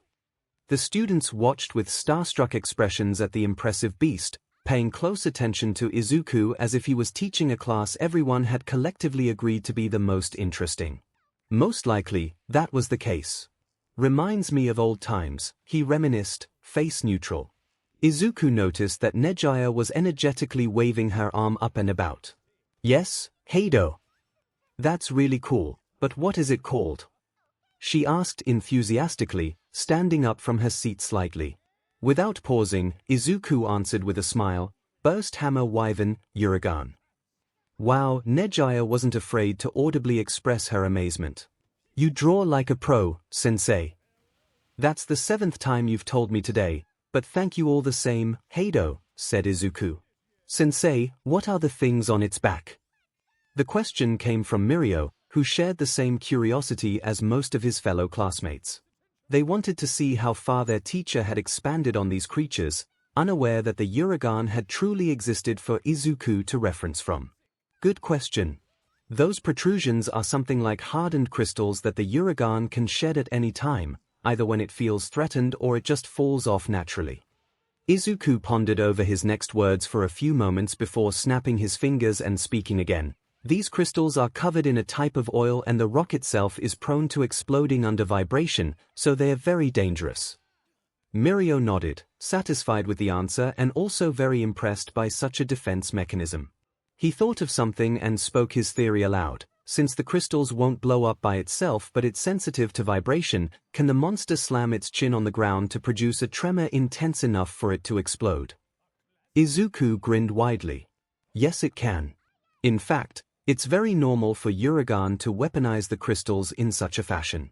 I'm surprised you were able to guess something like that so quickly, Tagata. Mirio averted his eyes slightly, a bit embarrassed by the attention he was getting. Even some of his classmates got in on praising him. Looking at how close the class was and how quickly they've made acquaintances with each other, Izuku couldn't suppress the happiness in his heart, nor did he want to. Another student asked him a question. Sensei, how many of these monsters did you create? Hearing that, Izuku gave it a bit of thought before answering with a tone of slight uncertainty, way over 100, give or take. The chatter in the class increased, and some students couldn't help but exclaim in awe and throw in their 2 cents. Midoriya-sensei, with your drawing skills you could become an artist or something. Artist? That's boring. Sensei could be a mangaka with how quickly he draws. Definitely. With so many monsters and a whole world he's created, Sensei could definitely make an awesome manga. Hearing all these suggestions, Izuku chuckled a bit in amusement. His next words significantly reduced the volume of the class as he admitted, I'm not good at drawing people. A few students giggled at that. And besides dash, he turned back to the board and reached for the duster, intent on erasing the illustration to make room for another. I created this world as a hobby and nothing more. I had an active imagination back when, a few years back. Still have, actually. And as someone who plays a role of both teacher and teaching assistant of many subjects, I rarely have free time for something like that. It felt a bit bad to claim all of the other world as his, but as the only person from there, Izuku wanted an excuse to make things a little more familiar for himself. He would also be able to showcase the spectacular world he lived most of his life in. Tragic events be damned. Was that wrong? You could make a novel out of it, then. When you're not busy, of course, said a student. His movements seemed to pause, if only for a moment, before continuing to erase the drawing. Facing away from the class, the students couldn't see the soft smile that his lips curled into. I wonder, Izuku said under his breath. Several books under the series Monster Hunter, depicting the rise of a young orphan to a living legend in a world largely dominated by dragons and other fantastical beasts. Written by a certain retired pro-hero. Unknown to everyone else except for his most trusted friends and family, it would be the autobiography of Midoriya Izuku in the other world, but with changes in the beginning and end. Here's a monster I've shown you all before. I wonder if someone can guess its name, he said as he began to draw. Once again, the entire class lapsed into silence and watched as their teacher sketched out another one of his creations with surprising grace for how quickly he drew. The monster began to take shape, and it appeared to be a type of quadrupedal leviathan. Nejiya was the one who guessed first, breaking the silence. Oh, I remember. It's called the 𝐒𝐭𝐚𝐲. Close. Izuku told her. But incorrect. There's a reason I wanted you all to guess. He wasn't done drawing yet, but he still turned to face his class. The students recognized it, but a few seemed to be struggling trying to remember its name. One boy in particular actually made eye contact with Izuku. A Magiki. The addressee almost jumped. You look like you're confident in your answer. Izuku wore a teasing smile as Tamaki accepted his fate and answered with a soft voice, it's the 𝐒𝐭𝐴𝐺, but its name sounds a bit similar to 𝐒𝐭𝐴𝐺 and the latter is easier to remember. His classmates were enlightened, but he had a bit more to say. It lives inside volcanoes and can swim in lava. Its long beak is shaped in such a way that it can drill through volcanic rock, and its body is designed to be able to dig and tunnel through such rock. A moment of stunned silence passed in the classroom, and Tamaki had to resist the urge to squirm under his classmates' scrutiny. A clap from the front of the room took the attention away. It was Izuku, looking rather proud. That is correct, a Magiki. I'm surprised but delighted that you memoized some details of its ecology despite it not having anything to do with heroics. It's really interesting to learn about them, Tamaki muttered just loud enough for Izuku's enhanced hearing to pick up on. He then finished drawing the monster for his students to admire. Realizing it should be almost time for the next class, Izuku decided it was a better time than any to tell his students something. Class, there's something you should know that I've been holding back on telling you all for a while now. But now I feel it's a good time to tell you. He paused to make sure everyone was listening before saying more. Somewhere in the forest of the school grounds is a building where I reside in. I'm not a certified counselor or anything, but if anyone wants to talk to me, doesn't matter what topic, I'll be more than happy to lend an ear or give advice, or just make small talk. You can come around at the end of any school day.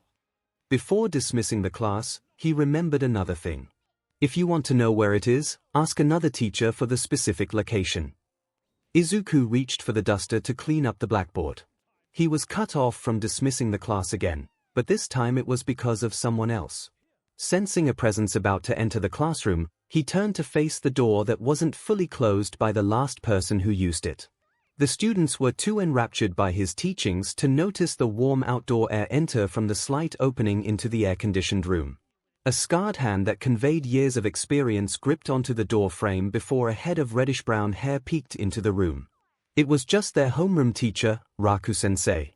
His eyes darted around, sight landing on several students and Izuku before he informed the class, "Get ready for your next class." Izuku thought it was strange that Raku came all the way up here just to tell him that. Meanwhile, the students expressed their disappointment loudly and even began complimenting the young teacher's artistic skills for some reason. "No, can't Midoriya-sensei draw another monster?" "Come on, sensei. Just one more. We'd love to see more from you. You're my favorite teacher, Midoriya-sensei." The last one made Izuku even more suspicious of the situation.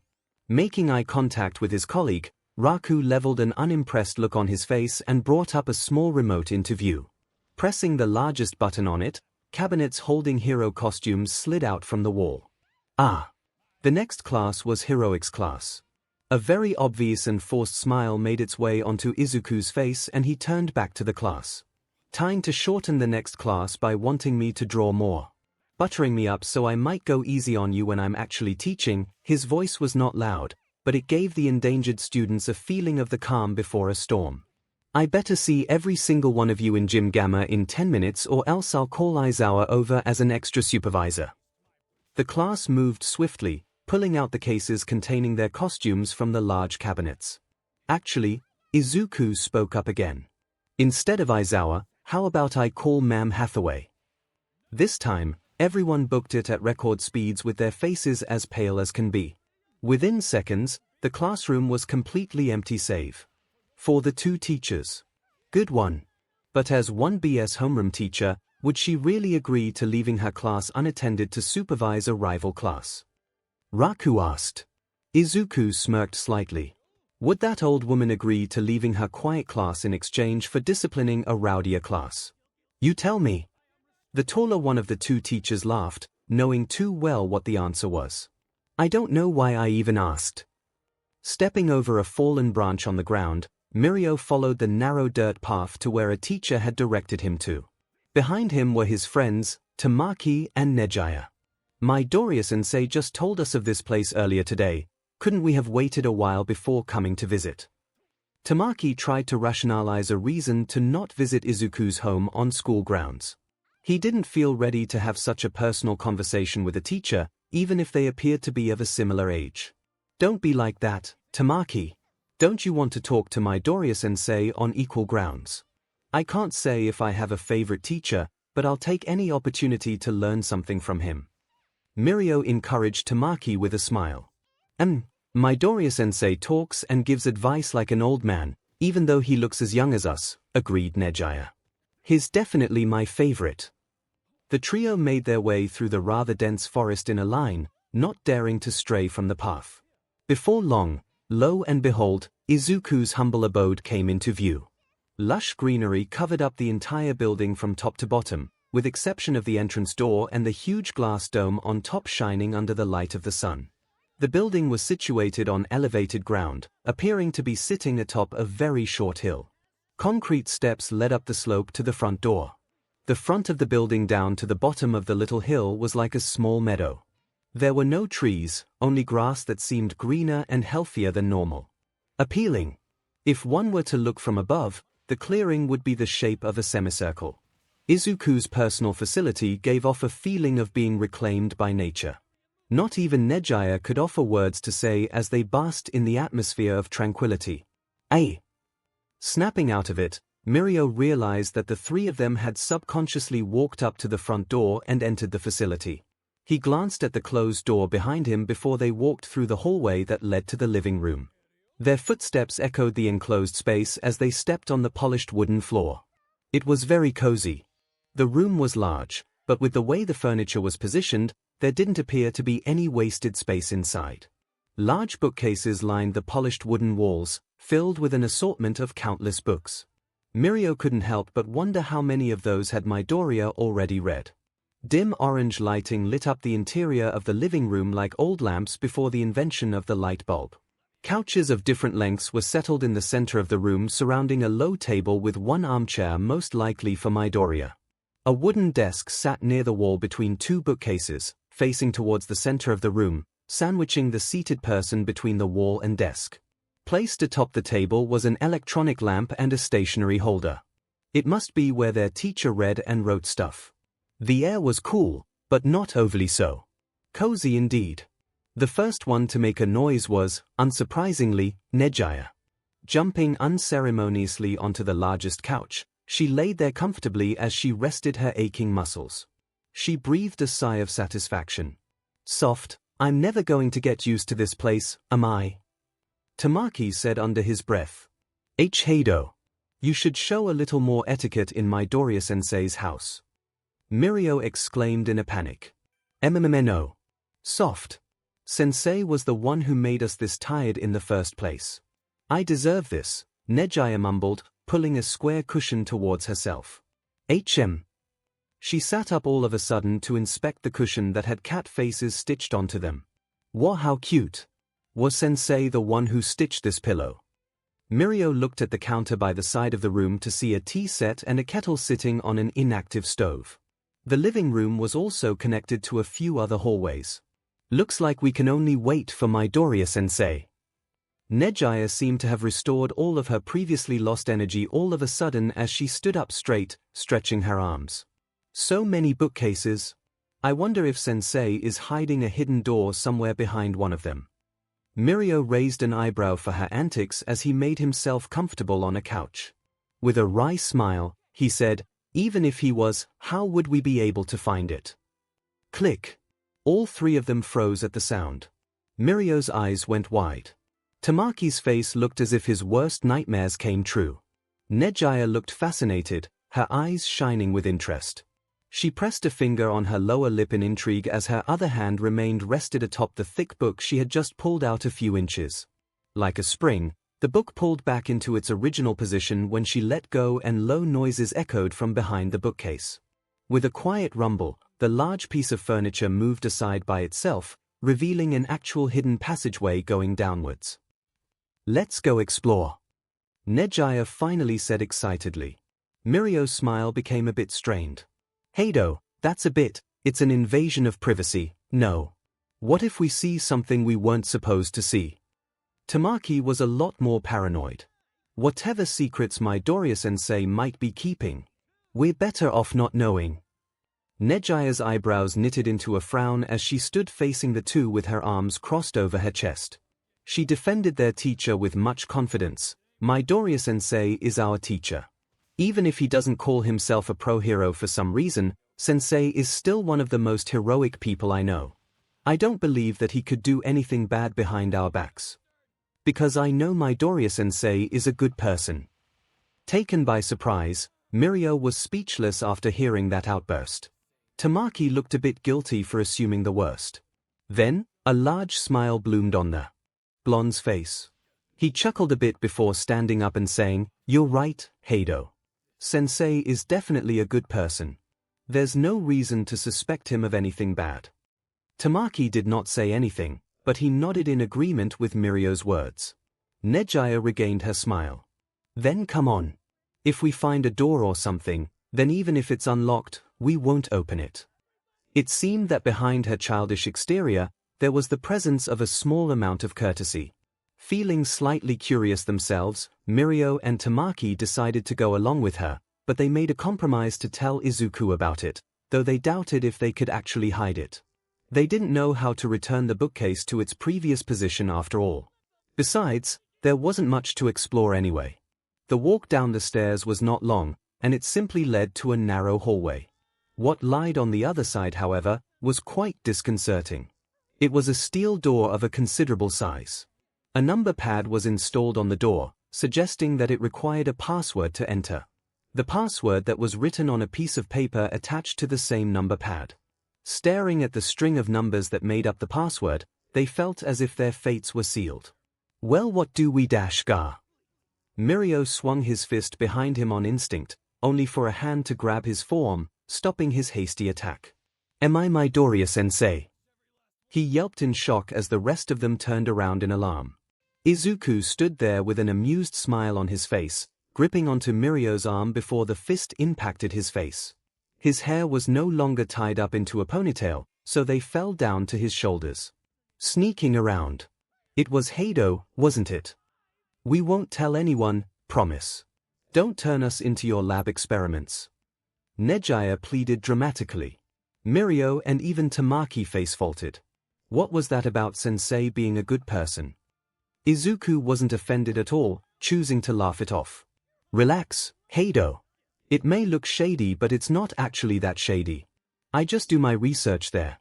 The whole building itself started off as a research facility but then eventually doubled as my second home. It's much better that way. He gestured at the trio to get back to the living room. Come on now, it's quite stuffy in here. I'll brew you some tea, if you'd like. A minute later and Izuku sat down comfortably on his armchair with a cup of tea in hand. The students had chosen to refuse the offer for the hot leaf water. Izuku had pulled on a different book for the bookcase to move back to its original position. He blew on the steam from the tea to cool it down and waited for someone to start the conversation. Sensei. Surprisingly, it was Tamaki who spoke first, though he didn't maintain eye contact. What exactly is it that you research here? My quirk, answered Izuku, before taking a long sip of his tea. Haven't you ever wondered what the limits of my quirk is? Tamaki hesitated slightly before inquiring, your quirk lets you create life, right? Izuku blinked, face indifferent but eyes puzzled. You can say that, yes. Though I find it weird how little the students talk about my quirk and creations. Have quirks really? We don't often talk about it because every class involving your quirk feels like a fever dream, Midoriya-sensei. Mirio interrupted loudly with a comically serious expression on his face. That is very true, Midoriya-sensei. Nejiya could only give her support for that claim. Even Tamaki was nodding, almost imperceptibly. Izuku laughed again, setting down his teacup on the table in front of him. I suppose that should be the case, isn't it? But enough about me, what about you three? The young teacher adjusted his seating posture and crossed one of his legs over the other. Have you all been preparing well for the upcoming sports festival? It was Mirio's turn to laugh, albeit rather dryly and awkwardly. He spoke up, averting his eyes. Preparing, it's as you say, sensei. We're not confident at all at being able to get past the first round at all. Nejiya was more than happy to expose her friend's lie with a chipper tone of voice. Mirio turned away with that same awkward smile. Izuku shook his head with a smile. That bad? How unfortunate. He interlaced his fingers together and settled his hands a little below his solar plexus as his elbows rested on the armrests of his chair. Other than good luck, there's not much encouragement I can give that I haven't already given to you all in class. But you shouldn't worry too much, since you have 3 years, 3 chances to showcase your skills to the giant audience watching. Though to be honest, he made eye contact with each of the 3 students in front of him. Not doing well in the sports festival does not indicate a lack of skill. While most of the time that sort of perspective is not wrong, it is not 100% correct either. For me, it's okay if you don't or can't do well on that day. As long as you promise me to give it your all for your job as a pro heroes, I'll be satisfied. Listening to and ruminating over Izuku's words, they felt a weight lifted off their shoulders. Midoriya-sensei, you talk a lot like an old person. Guess who said that? Heido, that's not a polite thing to say to our teacher. Mirio hurriedly reprimanded the giggling brunette. Izuku chuckled light-heartedly. Unknown to him, a different promise resounded in the minds of all 3 of them. Even if it does not matter for Midoriya-sensei, I will still do my best to make him proud. Yes, a Magiki. Seeing Tamaki voluntarily make eye contact with him, he immediately took the opportunity to ask. About your quirk, there seemed to be a lot he wanted to say. Izuku nodded gently to indicate that it was all right and he would lend an ear, as promised.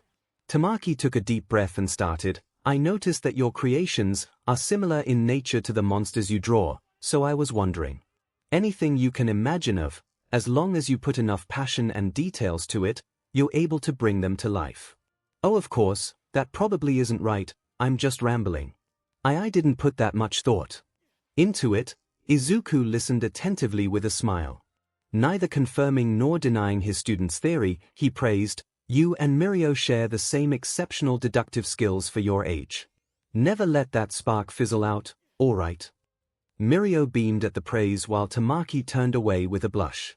Hey, what about me? I can be a deductive person too. Nejiya pouted, not wanting to be left out. I also have a theory about sensei. How could Izuku stop her from speaking her mind? With that thought, he sat a little more attentively, his back slouching a bit from leaning forward and his interlaced hands resting on the knee of the leg that wasn't touching the ground. Seeing that everyone's attention was on her, she smiled brightly and declared out loud, Midoriya-sensei got his experience and knowledge from another world, and he was able to come back to make use of it to become a teacher. With such a confident smile and air of certainty, how else could Mirio react but laugh loudly? Heido, that's quite a stretch even knowing how quirks are, haha. HMPH. And how are you so sure it's a quirk? For all we know, Midoriya-sensei might have something else. She pouted. Tamaki had yet to recover from embarrassment, so none of them caught the sight of Izuku freezing in place, eyes wide and containing a plethora of swirling emotions. Then as quickly as it came, he schooled his expressions and smiled warmly. Returning to his initial sitting posture, he picked up his teacup and downed the rest of the tea. He reached for the kettle to pour himself another cup. For a while, all they did was talk. About what? Well, all sorts of things. Mundane topics like daily life, serious topics like managing stress in school, and many others. It was time well spent. Izuku glanced at the wall-mounted clock in the room and took in the time.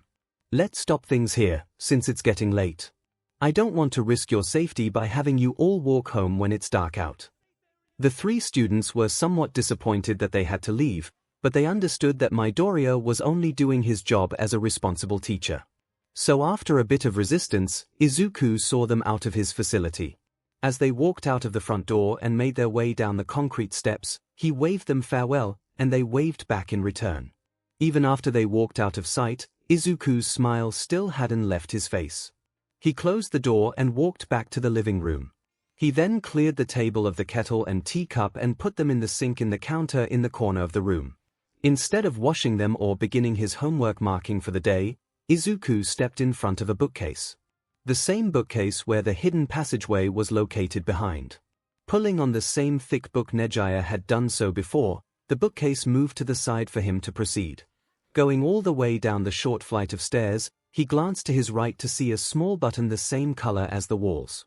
After pushing it, the large piece of furniture upstairs moved back and covered the way in and also out. Looking at the living room layout, where would be a good place to put down a whole harp? Izuku appeared to be talking to himself. Any thoughts, Fatalis? Taking long strides, he quickly arrived by the steel door and raised a hand to input the password. Then he paused in his actions. Is that so? After saying that, he finally typed down the password. Alright, if you think so. The password was just a random string of numbers, in all honesty. There was no major significance behind them. The door opened with a loud and metallic groan that felt as if the vibrations resonated with his bones. As it opened just barely enough for a human to squeeze through, a living ball of fluff and muscle collided with his leg from inside. Meowster! You're back, Naya! Nekiko cried out in joy, clinging onto Izuku's thigh. He smiled playfully, shaking the palico off of his leg. We saw each other in the morning. Also, how is your Japanese progressing? Very good, Naya. Coco is good at learning, Nekiko told his Meowster. Yet you still need to refer to the piece of paper attached to the number pad to get in here. Izuku teased. The palico folded his feline ears in shame. That's different, Naya. Izuku walked through the half-open door with a chuckle, his companion following close. The steel door shut behind him with a deep clang. The noise in the venue came as a constant stream of booming cheers from the audience. The excitement in the air was palpable. Sunny, but not uncomfortably so. White clouds decorated the blue sky and a gentle breeze somehow made its way down to some of the high-seating spectators. Or was that just a draft of air created by the moving bodies? Where else could this place be other than the sports festival stadium? One person that didn't quite share the same enthusiasm was seated on one of the seats meant for important guests. Body leaning forward, knuckle up to his chin and one leg bouncing up and down faintly in what seemed to be either irritation or impatience, Izuku let out a long breath through his nose that was almost a sigh. He wore surprisingly well-fitting formal wear, consisting of the full set of suit, breathes, and tie. It was either this or his entire hero costume which, while good at doing what it does best, was a beach to put on and drew a lot of stares. You'll grow into it. Inko had told him almost a year ago. She wasn't wrong, but at this rate he would need a brand new suit to grow into next year. Izuku actually showered with conditioner this time, and with his mother helping him comb his wild hair, it actually looked tame. Relatively so. He snorted lightly, moving on from thinking about how soft his ponytail felt between his fingers. For the sake of anonymity outside of UA, he took up the principal's offer to be seated in a sort of VIP booth in the stadium. The large pane of glass in front of him rendered it near impossible to look through from outside, and it allowed spectators from inside to view the proceedings with excellent clarity, albeit a shade darker because of the tinted glass. Izuku's existence was only known within the confines of UA and those who often mingled with the school staff, such as other pro-heroes. Publicly, he was an enigma. Not a single grain of information could be found regarding his identity, courtesy of the Japanese government. It also helped that he and his mother never used social media as a medium for making friends and instead used it to get updated on the latest events. In the school, outside of classes, he was quite elusive. And even when there was an opportunity to take a photo of his face without him knowing, the students wouldn't do so purely out of respect. So to the general public, Midoriya Izuku was a mystery. He would show his face to the world when the time was right. But still, 2 years. Those 3 would be in their 3rd year already. Izuku muttered loud enough for the person sitting to the right of him to hear. It was none other than Nedzu. Don't let that damper your mood now. The commission did indeed approve your proposal, didn't they? The principal tried to cheer him up. Though I must say, I'm surprised they actually did approve of it. Those old fossils aren't the most receptive to change.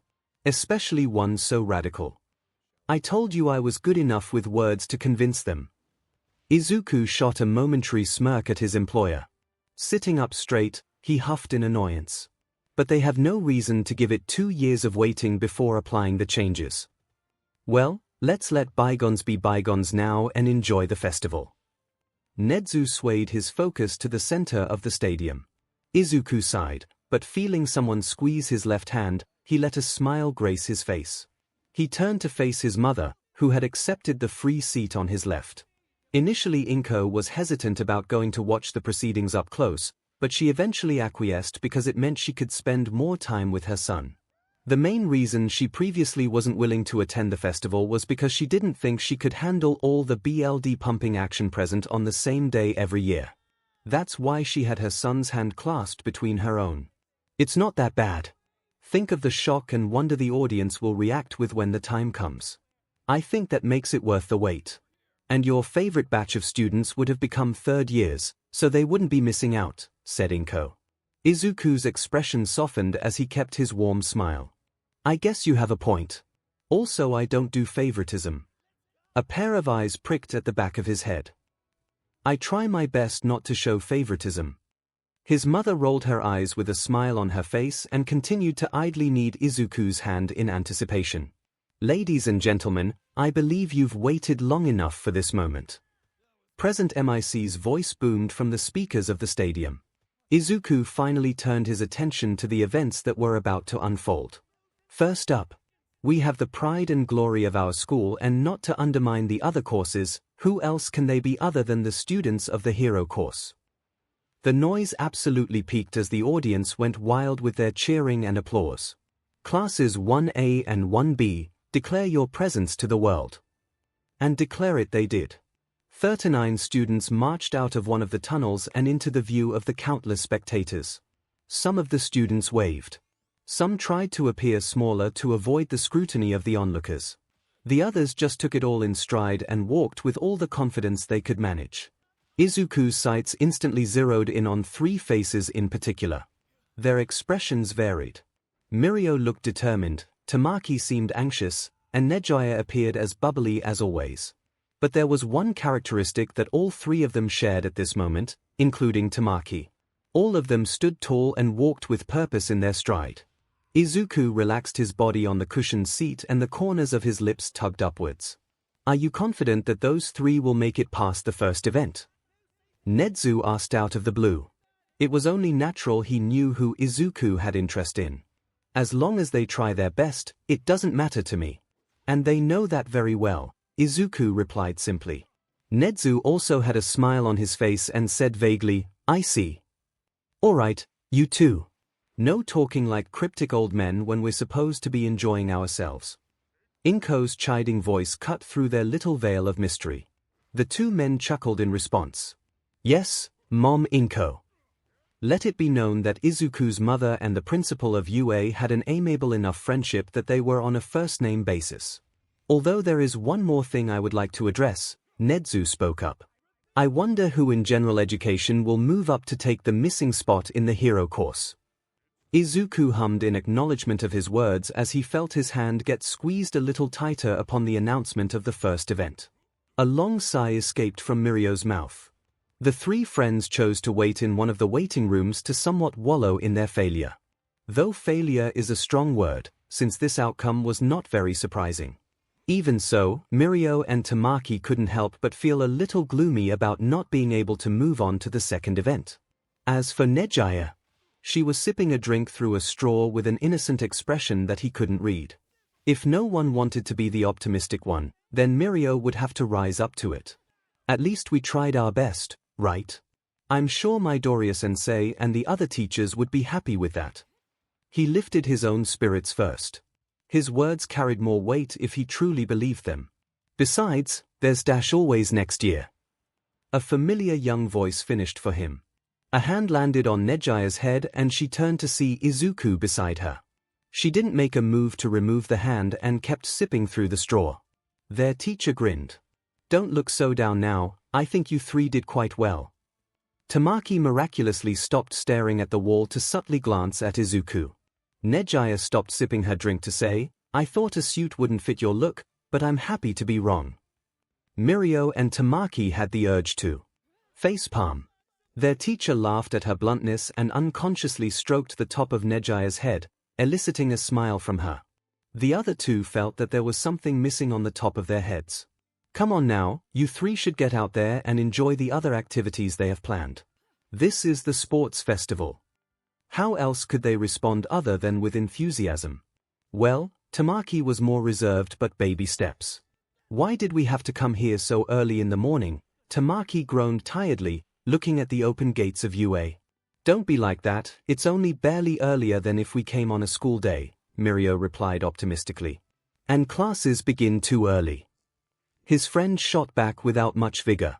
Usually after the sports festival, the students are granted a 2-day break from school to do whatever. While there was no difference here, the tight-knit group of three had discussed that they wanted to work harder at tackling their weaknesses so that they could earn a good score for the practical portion of their exams. They were lacking, and they were aware of that. Heido still hasn't arrived, nor is she replying to my messages. She must still be sleeping, mused Mirio. Well, that's fine. She did exhaust herself quite a bit yesterday. Let's go in first. So the two entered school grounds and took a path through the main building. Then they just so happened to run into 𝐶𝐿mentos, who was carrying a large stack of papers in his hands. Oh, you two. You're here for extra training, right? The teacher asked. Yeah, and Midoriya-sensei gave us the okay. There should be no problems, right? Mirio scratched the back of his head nervously. Not at all, 𝐶𝐿mentos clarified calmly. Since you're here, it's a good time for me to tell you that Midoriya had asked me to help you out with the training. Both of them were surprised. Mirio quickly waved him off in a fluster, wanting to refuse the offer. Ishiyama-sensei, we wouldn't want to impose.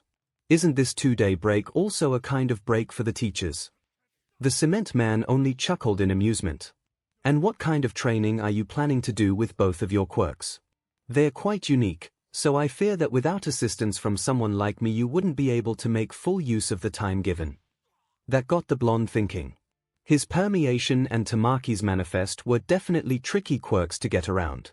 𝐶𝐿mentos' quirk could honestly be the best one in terms of helping them train, and Midoriya-sensei did ask the man to do so. So he bowed, and Tamaki hurriedly followed his actions. In that case, thank you Ishiyama-sensei. We'll be in your care. 𝐶𝐿mentos simply chuckled again before saying, the pleasure's all mine. And if there's someone you should be thanking, it would be Midoriya. He gave me this opportunity after all. Mirio stood up straight and smiled brightly. We'll be sure to do so. Shifting the papers in his hand slightly, 𝐶𝐿mentos turned to leave. Allow me put these away in my office first. Also, shouldn't there be another one of you? Heido, I believe was her name. That's right. But right now she could still be sleeping, so both of us came here first. Mirio tugged on Tamaki's arm as a gesture to continue walking to Gym Gamma. The teacher nodded in acknowledgement and they parted ways. Meanwhile, just outside the gates. Didn't I tell those two to come over to my house and pull me out of my bed if I overslept? Mom never wakes me up herself. 𝐒𝐻𝐻𝐼 breathed from exhaustion for running all the way to UA after just waking up. Now I used up my stamina for training. Stuffing her mouth with the piece of half-eaten toast in hand, she settled for pouting to express her displeasure. Then she walked through the gates and coincidentally took the same path as her two friends. Midoriya-sensei said that he has something that might help with my stamina problem, medicine. Drags. Medicines are drags, right? Don't they have long-lasting negative effects? Sensei wouldn't do that to his students. She moved on autopilot as she wondered aloud about what Izuku had planned for her. Suddenly, from over a corner of the corridor, someone bumped into her. Indeed, it wasn't 𝐒𝐻𝐻𝐼 who bumped into someone while lost in her thoughts, but the person's fault. Sorry. She tipped over backwards, which resulted in her body falling and sprawling on the floor. There was no resistance put up because she was tired and her mind was occupied. I didn't think I bumped into you that badly. Are you hurt? Do you need help to get to the infirmary? The feminine voice was understandably panicked at seeing a schoolmate fall back first onto the floor. An outstretched hand came into 𝐒𝐻𝐻𝐼's vision. Don't worry. I'm not hurt. I just fell because I was lost in my thoughts, she said in a tone too chipper for the situation. You should get off of the ground. The outstretched hand remained in place for 𝐒𝐻𝐻𝐼 to grasp, which she did. She clambered to her feet quickly and stood as if nothing happened a few seconds ago. Getting a good look at the person she ran into, her eyes flashed with recognition. Short and somewhat messy light red hair, eyes a darker shade of red and piercings on her ears. The questions came flooding out before she knew it. Your face looks familiar. You were one of the students who made it to the final event of the sports festival, right? Wise, I didn't see your quirk in action. What does it do? Well, do your piercings hurt? No, they why are you in school when there's a 2-day break? 𝐒𝐻𝐻𝐼 finished with that, leaving the girl across from her a little befuddled. I'm in school because... The girl's eyes did not maintain eye contact as she tried to find a believable explanation without exposing her true intentions. After a few moments, she seemed to have come up with something and deflected the question back. Hold on now, why are you in school? Ignoring her blatant reluctance in wanting to give a straight answer, 𝐒𝐻𝐻𝐼 said with a small amount of pride, Midoriya-sensei has given me and my friends permission to train in Gym Gamma today and tomorrow. Really? Me too. The girl went wide-eyed in surprise and replied honestly. That prompted 𝐒𝐻𝐻𝐼 to smile widely. A potential new friend. Hey, what's your name? I'm Heido 𝐒𝐻𝐻𝐼 from the Hero course, by the way. My name's 𝐒𝐻𝐻𝐼 from General Ed. Nice to meet you, I guess. They exchanged late introductions. There was something in the brunette's inquisitive eyes that made you feel slightly apprehensive for some reason. Hiya, why yes. 𝐒𝐻𝐻𝐼. That's my name. The smile returned to 𝐒𝐻𝐻𝐼's face as she repeated, 𝐒𝐻𝐻𝐼. I like it. The corner of 𝐒𝐻𝐻𝐼's lips twitched in mirth. Thank you. Taking her off guard, 𝐒𝐻𝐻𝐼 grabbed her hand and began happily pulling her along to Gym Gamma. She pulled back after a moment. Wait. I can't follow you. Why not? 𝐒𝐻𝐻𝐼 asked, confused. 𝐒𝐻𝐻𝐼 struggled to answer for a while. She didn't have to give an excuse, but looking at 𝐒𝐻𝐻𝐼 tilting her head curiously and innocently, how could she lie? How about I show you? In the future, I mean. But you have to keep it a secret. Please. She made a compromise with herself.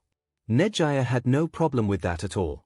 After all, she was good at keeping secrets. After making the motion of zipping her lips, she said, okay. It's our secret. And one more thing. She raised a pinky finger towards her new acquaintance. Pinky promise. How else could 𝐻𝐻𝐼 react with anything other than with a genuine smile and by returning the gesture? Her own pinky finger wrapped around 𝐒𝐻𝐻𝐼's and the promise was made. I should go now. Tagata and Amajiki are waiting for me. And just like that, she sped off, but not without waving goodbye to 𝐻𝐻𝐼, who did the same. Waiting a few seconds until 𝐒𝐻𝐻𝐼 was out of sight, she sighed, feeling a bit tired all of a sudden. Even so, 𝐻𝐻𝐼 kept her smile. So energetic this early in the morning. I'm a bit envious, she said with a shake of her head. Then she turned around and left to carry out her initial objective. The reason why she was here. She strolled onwards out the main building and into the forest. Traversing through the seemingly endless stretch of trees that somehow all belonged to 𝐒𝐿 followed a path in her mind she had taken before. It wasn't that far out, but it was still easy to get lost in this dense woodland, so she had informed the teacher beforehand. That was why she didn't come here straight away. But she wasn't lying when she said that Izuku had given her permission to be here. Why ask him of all teachers? Well, swatting away some pesky bugs buzzing near her face, she stepped into a small clearing. It was not the place where Izuku's research facility was built upon, but rather a normal, small space where the sun's rays shone brightly down on. 𝐒𝐿 stepped over a bush, heart starting to P&D in her chest at thinking of what she was about to meet. It wasn't the first time they interacted, but she could never get used to it. Mouth dry, she called out, "I'm here." Loud rustling was heard from the tall shrubbery across from her, and she took deep, measured breaths to calm herself down the best she could. From the dense green, out came the vicious visage of what appeared to be a predatory dinosaur. It slowly closed the distance between them, looking intimidating, menacing, dangerous. And absolutely goddamn cool. 𝐒𝐿 held in a squeal as she grinned with enthusiasm that could match the girl she had met a few minutes ago. The monster was built like a giant raptor and had blue scales with black stripes. Attached to the top of its head was a dull red crest. Size-wise, the height at which its avian head rested was already on the same level as 𝐒𝐿's own head. Velociprey. Stretching out one of her arms tentatively, she too moved forward slowly with the intent to pet the scary blue dinosaur. The Velociprey slowly leaned a little closer, as if understanding that she was still on guard and that quick movements would spook her. She inwardly sighed in relief. It was the same one she had met before. 𝐒𝐿's hands moved to caress the cold and tough scales on its head. Wow, she breathed. The Velociprey was unperturbed, accepting her pats like a domestic animal. Midoriya-sensei had told her that there were many more of them around patrolling the forest along with a few other different monsters. They are pack animals, so that means they have an alpha. That one is easily distinguishable from the rest, since its body is much bigger and the crest more developed. The Velociprey itself was already huge in her eyes, so 𝐒𝐿 could hardly believe that they could grow much bigger. I'm pretty sure Sensei was just messing with me, right? Though I'm glad there's more of them, so this one won't be lonely. She wasn't part of the hero course, so she had not seen the massive creatures that Izuku would pull out for training the second and third years. The only knowledge she had of bigger monsters were all just hearsay. 𝐒𝐿 sort of wished that she could be selfish about hanging out with this cool monster and keep these moments all to herself, but that wasn't very nice. Now she had made a promise she didn't want to break. But since Nejiya was willing to keep it a secret, she reckoned it was just a one-time thing. And whenever 𝐒𝐿 had looked back to this moment of the past, she would laugh at her naive and younger self, for there was no such thing as a one-time thing when one becomes friends with Nejiya-chan. The 2 days of rest were over and the homeroom was packed as usual. The trio were at their seats and were conveniently sitting in an L formation so that they could simply lean towards each other to converse. Their homeroom teacher Raku-sensei entered the classroom and sent the students back to their seats. He cleared his throat and said, "I hope you all are well. You've just had a 2-day break, so I expect all of you to have rested more than long enough to continue with the coming lessons." There was mixed feedback from the class, some excited to get back to the swing of things and some wanting to relax for longer. To begin with, he started, silencing the class. I would like to say that our class did quite well in terms of the nominations submitted by the pros. They are quite well spread out among the class, although there are still a few students who did not receive any. The homeroom teacher swiftly wrote down the names of the students with nominations by pro heroes on the board. Unfortunately to Mirio's chagrin, he and his friends did not receive any.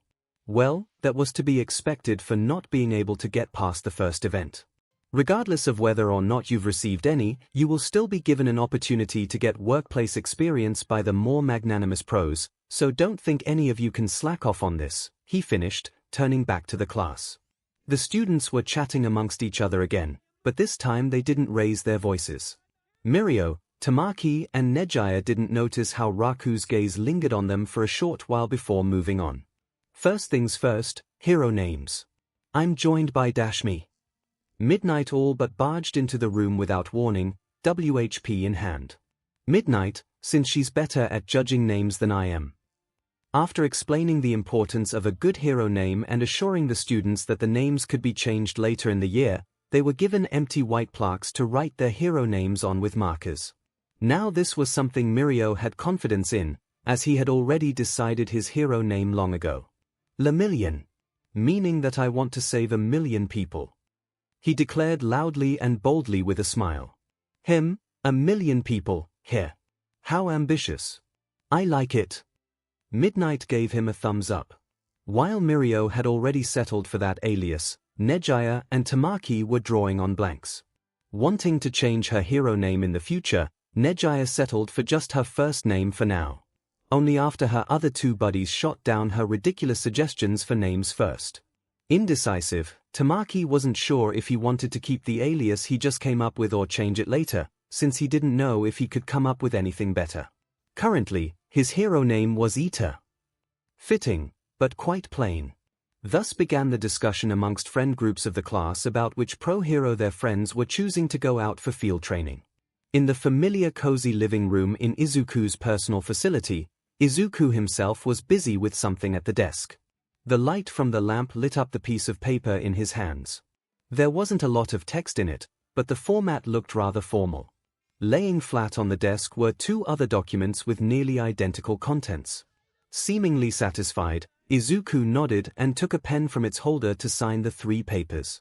As he returned the piece of stationery to the holder, he pulled up one of the drawers next to his legs beneath the desk and took out two items. A circle-shaped stamp the size of his palm and what appeared to be a large but flat metal case. Pulling the lid from the case, it was revealed to be an ink pad.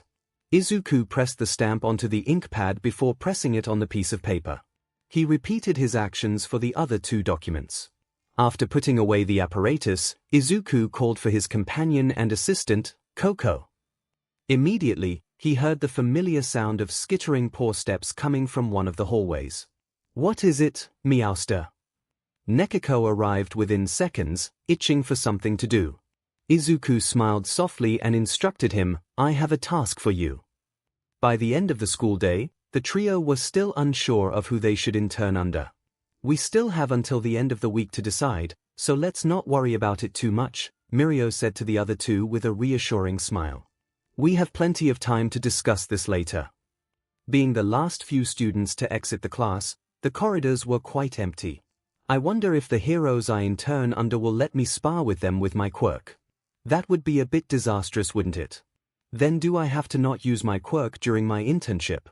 Will they teach me hand-to-hand combat in that case? I wish I can just dash. 𝐒𝐻𝐻 was interrupted in her ramblings by an envelope being lightly thrown at her face. Mirio and Tamaki both caught the envelopes thrown at them by a familiar feline. Nekiko struck a pose, peace sign up in the air before he dashed off with a Naya.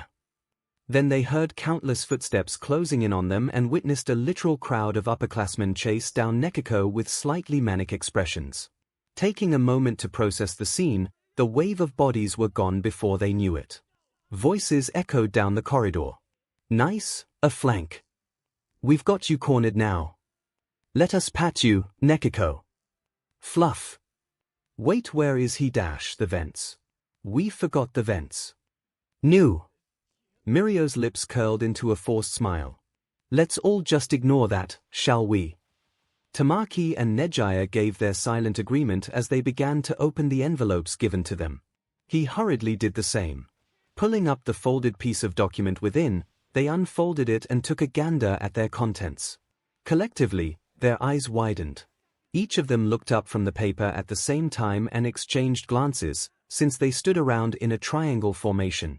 Even 𝐒𝐻𝐻 was at a loss for words. So instead of saying anything, all three of them stretched out their arms holding their document towards each other, and the papers met in the middle, facing skywards. The three documents had the same black stamp. A circle containing a 2D and simplistic yet intricate design of a dragon. A symbol that no monster hunter was unfamiliar with. But to them, it just told them one thing. Midoriya-sensei. In the teacher's office, Class 1 as homeroom teacher Raku Iwano was keying in the results of his class's last quiz before they left for their internships. Sat in his cubicle, the teacher silently inputted the marks into the computer. Then his fingers inexplicably twitched ever so slightly. He glanced down to his hands. There can't possibly be danger here, right? Suddenly, a shrill yet aged voice called loudly into the office from outside the entrance, "Crocodile fingers Raku, you better be in there." Present MIC, who tried to sneak in a few winks of sleep in his cubicle, abruptly slammed his hands on his table and hauled but out of the office through the emergency exit, evidently having just been awakened by her voice. He mumbled something incoherent and shut the door behind him quickly and not so subtly. Raku's fingers started twitching with increased intensity. He clenched his hands into fists and released a shaky sigh. His hands were pulled away from hovering above the keyboard as he turned his office chair around to prepare to greet Class 1B's homeroom teacher. Hathaway Maria, the second oldest member of UA staff, entered the office with a metal cane in hand and a sharp glare directed at one as homeroom teacher. "You know what that brat did, don't you? You must be talking about Midoriya's decision on taking 3 of Class 1's students as his interns without anyone from 1B, correct?" Raku kept his cool and his tone even. "What the hell else? You must think you're smart, trying to take control of the conversation," she snorted derisively while he imperceptibly tensed more. "Who does Midoriya think he is? Showing such blatant favoritism towards those 3 brats. Just send them to me and I'll WH them up to shape." Wouldn't that also be considered favoritism? Don't misunderstand, Kohai. I meant to trade 3 of my students with 3 of his. Once they're in my class, I'll make sure they catch up to the rest of my students soon enough. Hathaway said arrogantly, though the arrogance was not unfounded. Feigning the calmness in his voice, Raku stated, "Ma'am Hathaway, as a homeroom teacher, you are limited in how much you can change the other subjects to better fit your students. Also, regarding the favoritism, Midoriya had told us why he even sends internship offers. It was to help students with high potential quicker tap into that hidden talent within them or their quirk. He had promised that by the end of their 3rd year, every student's potential would be fully realized. That's why he only sends 3 offers exclusively to first years." Hathaway stared at him, unimpressed. "Cut the bullshit. I demand a spar, rock jaw." Raku Rockjaw Iwano's clenched jaw tightened. Not because of his quirk or anger. He was simply irked that his ploy to calm down the older teacher had no effect. Without waiting for him to reply, Hathaway turned and walked out of the teacher's office, her cane making chilling thuds every time the stick made contact with the ground. The homeroom teacher of 1A sat there, contemplative. Well, there was no point in thinking over it too much. He'll just lose the match and if needed, he'll ask Recovery Girl to heal his wounds. It didn't matter what strategy he employed. He was guaranteed to lose against the other teacher. Her quirk was growing more proficient the older she became. And she was, after all, the teacher who taught homeroom for Eraserhead's year and also Miruko's. Even though the last spar between Hathaway and Miruko was only a year after the Rabbit heroine's graduation, not once had Miruko won in a fight against her teacher, who was already of the age to retire long ago. Holding onto her steel cane that was heavier than it looked by its wooden handle, Hathaway Bizarro which Maria walked down the halls of UA, her deceptively cloudy eyes observing each and every individual student who thought they were discreet in avoiding crossing her path, while she simply continued along her way. Presently, the trio of heroes in training were taking a train to where their heroics teacher had directed them to. They were still slightly in disbelief over the fact that the 3 of them were chosen. After seeking clarification from their homeroom teacher, Midoriya apparently only gave out 3 internship offers a year only to first years. If they were chosen, it meant that he had a way to give them an edge for the rest of the year. Mirio, Tamaki and Nejaya stepped out of the train, luggages of clothes in hand for the week of internship. There was a date and address attached to the documents they were given, which led to a residential area in Musutafu. Does Midoriya-sensei expect us to patrol the residential area? Not that I mind, since it's bound to be a different experience than patrolling in the city, but it's a bit surprising. Mirio pondered aloud. I'd prefer that, since it's probably less eventful in this neighborhood, Tamaki mumbled just loud enough to be heard by his friends. 𝐂𝐻𝐼 was just curiously looking around for any indication of Izuku's eccentricness on any of the apartments. No such luck, as the address brought them to an ordinary apartment room no different from the others. From the outside, at least. Mirio double-checked the address to make sure. He looked up at the unassuming wooden door in front of him and exchanged glances with his friends. Maybe this way no one would assume a pro-hero lives here. He raised his fist and was about to knock on the door when it opened without warning, slightly startling the three. "Welcome, Tagata, Amajiki, Heido." Izuku greeted warmly with his hair untied and reaching his shoulders. Nekako was also there beside him, waving his small paws at them. "Please enter." They did so, taking off their shoes and inspecting the interior. It was surprisingly plain but cozy. "This is actually where I used to live. Now my mom lives here, but she's away buying groceries," he clarified, motioning at them to follow him. "I'll show you where you'll be sleeping." His former room had been refurbished to have bunk beds and a more simplistic look. There was also a bed in the guest bedroom. Since he wanted to split them by gender, Mirio and Tamaki occupied the bedroom with the bunk beds and 𝐂𝐻𝐼 occupied the guest bedroom. She had asked Izuku where he was sleeping and all he did was smile and wave the question off, telling her not to worry. "This place doesn't seem very well guarded against villains, sensei. With how popular you are, isn't your mom being put at risk living here?" Mirio asked him genuinely. Izuku replied with a smile, "This place is more secure than you think. You just can't see it easily." He requested of them to put on their costumes as they were going patrolling in the city. "The city? Isn't it already like the safest city in all of Japan because it contains the highest concentration of heroes? Also, are we taking the train?" 𝐂𝐻𝐼 questioned him many times. "Yes, the city. While you're not wrong in assuming that Musutafu is one of the safest places in Japan, it is because of that why villains in Tartarus normally come from the safer cities. They were not only discreet enough to be able to hide there, they're also incredibly dangerous because of their reasons for staying in these cities that are risky for them to hide in." Izuku calmly answered each and every question. "As for transportation, we're not taking the train, Naya. We're taking something much cooler." Nekako butted into the conversation, leaving the trio in thought over what could be a cooler mode of transportation into the city. It wasn't like Midoriya-sensei owned a private jet or something in this ordinary neighborhood. Izuku put on his helmet and exited the apartment followed by his three interns and companion. "Hopefully you've had a heavy lunch beforehand, since we're only having dinner back home after our short patrol." He led them opposite the nearest train station and instead arrived at a rather empty park. Since the sun was currently setting, there wasn't anyone around to witness the ensuing events. Izuku checked in the built-in watch on his equipment and stared at it for a few moments. "She should be here in 3, 2, and 1. A heavy gust of wind hit their bodies, and the three students stumbled back slightly, alarmed and scanning what was in front of them, only to see nothing. The sudden arrival of the wind was as if something massive fell in front of them, minus the loud sound of impact when landing on the ground. Tamaki glanced downwards and saw a very noticeable depression on the park's ground. 4 depressions, actually. Then his eyes caught the outline, traced it, and his pupils promptly constricted in fear. "Luna," Izuku called out to it, voice warm. "Very good timing." Then it phased into visibility. Black scales and fur, along with a barely noticeable feline grace to its posture. Wing edges as sharp as the sharpest blades gave off a dangerous sheen under light of the setting sun. Its tail contained several serrated and detachable spikes just waiting to be flung out from their roots.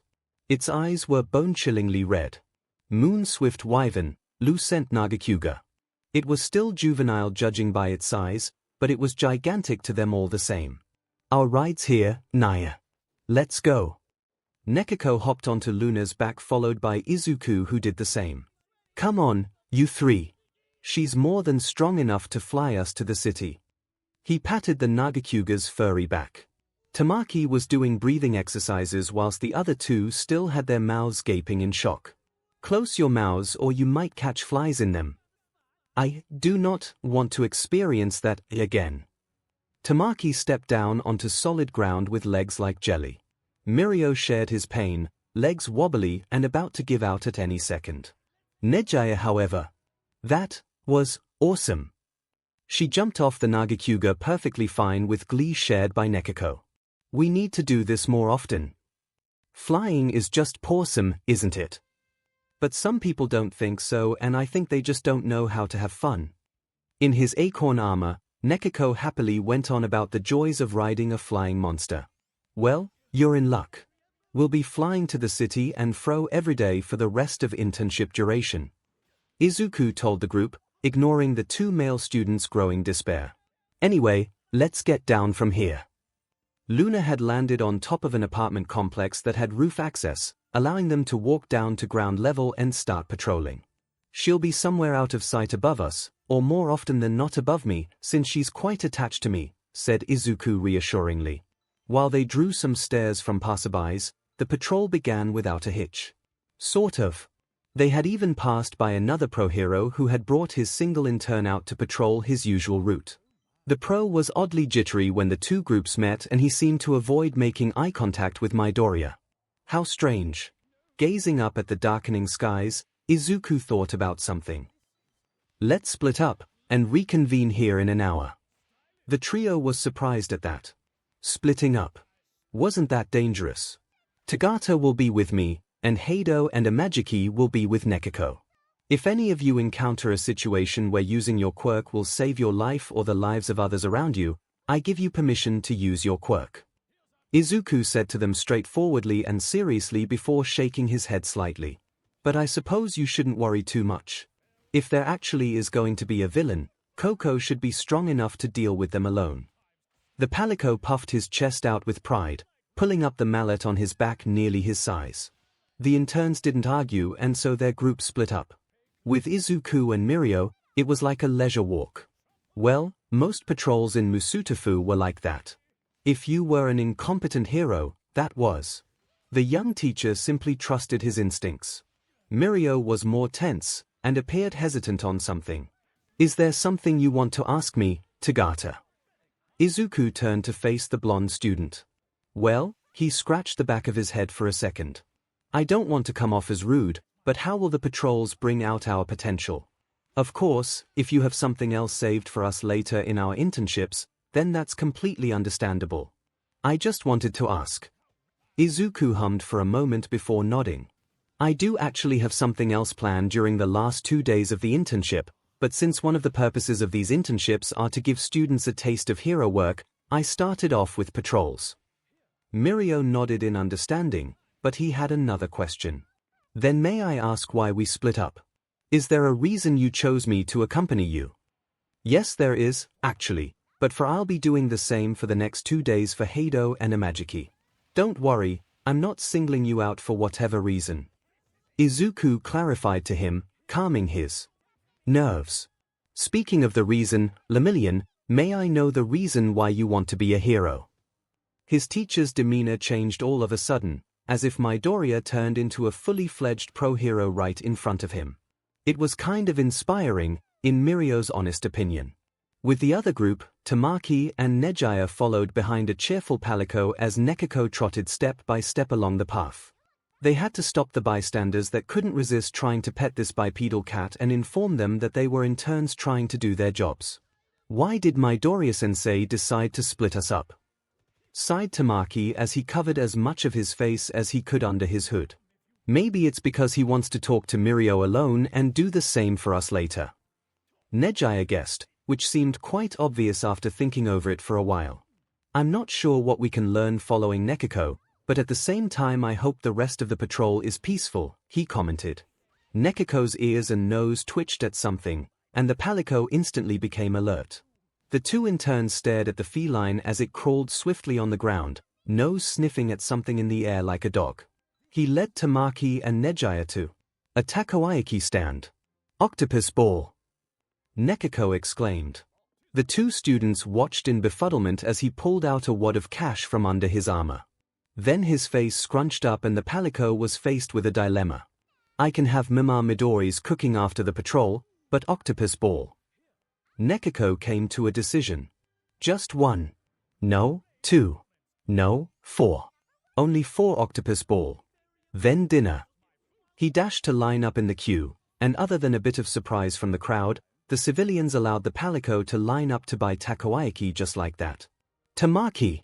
It looks like we have to wait for Nekiko to buy his food. 𝐻𝐸𝐽 pointed out. Yes, I can see that.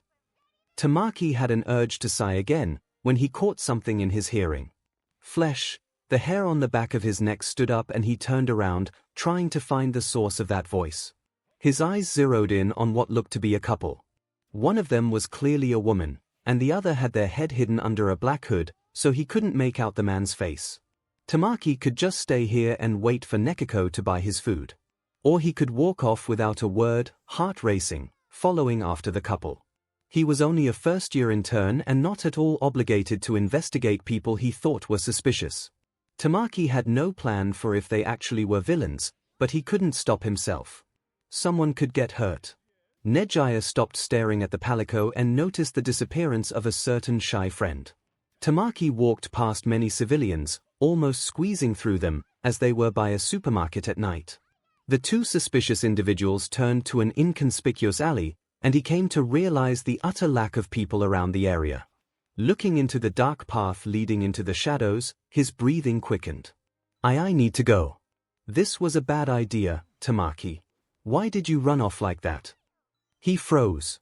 So did the couple. 𝐻𝐸𝐽 caught up to him and lightly smacked his shoulder. You shouldn't run off like that. What if you find yourself in trouble? Don't you remember what Midoriya-sensei said? Villains in this city are the most dongeumph. Tamaki's hand flew to her mouth and covered it, stopping her from speaking anymore. But the damage had already been done. The couple turned. The man, who he initially thought was the actual threat, could barely be seen under their hood, his eyes being covered. Tamaki could at least confirm that the man's scraggly hair was brown. The woman could be described as appealing if not for the warning bells that rang in his head the moment his eyes landed on her. Long black hair with purple highlights. Eyes a shade of green so light that it was almost yellow. You must be hero students, right? I feel quite lucky to be able to talk to 2 at once. She said with a smile. Is there a problem? Tamaki's mouth was dry. Jay just misheard something. Sorry for bothering you. He backed off slightly, gripping onto the arm of a clueless 𝐻𝐸𝐽. The smile never disappeared from her face. Oh. May I know what you might have heard? My boyfriend here is known to mumble a lot to himself. I hope he didn't say anything strange. It was flesh. Tamaki blurted out. 𝐻𝐸𝐽 was surprised at the abrupt raising of his voice. He paled and turned around, only to see that both of them had unknowingly stepped deeper into the alley. Her eyes met 𝐻𝐸𝐽's and they seemed to pulse with a dim light, almost like their sensei's eyes. Before the darkness enveloped 𝐻𝐸𝐽's vision, the woman seemed to decide against her current course of action and broke eye contact. She stopped smiling and said one word that sent chills down both their spines. Moonfish. A tide of razor-sharp teeth spilled from the man's mouth and shot straight towards the interns. 𝐻𝐸𝐽's reflexes were slightly faster, sending a controlled blast of energy at Tamaki's center, the shockwave pushing both of them in opposite directions and out of the stream of endlessly growing teeth. The woman turned and walked deeper into the darkness, leaving the 2 students with her supposed boyfriend. Kill them. Nekiko's ear perked up and he almost dropped the plate of takoyaki in his hands. Naya. Where are the other 2? Making a costume out of your hair. That's probably the best course of action for you. Izuku rubbed his chin in thought. Mirio nodded energetically. They said they would start working on it after the internships, so I'll probably be nearly bald for the rest of the year to collect enough hair to make the entire thing. So you're going with your current design? Asked Izuku, glancing at the 1 million on his student's chest. Of course. After all, I'm going to save 1 million people in the future as 𝐿_million. Mirio smacked his chest in pride. That's good to hear. He paused. Izuku turned his head towards the direction of his other 2 interns, eyes serious. Sensei. Let's go. His voice held a certain authority. He changed course out of the blue and went the opposite direction. What's wrong, sensei? It hasn't been an hour yet. His student asked, concerned. His eyes turned to Mirio by his side, never stopping his strides. There's trouble. The concrete ground beneath them was in shambles. So were the walls. And the same could be said about the two downed students. Tamaki was on his last legs, using a giant oyster shell to barely ward off the assaulting teeth coming from the man a distance away from them. 𝐻𝐻𝐼A had tried to let out a shockwave at the second wave, but the blast didn't take out all of the teeth and some stabbed into her shin and shoulder. She was lucky it wasn't hooked. Tamaki could only be forced into the defensive, trying to protect both their lives. The teeth can only go in one direction, so maybe, no. I just need to wait. The cat, sensei, will save us. He definitely will. The onslaught stopped suddenly and Tamaki took the opportunity to get a breather.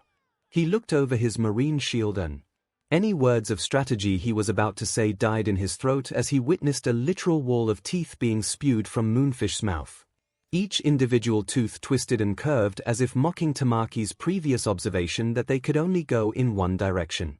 The sight sent a message to his mind: I could have killed you too whenever I wanted. Yet Moonfish wanted to play with his food, so while the next wave razed the floor and walls, it eventually concentrated on Tamaki's shield. There had yet to be contact, but he had already seen how terrible it could go for him and 𝐻𝐻𝐼A. Help! He could only croak softly. The ground shook lightly, and something popped out from beneath the concrete right between the interns and the teeth. Nekiko had burrowed into concrete, went deep enough to burrow into soft soil to travel to them, then promptly burrowed out of concrete without effort with his big mallet in hand. Rio! The palico swung the mallet that looked like a toy into the rush of countless razor-sharp teeth. And it smashed through them, stopping their momentum and surprising the villain behind. Nekiko's visage appeared to darken as a black fog overtook his features with only glowing red eyes to be seen. How dare you! He swiftly hopped up onto the teeth and reached the middle before swinging the hammer down again, the shockwave compromising the structure of the villain's attack. Moonfish detached his current set of teeth to try and grow a new set, but was stopped by a knee digging into his slouched back, his face smashing into the ground from Izuku landing on him. Mirio came into the alley running. Are you guys alright? Looking at the injured 𝐻𝐼A in pain on the ground and seeing Tamaki collapse onto the ground from exhaustion, Izuku's expression darkened. He looked at Moonfish, who was lying on the ground motionlessly. Then he spoke, I know you're not actually unconscious. A single tooth shot towards his face and Izuku tilted his head to dodge it before bringing up his left hand to snap it off with his fingers. He dropped to one knee and grasped Moonfish's hood and the hair under it and smashed the villain's face onto the ground, making sure he was finally out cold this time. He wordlessly got up and approached his three interns. His hand reached his belt to unclasp one of the lidded bamboo cups attached to his person. It was a healing potion. Izuku kneeled down by 𝐻𝐼A with his other two concerned students. Midoriya-sensei, how long until an ambulance gets here? There might be an infection, Mirio said apprehensively. The young teacher detached the lid of the cup and slowly poured the potion over the wounds on your leg and shoulder. Oh, it hurts, 𝐻𝐼A's voice shook, her eyes teary. Don't worry, it'll be over in a few seconds. We're all here for you, Izuku said softly. Healing potions and vigor wasp nectar were truly miracle items. He had given a steady supply of them to Recovery Girl if the old pro wanted to use them. The wounds closed quickly in no more than 10 seconds. The police cars had arrived at this time and Izuku carefully helped 𝐻𝐼A up to her feet.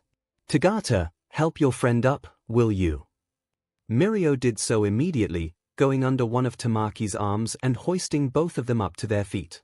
I apologize to the three of you. You shouldn't have had to experience something like that so early in your life. Izuku said to them somewhat bitterly. Coco apologizes too. I was too distracted by food, 𝐻𝐼A. The palico's ears were drooped in shame.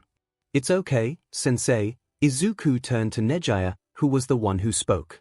You said before that hero work is unpredictable like that, so you were preparing us for the worst, so it's nobody's fault but the villain's. Looking at the familiar albeit weak smile on her face, he too found a soft smile on his face and snorted lightly. He patted her head subconsciously. Of course. Anyway, I'll take responsibility for the events that unfolded tonight. All you three need to do is be patient. Don't worry about being late for dinner. our rides right above us. Unbeknownst to them, their voices were carried by an unnatural flow of wind. Their words traveled through the alley and deep into a dark and damp room through an open window. The woman from before sat on a worn couch, listening in to the conversation brought in by another person's quirk. Someone she had arranged to meet here beforehand. She glanced at the unit of a man inside the room with her. He was almost the size of Endeavor and wore a long and thin white coat over his red shirt along with long black trousers. Settled on his head of dark hair was a black top hat that almost covered his sharp and nearly avian eyes. His forearms were wrapped in what appeared to be silver braces. The two villains weren't exactly enemies, but they were far from allies. They could only hear the conversation but not see Izuku's face, so they were left guessing his identity. Midoriya was by all accounts a wild card. Even when the large man turned to look at the woman, his eyes locked on her eyebrows. "It seems we have a problem." "We or just you?" "UA getting a new teacher matters very little to me," she inquired, with growing amusement. Indeed it mattered to him. A competent and powerful pro-hero had sprung out of nowhere and nobody had information. There were suddenly wind currents blowing inside the room, and the woman's hair flowed with it. "I'm in no mood to converse right now. Leave," he demanded of her. She complied, standing up with a cold smile. "Then I'll leave it to you." Pulling open the closest door to her which somehow led somewhere else, she uttered a name no one in Japan didn't know of. Mad King. The two of Musutafu's most dangerous villains minus the one hidden in Kamino were then left to their own devices, with the Mad King standing on the same spot unmoving, hands crossed. My sincerest apologies to all those who thought a new chapter just dropped after all these years. I'll have to disappoint you all. After nearly 3 years since the last update, as I am about to graduate from university, I am officially pulling the plug on this fic. I think I truly abandoned this story much earlier, but I told myself that maybe, just maybe I'll get that muse back. But now I think we all know we're a bit too far gone from who I was and what my interests were 3 years ago. To those who held on to the hope I would continue the story like I used to, I'm sorry, but that's just not possible. To those who suspected it, this will serve as confirmation. But I'm not done yet. I'm a bit stubborn in that I'm unwillingly to put this fic up for adoption. Maybe if someone really insists I'll think about it, but there are a lot of questions I've opened that I feel that I as the author should be the one to answer. I actually have a lot of scenes planned for pre-canon and canon that has yet to meet the eyes of anyone but myself, so I have a proposal. How would you all feel about an epilogue chapter to bring closure to this story where I write out all those scenes in a flashback sequence from Izuku's perspective? It will take place in the future where a happy ending is achieved and all your questions will be answered. If you are disappointed, it can't be helped. I'm not as interested in MHA as I was a while ago, so this is the best I can do to send off Heart of Sophie. Seeing that this story has the highest number of kudos in the Monster Hunter section despite being unfinished leaves a bad taste in my mouth, so I wish to bring this unfinished chapter of my life finally to a close. You guys deserve to have your curiosity sated. It will also be in remembrance to any readers that have left AO3, the fandom, and or stopped following this fic entirely. Any objections? Or shall I proceed? The flashbacks will be up to the overhaul arc plus a few bonus scenes I haven't written down but still remember might be interesting.